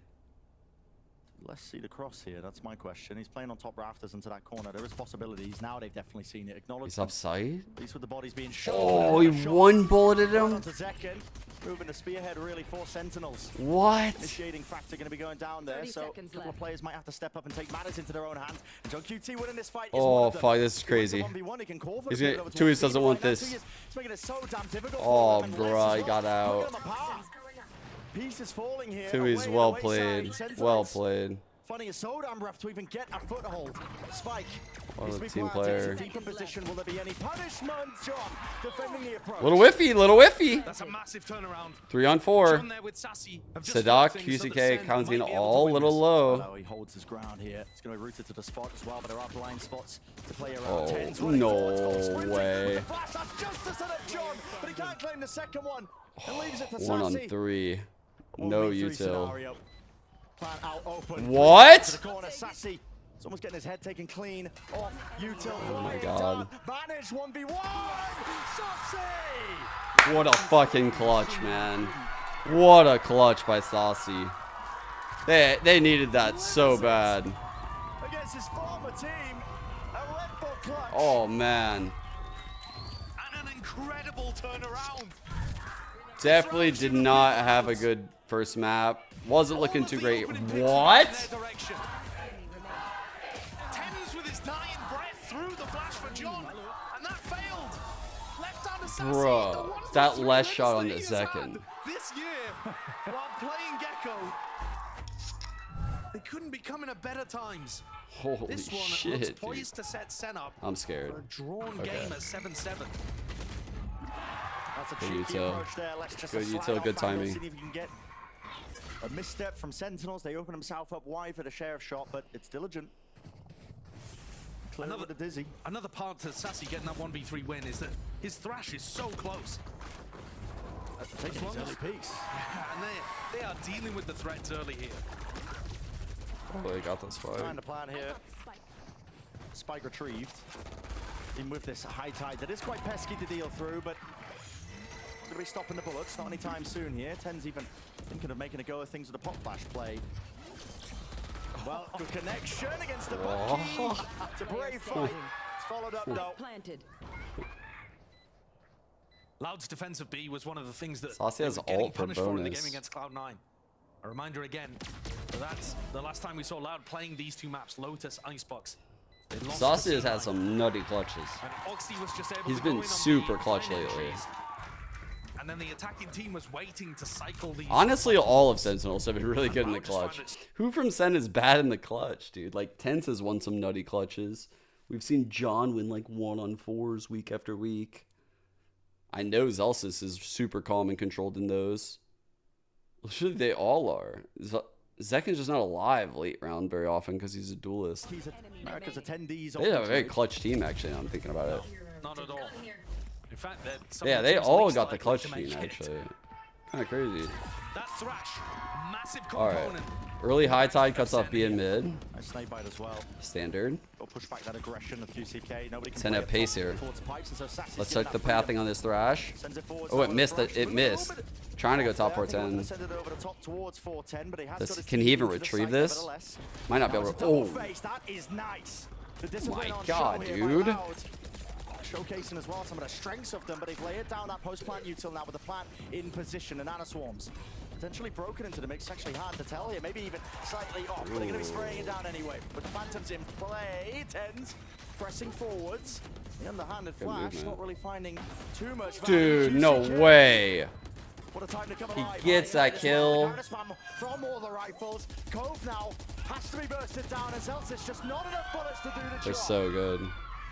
They're so good. So Sen's bonus is not going to find any value there. Not even really that much damage to what Loud were Let's going check. for. And I think that Sen are going to have to readdress the way that they play the post plants if they want success. Dude, They look at can't the just be shot. playing off like that Actually, it as wasn't much as that they'd like to. insane from that point of view. There Huh? needs to be some level of aggression. Because otherwise, I mean, it was definitely fast, but that kill was crazy. The one QCK getting on John was pretty crazy. with the cascade and then the high tide. You've got to be able to force that out a little earlier, I think. But we'll see whether they change that approach I think once the rifles are Saucy fully- not being able to pick up that Thrash was actually bigger than we thought. On a knife's edge of the series. Standard default here. Initiators, some presence at A. QCK's been disrespecting this early knife that's thrown out, just tags him. He's willing to hold his ground for but a moment, make sure that nobody can overstep it. It's hard to clear him from that top pipes position, even if you do get tagged. That is a risky pickup of the It's orb a there. very risky pickup. Less holding. But there were opportunities for Sen to spam that. You know, they'll hear too he's Okay. running away. So The idea wall is makes to him place think that someone into could have less. crossed. Soundbait. Good little combo Les. entry. Choosing to respect it. Well played by Les. You can see. Clear from Loud That's as like well, with the drone gonna be used. that Trying felt to very take in control, right? The way he Good jumped tag. around. As he realizes two players He though, got it's key taking the util timing as well. out of Ten's too much to Sen, account for. Especially when the making tower is Sen offloaded. literally earn every inch of this B site. Tui's I love slipping back that. into yellow Like, now I that love when players do Sentinels that. do not have the knife to clear it. This is brutal for Sen. Holy How fuck. do you even find the foothold? Good dizzy, good dizzy. Over and through here with the updraft dash. Second Oh, right behind him, the cover at his what? feet. It's the way you're evacuating that man. Damn, that was a good Single cove. digits almost stepping into the snake bites, but he survives. Holy fuck, that was a good Lives to breathe another cove. day, and all that util now coming flying out. This is Loud. Dude, he gives himself a Pushing back lane. and away, Hunter's Fury. Any sort of connections would Oh be my looking for, but no God. kills, at least the one. John QT. Can they stop this plant? They don't even need to. It's a 5-on-2. Sentinels just relying and hoping that they can at least send in. It looked like Little Zelsa's bro there to trying. get the plant out, Looked but like no. Zelsa's trying to kill him, Spam but down. Denied by Sadak, who's able with the high tide to take some heavy high nest position. Loud looking great in this round. Oh. What an aggressive timing on that play towards A. Off the back We need a of the timeout, drone right? tag, just walking all the way up. We need a So timeout. Do unexpected. we have one? And then once you get into this position in the round, Loud just already have. Yeah. All the Do information. we have They a know that it's going in timeout? their direction. They have the Silverall to play off, and they have bodies in the right spots. He's gonna let him go one We're more. allowed to take in these fights, being proactive. I with think this they have one more competition. timeout, right? I've seen a lot of teams fumble it, to be honest. I might have taken it here if I was coaching, but he might wait for one more. Makes it so much more easier for them. Again, we'll see if QCK gets Oh, pushed. fuck. So the high tide gets nothing. The dark gets a double ping. He hears the double. Oh, no. Activating the dash. Could be chanced. Any That's opportunities? not a good peek, but Sen will take that every day of the week. There's a huge round. Upgrade in. 5 rifles now. No Calls ults. here by Sentinels. Just the Nana Swarms popped off and deaded. Loud though, looking to flood their way back in, straight over the top, pushing into the fight. This is such a big round. The mockery of them. A flawless Senders when they need decided it the in this most. round, we're not going to use any utility. We're going to save it all Maybe for the not post plant, and we're just going to run at you. And as it turns out, they're good for those. They are good for those. What's Pie Watch? 3. The score Ice is 3 left and in an 14. unwinnable 1v4. I don't know whether Sen are going to be able to pull off that kind of strat again. But for example, the way that they contest QCK, there wasn't that early round knife. No. There wasn't a dizzy to try to push him off the angle. They just swung him, killed him, and then continued running all the way into backside. There was one dizzy thrown from Sassy, and they realized that Loud were playing, broadly speaking, offsite, and they just ran it down. Definite chances for it to get 31 and 4. Bro, 31 and 4 would be like the Gigapie. 31 and 4. That's just the Gigapie. Kill, I mean. QCK overstayed Moving as the well. decimal over, that's 200 IQ actually. Punish for it, opens up the site. Maybe that is part of the playbook now for Sentinels. They want to play fast and loose, increase the tempo. Yeah, play fast, try to get plants down early, and then save a lot of... Osmos is good for it. He might pull it off B one also day. Here, they'll also have null command. It might take some waiting, but we'll get it one day. That's going to be very difficult for Loud to hold on. Yeah. Because they're normally trying to... Trying to make them get this drone out, but he can't do it. I'm sorry, not the drone, but just more.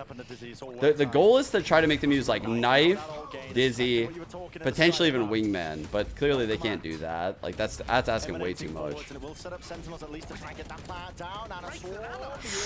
Oh, that's really really big, dude.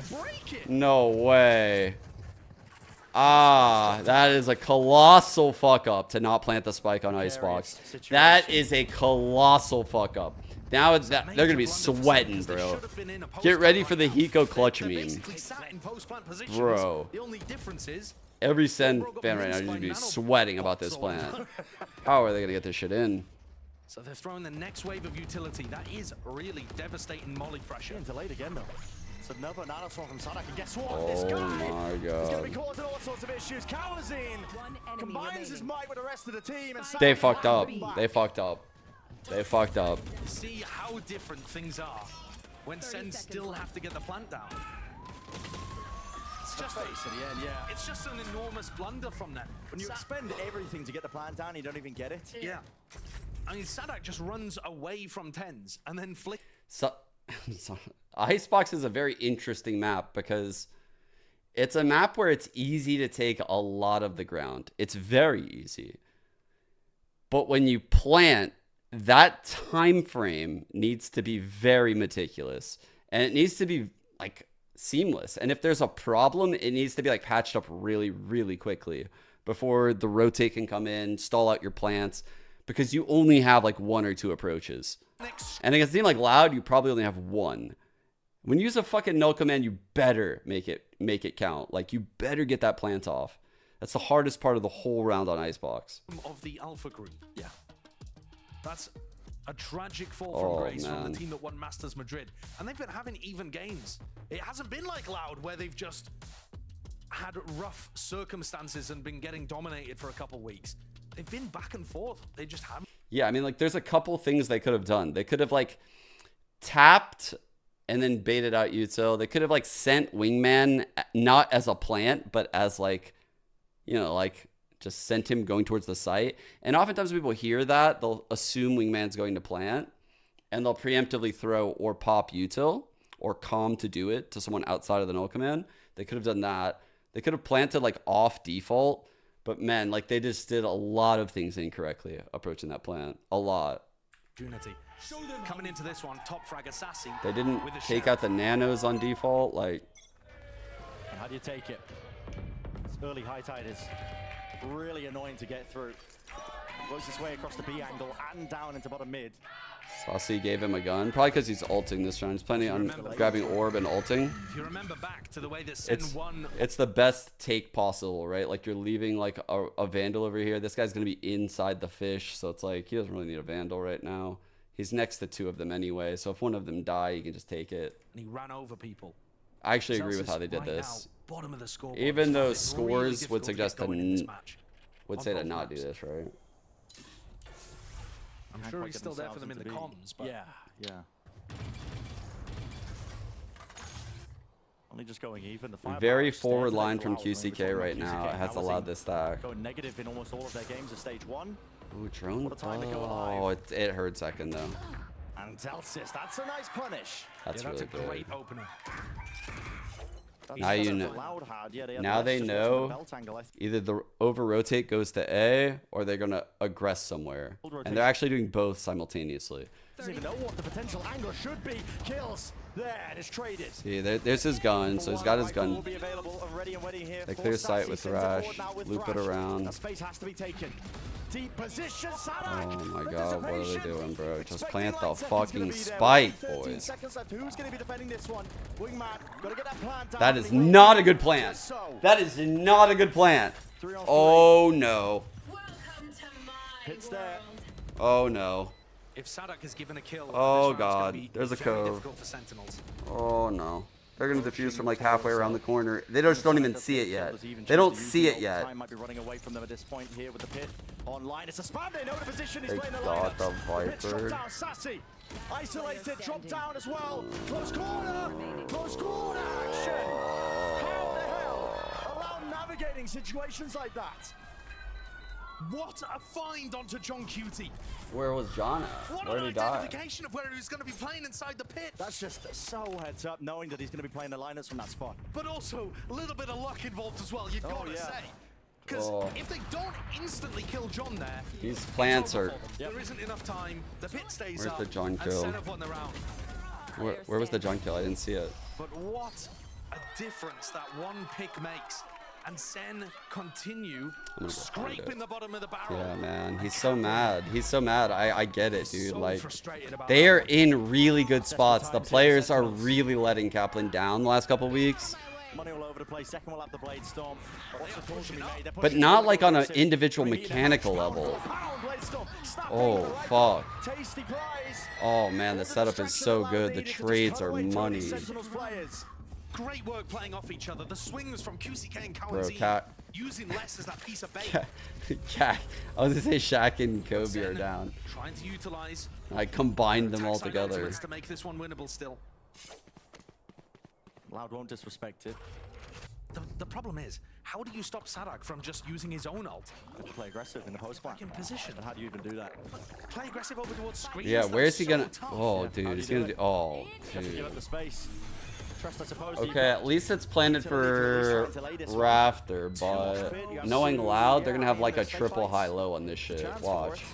There is, but it's tough. There's gonna be a giga high-low on this. So damn expected. QCK holding for the bell swing. Snake bites over and above. A first tap, and yeah, punishing it for the swing and face out. Oh man, nice round by QCK. Can't save you from this spot. John QT. It'd have to pull off a miracle, and it's not. Well played by Loud. Up to 12 again for Loud. Then maxing here with the ult as well, even in the final few moments. Getting the Hunter's Fury for Cowan scene.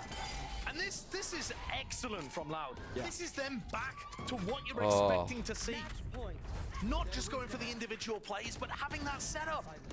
When Les takes one angle, QCK covers the swing to punish. I feel like a lot of like those little micro plays, I don't know how to explain it, right? Like You could say that like it's not on the coaching because I think the macro aspect is there. I see it. They're in great spots. I also see the players hitting good shots. It's like the tiny little micro plays that were probably calmed on the fly and like just being in those moments and being right. They were right a lot for so many games in a row. And now I feel like those are missing. And there's a lot of individual efforts that either are hit or miss. Like they've lost the identity that made them really good. Like one of the most difficult on their schedule. That's what it feels like to me, at least. I don't know. It's hard to put into words why they're losing. Wow. That is disgusting. Wow. So fast. Man, this guy is torching them when it matters the most. Than Zekken to get onto a good angle. Holy fuck, dude. Dash to disengage in a way. They have lost control of mid. They're aware of that. That was a shot. But the dart going out over towards A allows Loud to start stacking the B site. Holy shit, man. Very rarely got into good positions. And they when leave they did less get into good solo spots, here. Where is he at? Like top site? throw the round away. Just fight? Oh no, he's top box. No, he's top site just fighting. Maybe be a difference Oh my maker god, for he's them in his deep jiggling position the everything line. Or is this just where Loud close it out? Look at that timing. Just about missing each other. Oh. But the shots are fired and that gives He West hit the it. go-ahead. He hit 30 seconds. He was like, all right, 30 seconds. I'll just pop it anyway. Okay. Thrash forwards. Thrash plants in. Assassin to get that plant Detained online, and it's all one. about a game of those timings. No. Tries to be taken all over the place. Less. He drops 10s. Cowers in. He finds his own. It's falling. It's two left to stand against it. But this Loud team, you can never count them out. John makes a good go of it. Oh, Going no. out wide. Can't defend it. Gotta spray it down on the way, but 2 years. He's just sticking Oh my god, it wasn't a good plant again. Wingman is such a fucking shithead. One. And who knows how that's gonna work for the playoff contention. He knows they silenced the crowd. I think it's over, dude. I don't think they can make playoffs. City left silent, broadly speaking here. As the Loud fans in the back cheering it on. It was a Don't blame Wingman. I'm sorry. It's actually, it's not only Wingman's fault. Okay, it's the user's fault too. Saucy fucked up too. But I'm not gonna lie, I think I was kind of keeping it to myself, but there was a time where I thought Gecko was underpicked, and I'm beginning to think he's overpicked right now. And it's hard to argue that because you see all of the ults. But in like, I don't know, in these like top level matchups, he's like kind of fallen flat lately. And when I'm seeing some of the other initiators, like when I see teams run like breaches and shit, they're getting a lot of value right now. Usually they have to be in a double initiator comp there, not the way Loud was doing it. So I don't know. I think there was that initial wave where probably all the pros weren't super used to the Gecko tech. And you can see the Gecko does get a lot of value still. I'm not saying he doesn't, but that amount of value has like slowly decreased with time as people have become like more and more familiar with how quick they have to break a dizzy or where the thrash pass and shit like that. Like this type of stuff with wingmans though, like across some of these maps is super frustrating for these teams. Like the wingmans diffusing in the pits in Madrid, the bad plants at B that you could diffuse around the corner. The teams that sometimes like lose their Gecko util and can't retrieve it, and then they don't look the same. There's just been a lot of variance with the Geckos. Like, I'm not saying it's always bad or it's always good.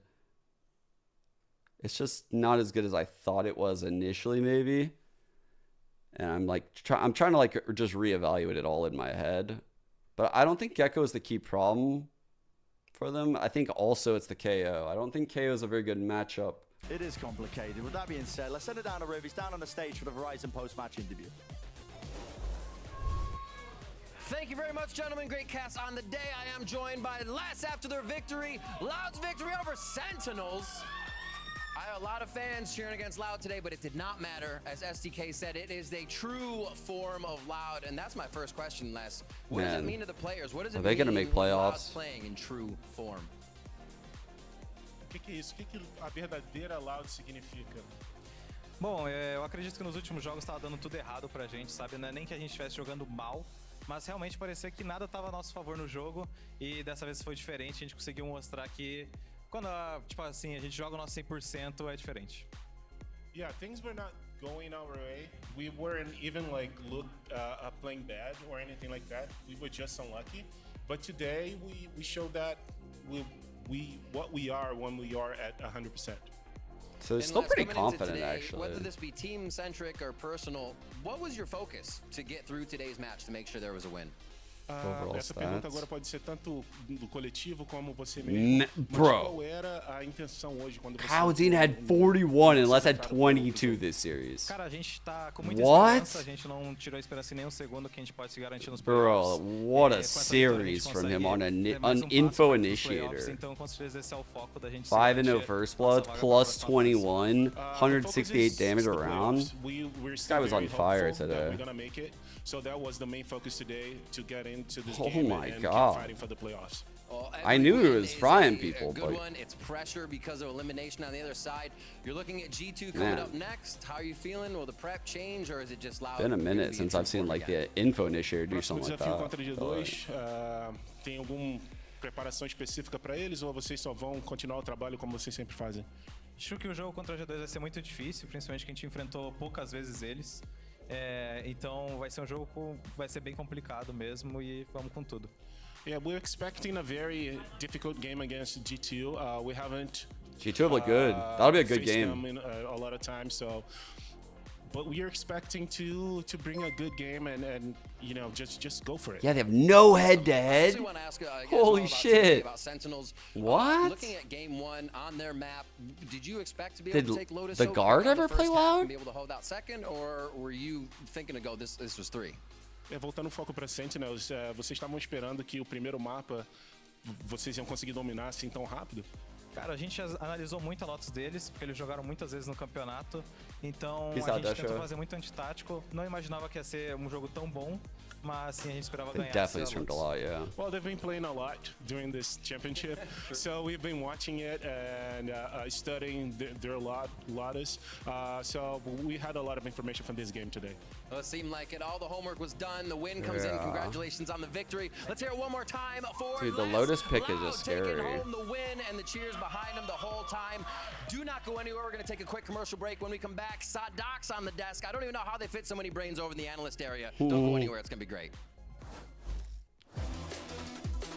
Boy, I mean, it doesn't even matter, I think, if they lose to Furia, right? Like, they're cooked. They're actually cooked.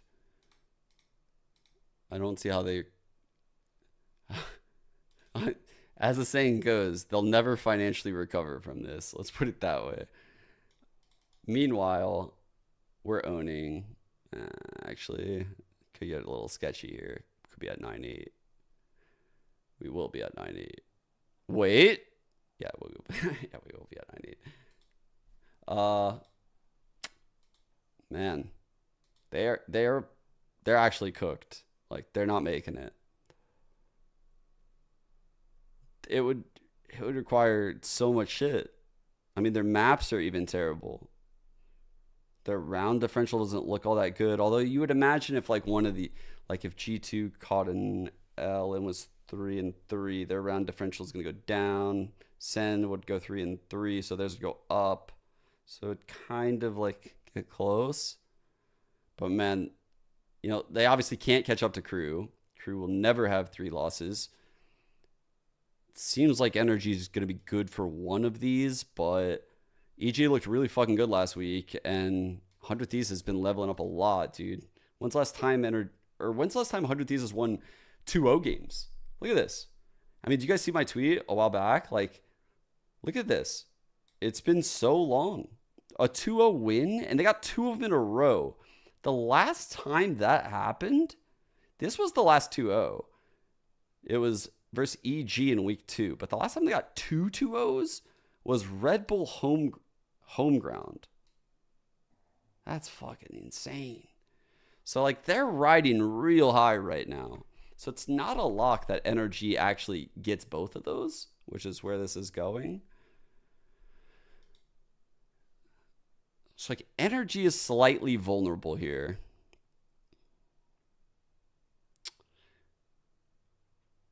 Cloud9 does not look very vulnerable though. That's the problem, is like I can't see like all of this shit happening. Like 2 of these teams getting fucked. And that's where Sen is right now. Like 2 of them have to just really suck.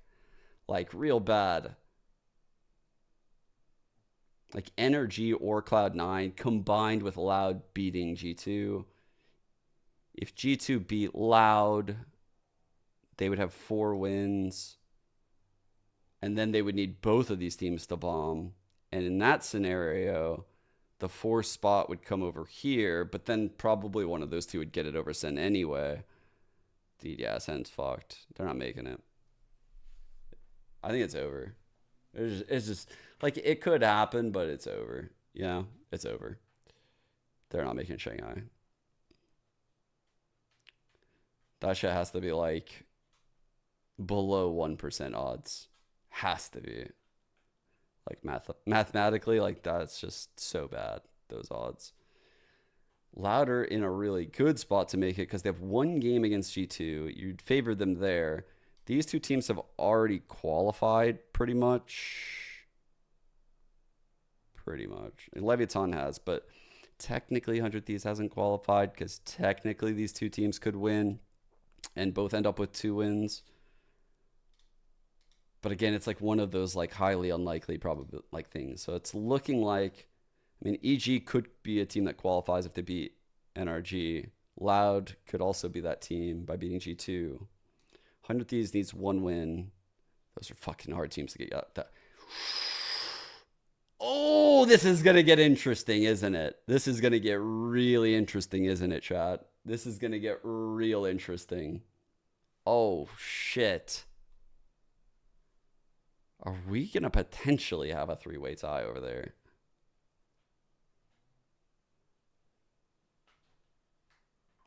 There's definitely a world where 100 Thieves drops these 2.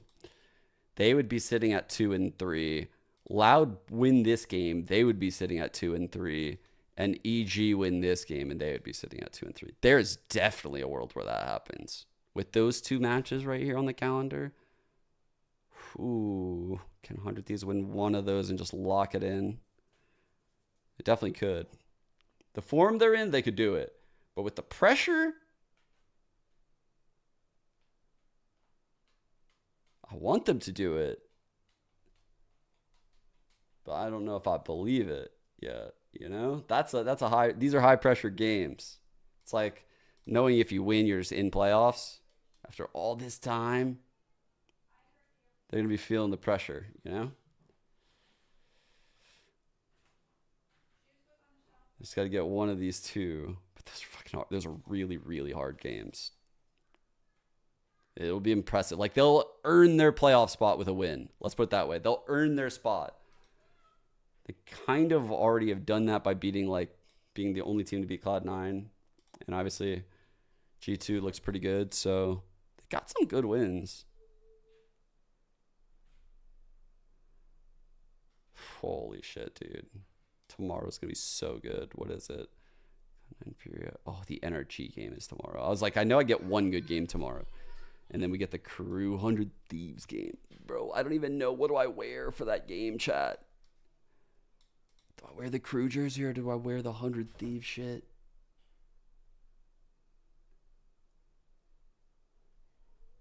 I think I got to support the boys.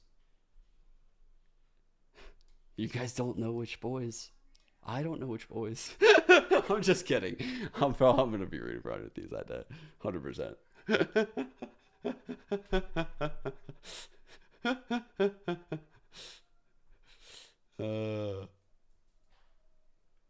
That would be hilarious though, if I come up here with frosted tips and a slash in my eyebrow, my Crew jersey, and I'm just fucking the biggest Kesnet fan.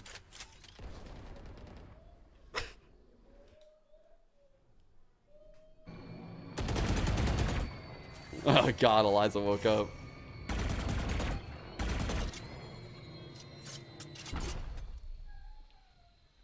Crew jersey under the 100 Thieves jersey. That would be foul, dude. To do that to the 100 Thieves fan base after all this time. I don't think I have it in me.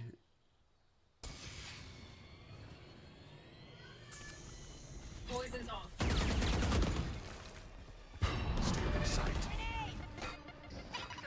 No. Good bounce off. They have lockdown though. They're gonna lock down this. Ooh, we're gonna off plant? Where are we planting here? Oh, that's not Spike it, down A. girls. Last player standing. That ain't it. I don't think they expected 4 there. Fuck.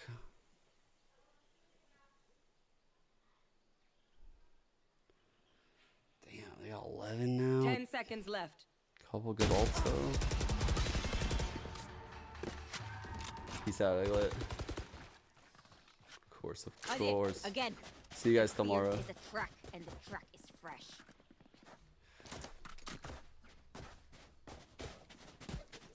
Yeah, dude. I don't like. No one's locked in really, other than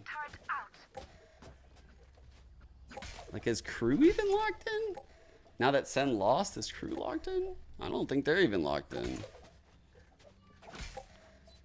Like they should win based on like the maps and shit. Like even if they go 4-2, but like in the massive tie, but they're not. It's not a lock. That's kind of insane. They're 4-0 and it's not locked in. They've been locked in since LCQ. Actual facts. Actual facts.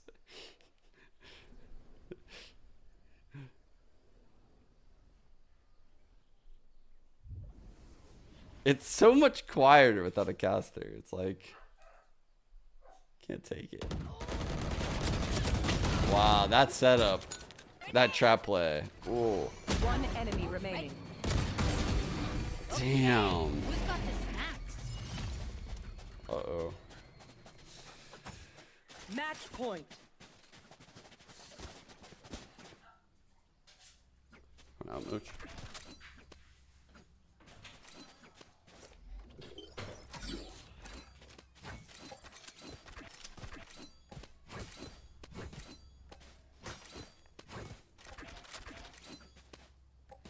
What? 21. Stop. The 21 comment. That's straight cap. They were not locked in.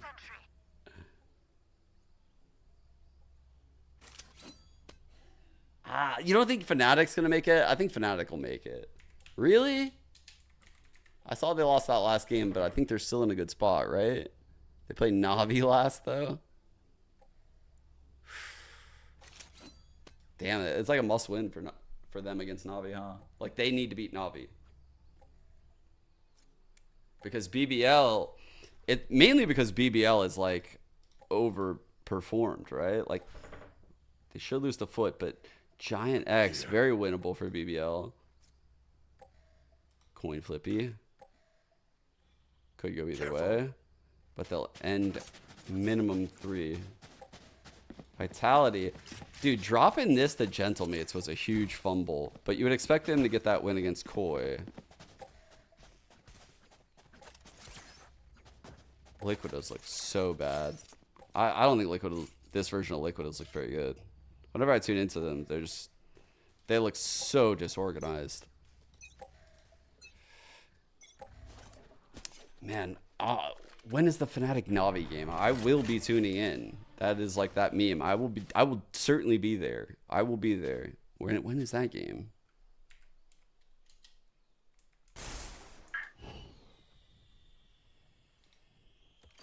Four days, 15 hours. Thursday, 10 a.m. my time. Oh, I will be there.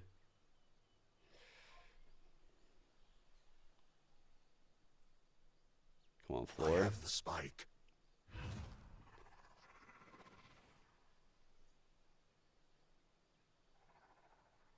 Shadows traveling. Just waiting by the door. Some door pressure with these smokes. Do we get the rotate? No, the dog through front B might even further sell this because we're not running. Yeah, nice. Okay, we got good timing. We're good. Out of charges. Oh no. 30 seconds left. Spike planted.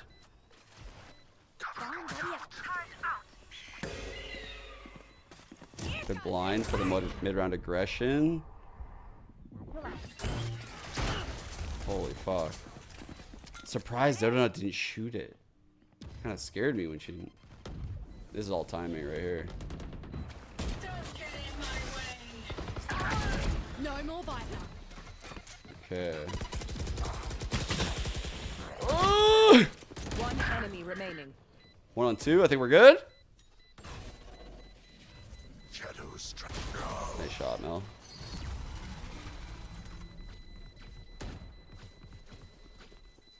What are we in right now? Are we in a best of 5? No, we're in a best of 3.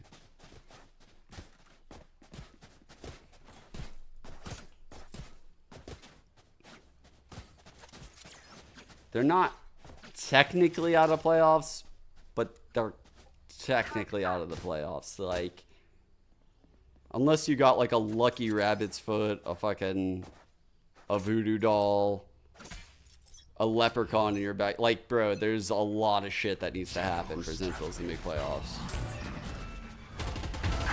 Oh, the haunt catches. Let's go. What an entry. What an entry. Oh my god. Please get this ace. Please get it. Run. No, run and get it. Oh, they want the ult. She's going to plant first. Oh my god. We are so cooking. She's going to have ult.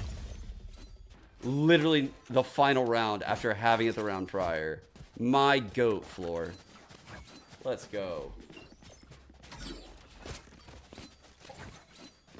Light 30 kills. Holy.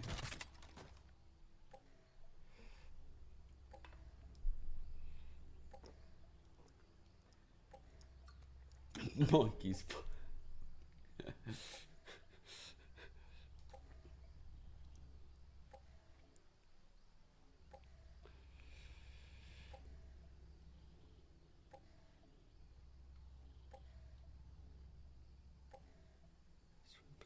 Still a spot for me.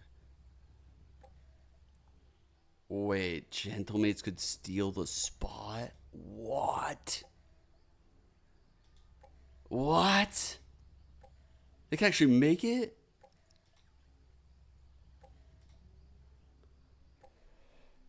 Yeah, the format's not that hard to understand. The problem is that there's a million like possibilities still. Like, even though we're getting close to the end here, there's still a lot of possibilities.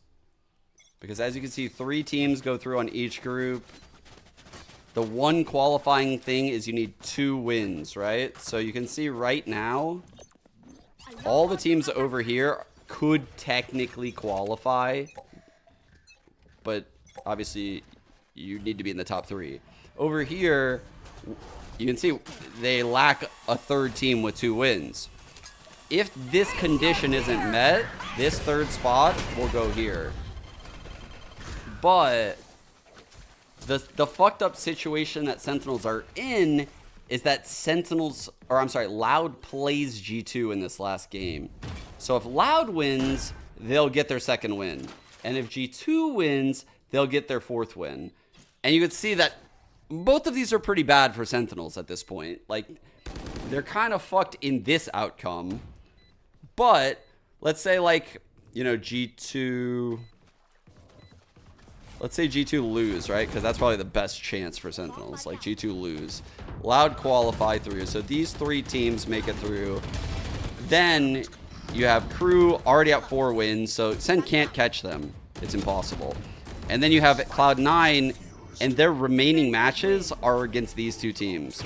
So Cloud9's remaining matches... We lost that round. I was not paying attention. Motherfucker, chat. I'm literally balls deep in this dumb fucking... I've done this so many times. I can't even believe that I just zoned out and missed the last round right there. I'm actually... How's that even possible that I just zoned out for a last round? That's actually impressive. Like, it didn't even happen until I heard, like, the game was over. And I'm like, wait, that means we lost and it's not going to OT. That's literally what my brain did. I was like, wait, it's over, actually. I don't even get any more rounds. Fuck. But yeah, you can see the predicament right now that Sen's in. So while they aren't mathematically eliminated, right? They could go 3-3, and theoretically Cloud9 could go 3-3, and theoretically G2 could go 3-3, and theoretically NRG could end 3-3, but realistically, that's not going to happen, because for that to happen, the G2 one can definitely happen. Like, Loud is probably favored there. But then Sen would need one of these two teams to go 3-3 and be able to beat them in the next head-to-head condition, which is maps chat or round differential. What's next? Yeah, like if Cloud9 or Energy like win, I'm pretty sure if either of them qualify, like Sen will be so screwed. Because NRG, obviously they just needed like 4 wins. If they get 4 wins, Sen can't catch them. So there is no head-to-head that will put Sentinels over NRG if they win one of these 2 games. Same thing for Cloud9. Like, there's nothing that's going to put Sentinels above Cloud9 if they just win one of these. And same thing for G2. If they just win their last game against Loud, they will be ahead of Sentinels. So, like, I mean, like I said, there's a way, but it would require, like, literally a fucking miracle. Like, literally a miracle would have to happen for Sentinels to make the playoffs. I don't even know if it's mathematically possible, because it might be the case where, like, the next win condition for the team would be, like, maps or some shit. And, like, Sentinels wouldn't be able to, like, get the map differential in certain scenarios. Like, I haven't done all that.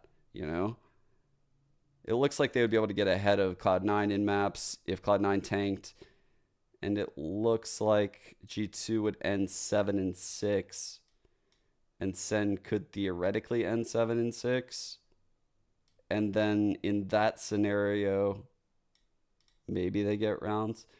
Like, you could see, dude, Sen needs so much stuff to go their way, so much. The real question should be, like, Crew look good. I mean, even a world where Crew doesn't make it, if they Crew bomb these 2, all these teams could end up with 4 wins. They could be in a 4-way tie with 4 wins. All these teams. And that is a very realistic chance of, like, I could see the world where Crew drops both of those. I could see the world where NRG gets 1 and loses 1. I could see the world where Cloud9's going 5-1. I can't see that world. I keep forgetting that. Nah, dude. Based on the form of these teams, they only won 1 map between them. I think Fury has a better chance than MIBR, though. Which I would have said the opposite before today, so it's rough, dude. I mean, these amount of rounds in 7 and 8 maps, it's not very good.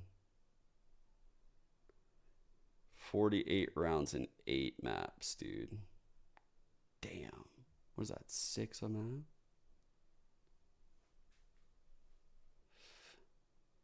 Is my math adding up? Yeah. Jesus.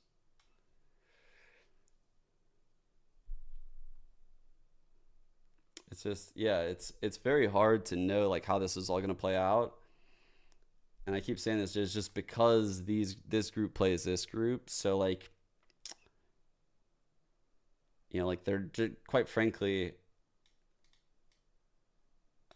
like, there's, like, anyone can just not lose. They can just keep winning. And then you end up in, like, a weird scenario, or everyone could just lose forever.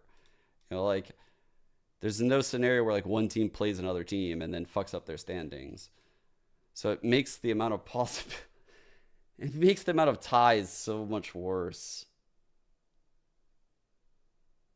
I hate it. I hate this stage. Next stage will be better when they play within the group. It'll be way better when the teams are playing within their groups.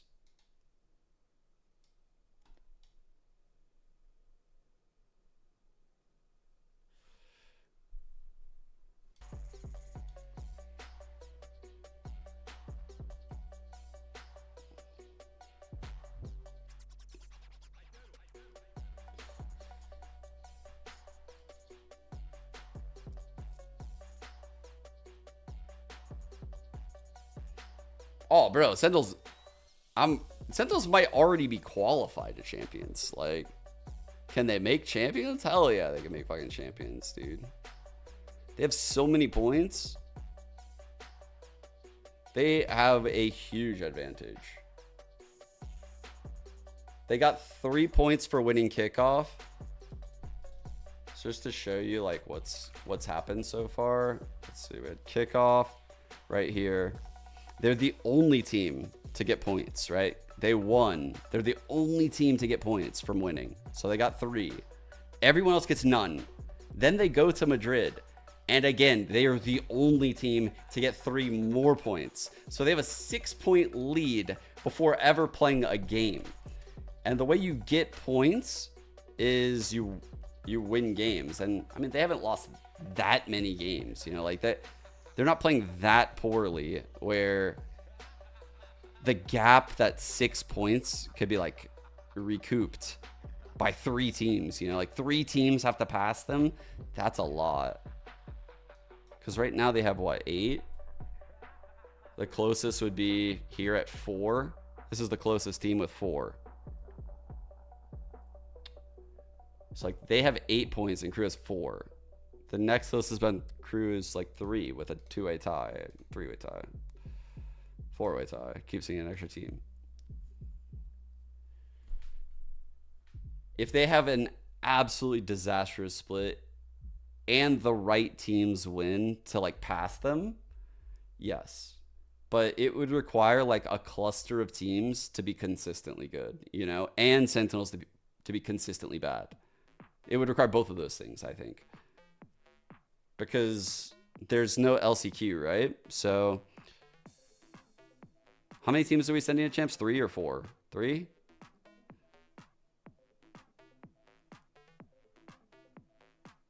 4. So we're saying 4 teams, dude.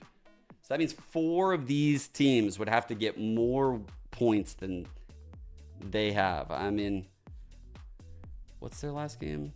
Furia. You would expect them to get one here. I mean, they've been playing bad, but not Furia bad. I mean, for the sake of getting the point, they should just do it, right? Like, they should sweat hard for it. And then they would have 9 points. And this gap wouldn't close at all in that last week.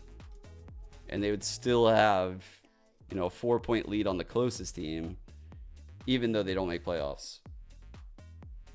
And then, let's see, how many points do these people get?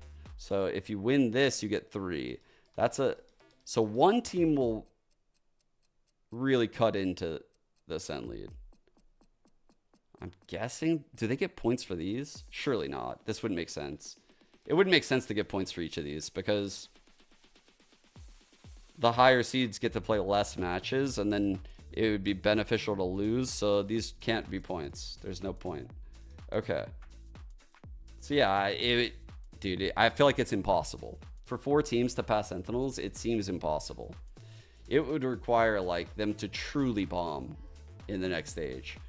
Like real hard, which they could, because yeah, but even then I think they would need like the right teams to be winning.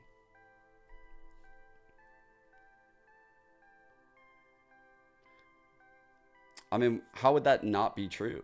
How is that not true? Because right now, so if they beat Furia, which you would assume they would do, they would have 9 points, right? The closest you would see is Crew potentially could get 6 going into this.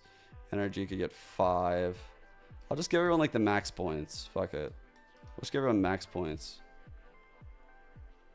And then over here, they play one less game, right? Is that right? I don't know how that's fair, but I guess it all balance out, right? It'll all balance out.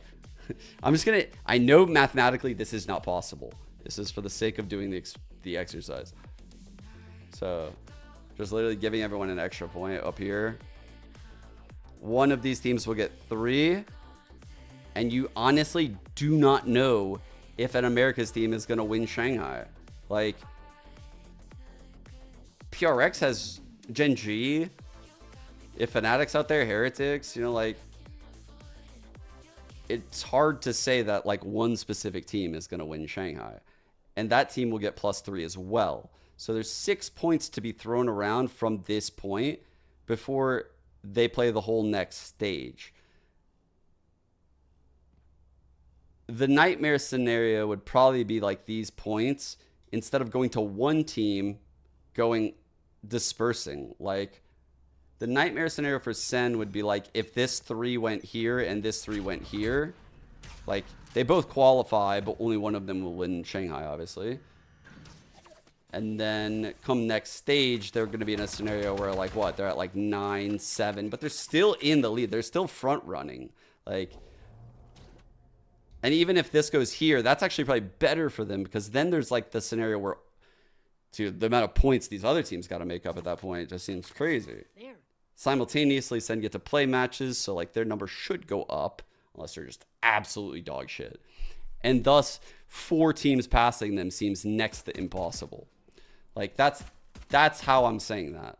So, yes, it is a possibility. Like, mathematically, yes, they might not make champions, but holy fuck, like, it is difficult. Just like how, like, they would have to really bomb.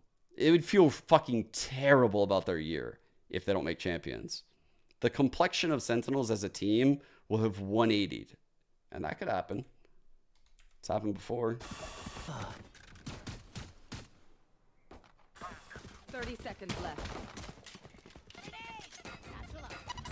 Oh, 3 teams make it through playoffs. Oh, and the 4th is by points. Oh, that changes. So all these points, they mean nothing but for one team when all said and done? Because, is that what you're telling me?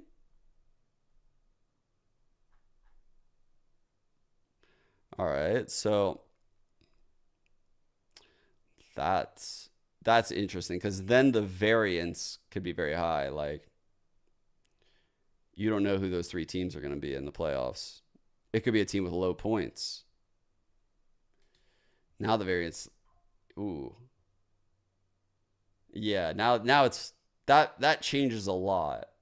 That changes a lot. Because then, like, there's a high level of variance with, like, who's going to be the one that qualifies in one of the 3 slots. If it's not all by points, you know?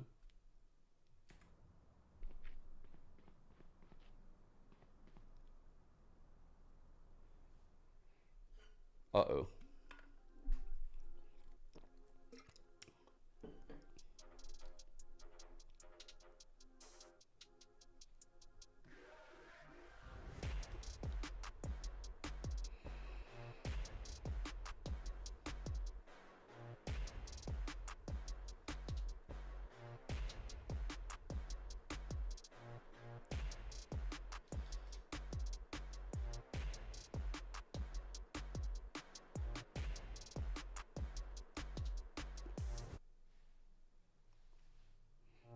That's a good question too. For split 2 playoffs, is it decided by, I think you probably mean just split 2 or both splits combined.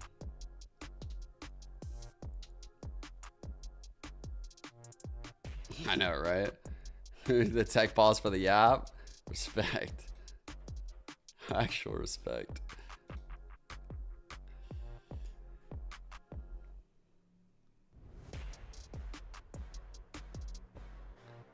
It's all so confusing, right? The problem is that people just want to know, like, hey, what's necessary for us to do this? And quite frankly, there's no answer. That's so like all these people keep coming in like, can Sen make playoffs? Can this happen? Can this happen? And the answer to all of this is there's like infinite chances for everything. And the format makes it so that way we can't give you any concrete answers. It's just very unlikely. Oh, I hate it. It's like you never know for sure until it actually happens. Like, and when it's over, you're like, oh, we should have known all along. Dude, come on.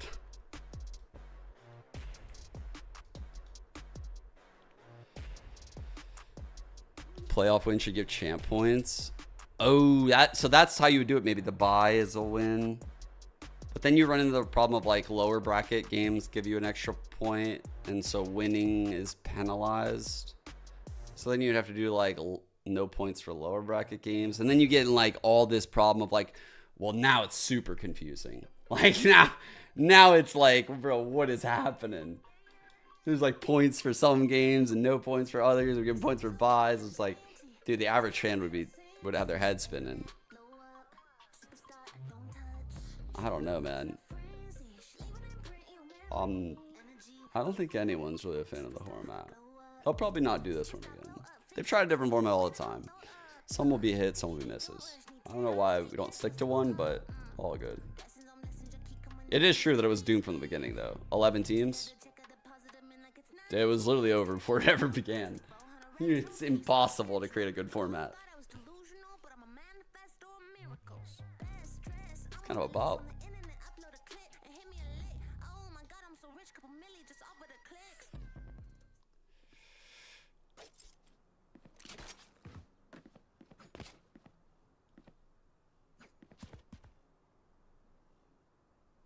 Still paused.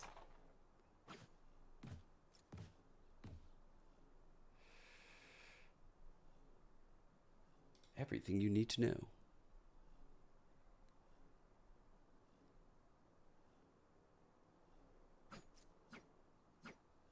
Well, it's live again.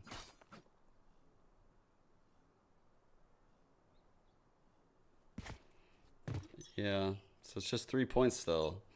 I thought maybe like it would escalate the points as the season went on. Sometimes I've seen that done in like certain things. I don't know like when's the last time I saw that happen. Like you hold more value to stuff that happens more recently. It would get really confusing though. It's already so fucking confusing.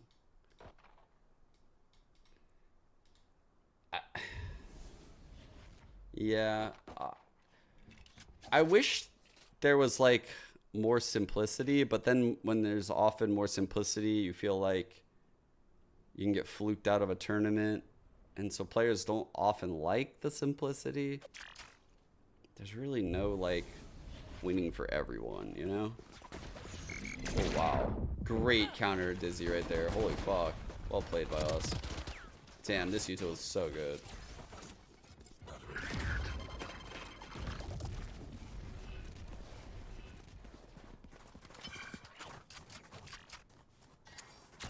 Seconds left.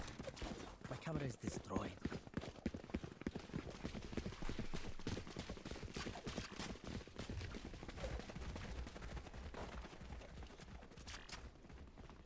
Oh yeah, the two teams qual. Yeah, forgot about that.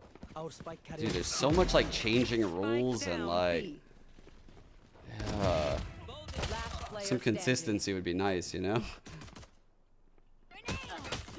But then again, it's weird. Like I want there to be more teams in VCT, but the rules are always different.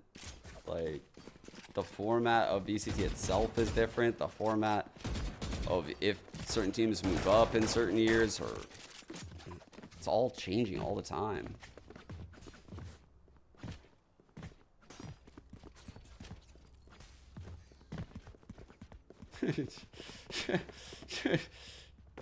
I want to be as confused as possible. So confused that I'm forced to only look at the game on my screen and not even think about the format anymore. I want to be absolutely fucking stumped.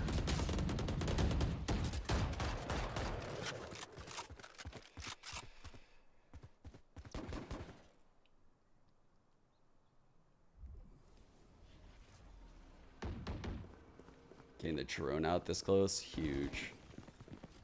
And getting the fault line. Let's go. Floor stays in the aggro line. No, give it up.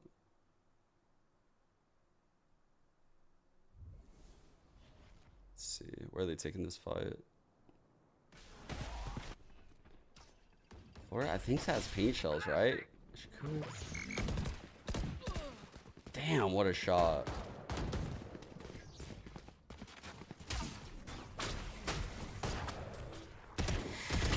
Ooh, nice. Oh! Ooh, you crazy, Floor.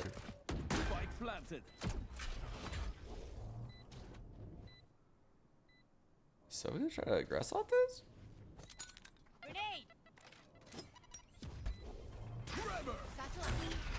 Flash out! Blinding!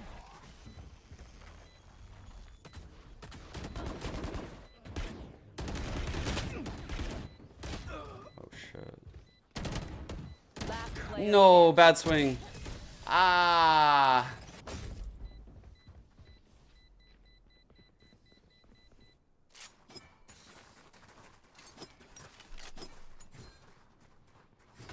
Yo, peace out, Joshy.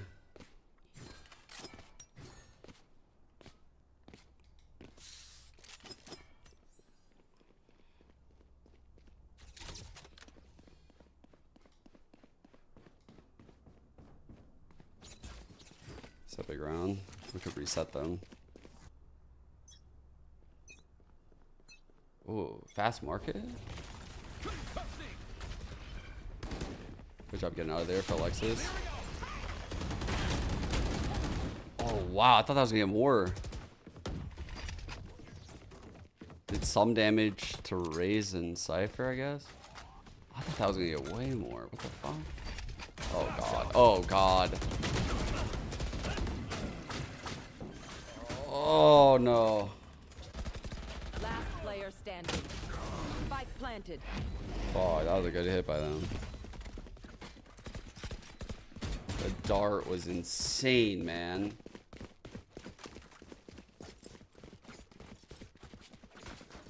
Oh.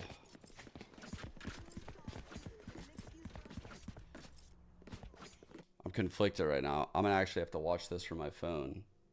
I didn't even know that this was happening today until Chris told me. I'm gonna raid the main channel. I don't know if anyone else is co-streaming. Is anyone else co-streaming? Is someone co-streaming this?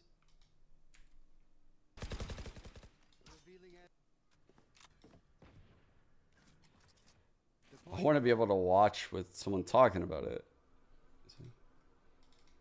Okay.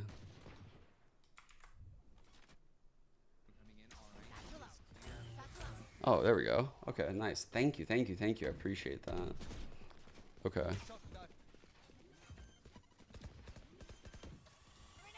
Oh, Vans is? Oh, Vans is? Oh. I gotta host my boy Vans. I was going to host. It'll be... Gotta host my boy Vans. Okay. Thank you guys so much for tuning in. I'll see you guys tomorrow. I'll be watching through Van's channel and shit. Watching. Okay. Good eco. Really good eco. Okay. Actually. I just get so tied in. That time. Unlucky. Good eco. Alright, I'll see you guys tomorrow. Peace out, guys.